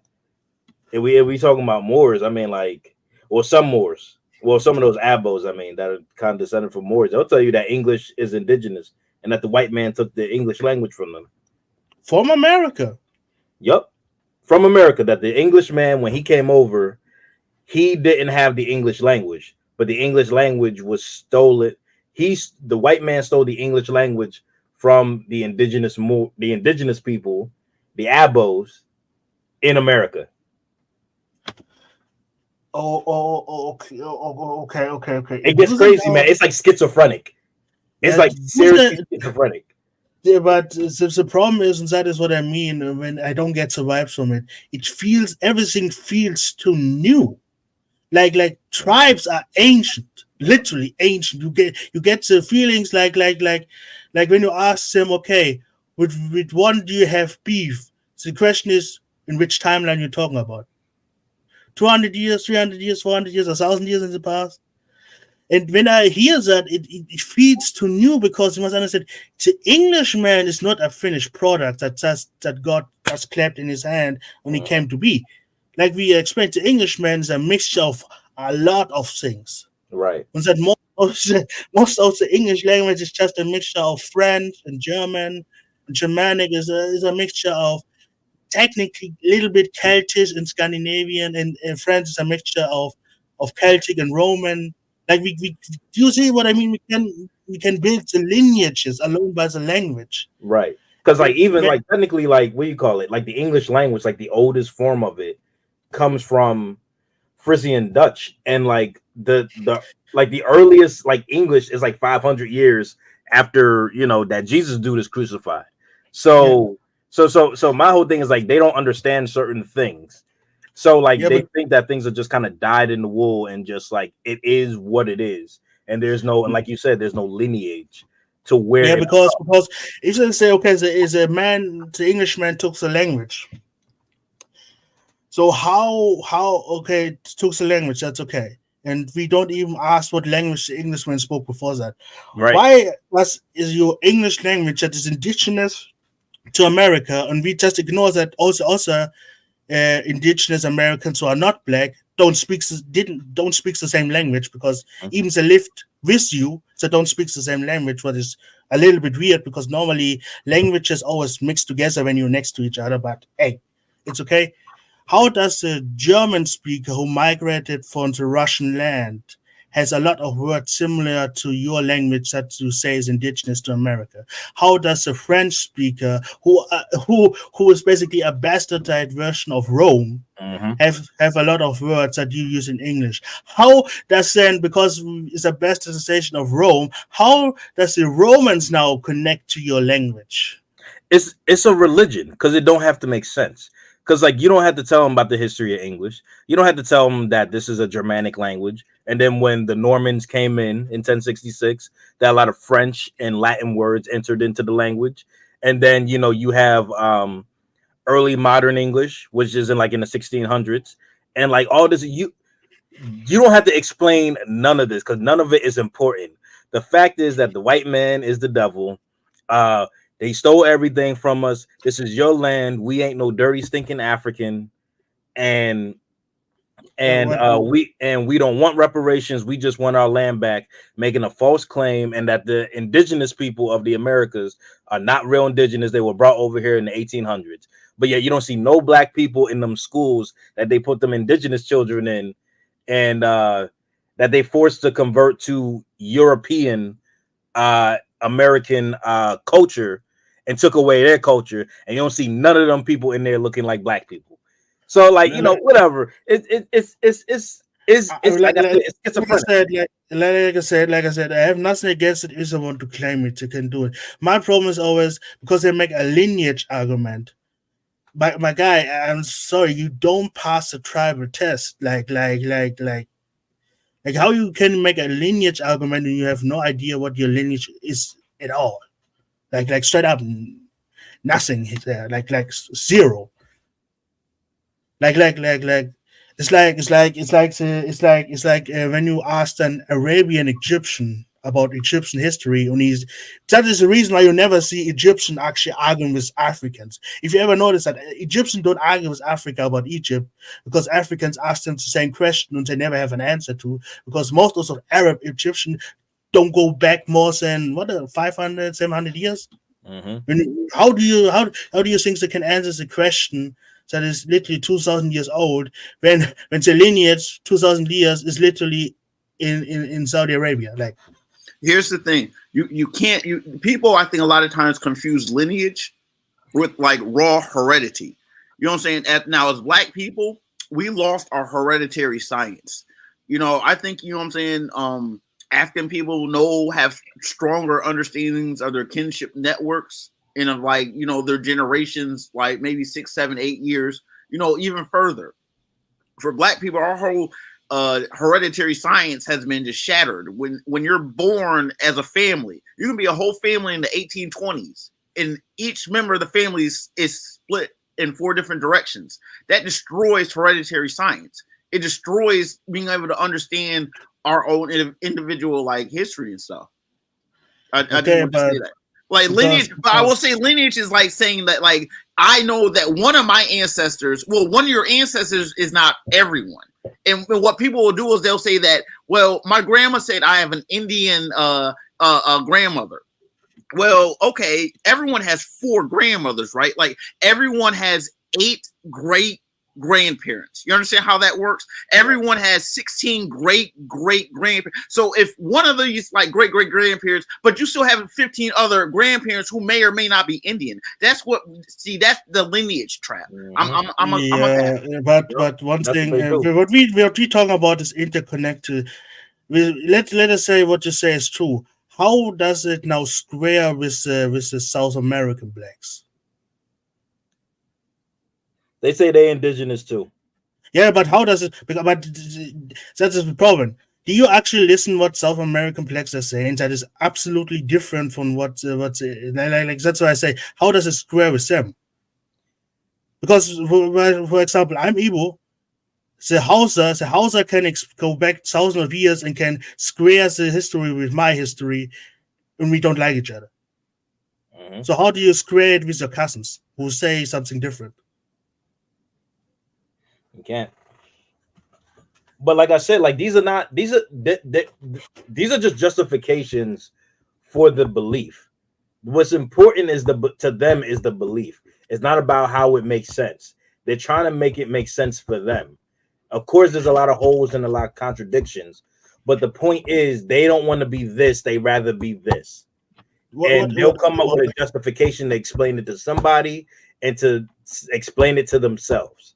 It's a religion. Okay, then I understand it. But because once again there are different levels to it, and the biggest level for me is how does the entire thing you just said squares up with the things that the South American blacks are saying, who outnumber you in the millions?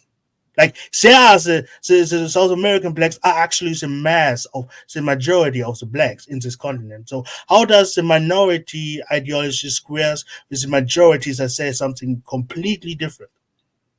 Because America got a big stick. America's is a big kid on the block. Like, that is a white man. That's what I mean with the lineage shit. Like that's what it is. It's, you know, It's just Yeah, the but that is influence. a white man. That is a lineage because you cannot say, "Oh, American has a big stick." What does it have to do with your lineage? What does it have to do with a cousin? Yeah, Cousin but saying he's Uncle you Dad? know what's crazy?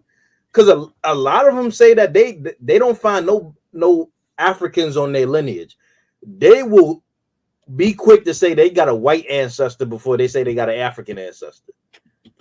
What makes the funny thing is that is the same with the Tessa thing I have is an outsider is an outsider.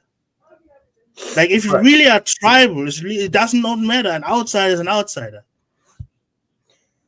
But the shit don't even link up because the thing is that they only hinge on that one of their grandmothers say that they indigenous, and that's all they need.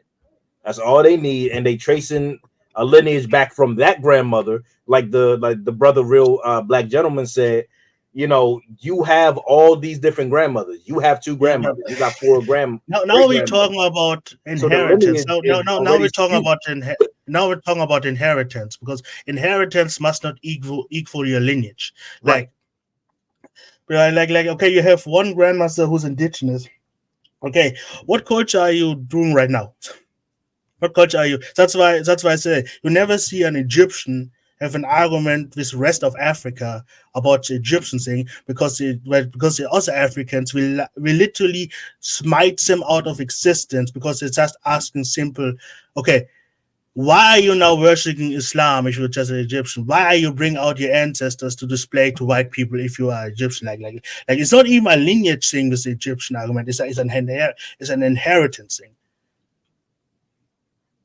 Right. So I don't know. They're like, but then again, that's culture too, because they accepted this Islamic culture. But That's why I always say. That's why I always say, in African circles, Egyptians are the most capped Africans on the continent by culture. The, but the, that's always how they've been historically too. They always been the, cut.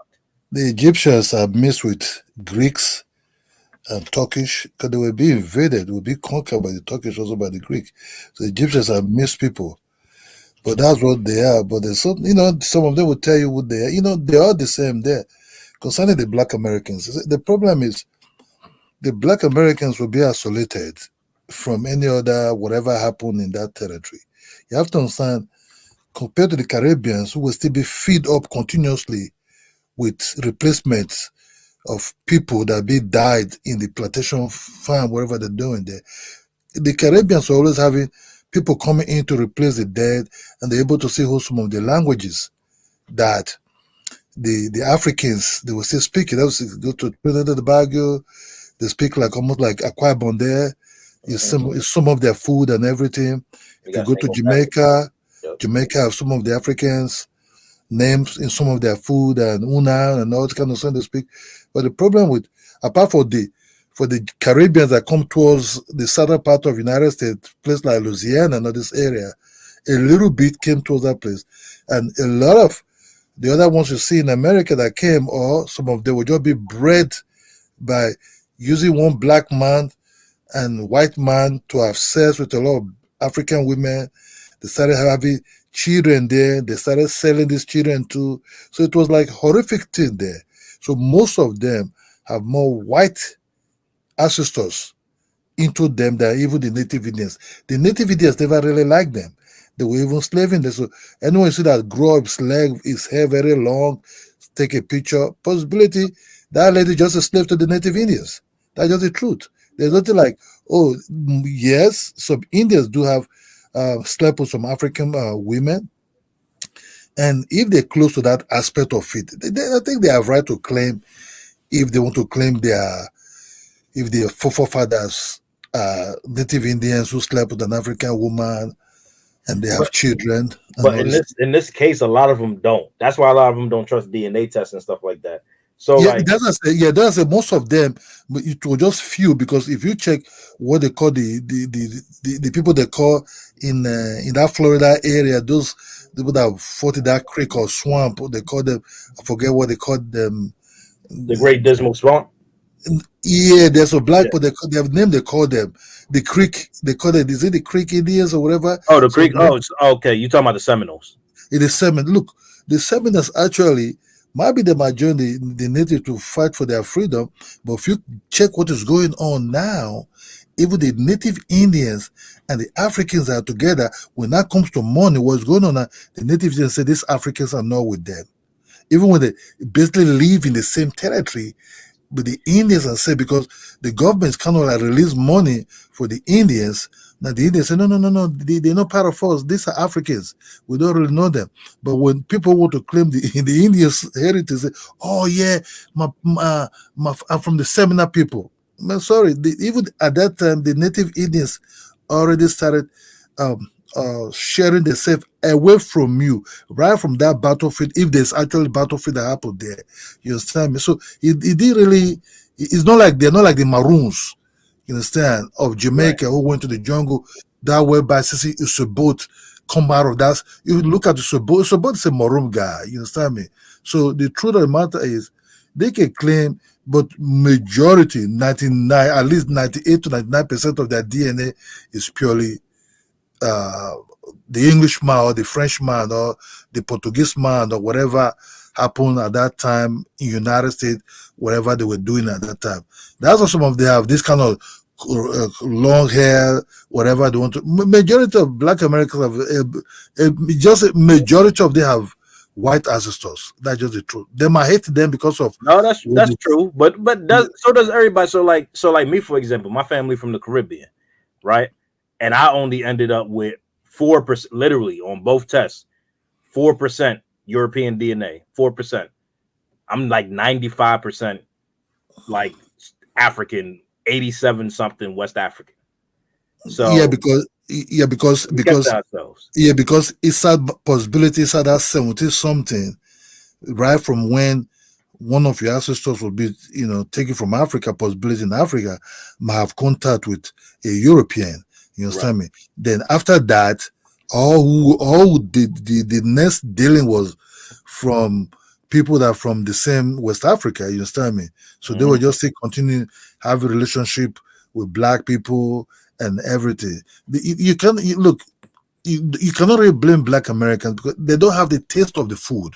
What make you to come to Jamaica eat yams with vegetable? Jamaicans eat a lot of their ancestors food they pick from Nigeria, Ghana, the Aki, all that stuff. all Like, this stuff. yogurt, all that stuff. Yes, and some of them even bear the names also. So they didn't really lose that aspect of them because they will always be replaced with people from the same territory. The same territory will still feeding them in, bring them. If they lose anybody, they'll replace them again with people from the same type of territory. So they just keep who they are.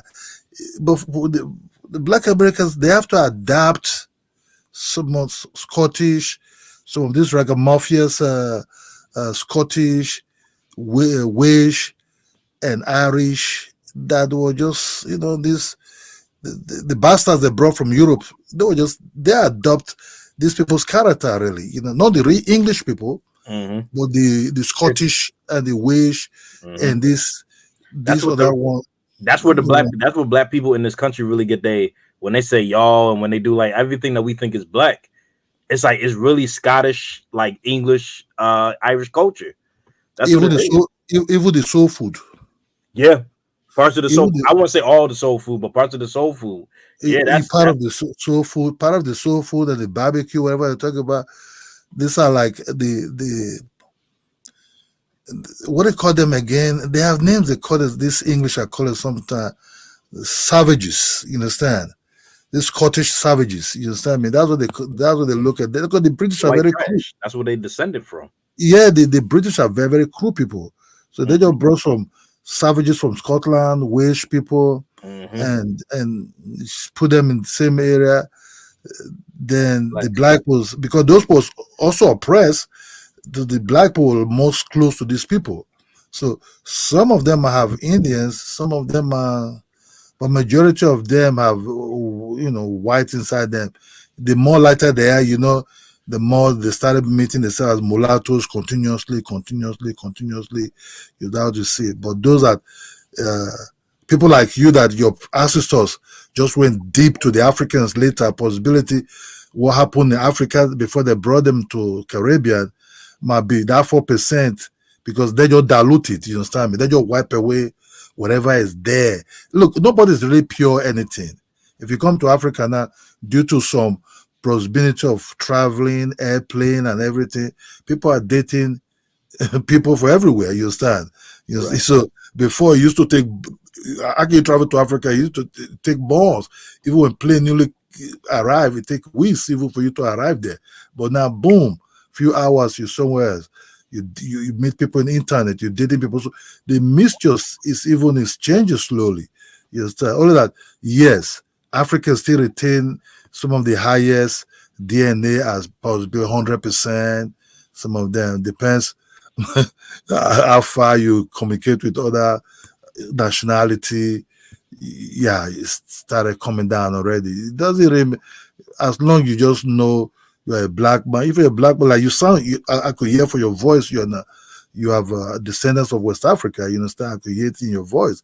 You know, if you're a descendant of West Africa, I could hear your voice. It's in your tone. Black man have a tone different from a white man. Right. You understand? That's just the truth. Don't really bad about it. You know, where you from? Are you Jamaican? No, Trinidad. I Yeah, was born in America, but my family from yeah, Trinidad. yeah, because training CBS most of them are from Yoruba. Europe, Yoruba, Igbo, Well, and my dad's side is Igbo because they went yeah, yeah, to because they're Jacob. from the Yeah. they're from the Calabarian. The Calabarian is in part of Nigeria. There, the Igbo they call the Gulf of Guinea. You know, so if you go to Port Harcourt, most of the names, the acquired names you use you food and measure those names and everything. That's the language they speak. You know, you have the same terms used for suspicious and all these things, you know, assault and everything. Same thing people from the I'm not from that area, but people from the Akwa are using. You understand me? You eat similar type of food like those people. They call it the Bibio people of Akwa. You understand me? So it just some of those guys that went to Caribbean, they just grab to their culture seriously and hold it tight and never really lose. You know, but the one that went to United States, they could not hold it because of due to the people that the belly of the beast where they are there was very wicked. You can see even the differences the way they approach everybody. That's why sometimes they hate Africans, they hate Caribbeans because they don't really see themselves as part of these people. You understand? It's not their fault, but it's what happened. And that's just the way it is, you know. You know, if you go to Africa, there are some these slave people who are dealing with slaves also who also have a relationship with these slave masters also. If you go deep down, you see that some of them have white blood inside them also. You understand? You know, so it was not just like what they took off, but the people that they collide with in the coastal area also miss. It's because they will also Yeah, have a like relationship. the missionaries, Right? and, you know, when they like the merchant ships when they came through, set up shop. You know, some of those white folks might have had a business little stall, and you know, people mingle. Yeah, that's what I'm talking about. So it Just doesn't. come Yeah, straight. people mingle like that. You understand? But if you still go to a place like North Carolina and South Carolina, my man, forget, man. You think you're dealing with Africans over there? I'm not gonna lie to you. The North Carolina people are pretty dark. They're very pretty dark over there, especially the South Carolina ones on the north. You know, it just nobody, man. The past. It's a shame that black people could not able to come together and form a united front because what divide them in Africa is still what divide them right now. Everybody want to claim right. Everybody, we all just fighting each other. You know, I'm in this planet sometimes, throw a lot, fight a lot, but deep inside me, I just think, man, how long will the black man be fighting each other? They fight themselves in Africa, they start selling themselves there. You understand? It's not like they just no, man. If I don't just like you, I sell you. If I want your land, I sell you. These are like it's not honorary people, but these are like elite, the king proteges. You know, when the king have soldiers, they have some useless people. You know, the servant, the henchmen. That's what was just their job. People even start running away from these people. Even there's so so where the Trinidadians are coming from, that was just like a center. Some of those slaves even become a king. If you ever hear King of Jaja for Pobo was also a slave, but become a king later. You understand? So it was like it was not like it was not like common man, but it was from some of these dubious kings that were doing these bad things. The more that's why they don't really talk much about it there until we grew up. We started seeing these things like, huh? This really happened? Really? Everything be swept under the rug, but still the divide what is costing us to today. We're all fighting each other. Possibility, if I do my DNA, possibility I'll see my DNA with somebody else somewhere in Caribbean or United States. Like, oh, this is your seventh cousin, blah, blah, blah, blah, blah. Huh? How do I get there? But you don't just know one part of your family member far away or somewhere moving around will just be pew, bye. But the DNA still reading. A woman just found out his cousin from his mother's side, found out in the Igbo land that the guys, even when they went bastardly rich, a king, the receiver, they say we're confused. Who among our sisters they took? They were confused. They were searching their mind. Who? Checking their way back, try to get back to the history, try to ask. Before they now find out, yeah, they do pick one a little girl from that family that they never saw. That little girl start giving birth in United States. Start giving birth there. That's how this woman able to trace her family member to in the village in Enugu. They met an extended family. They welcome her. They do some sacrifice of regret, of apologize to the gods. They ask her to come and put her, the king, as a sit on this throne. You're my blood.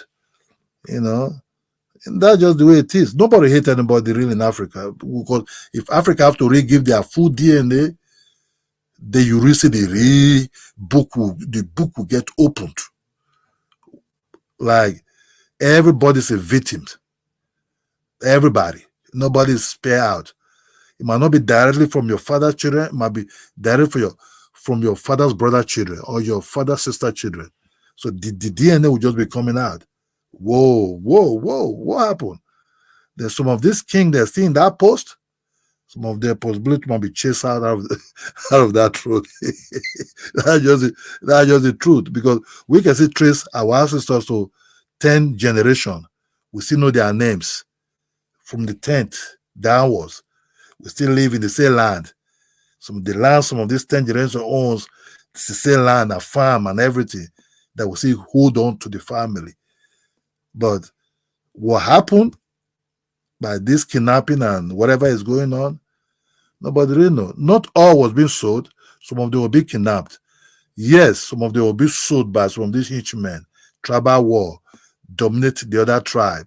Not to dominate to seize your land, just dominate you and bring you in. Through that process, if you're a difficult soldier, they will sell you. Sell you and your wife and everything. It's very painful. One love, my bro. You have a nice day, bro.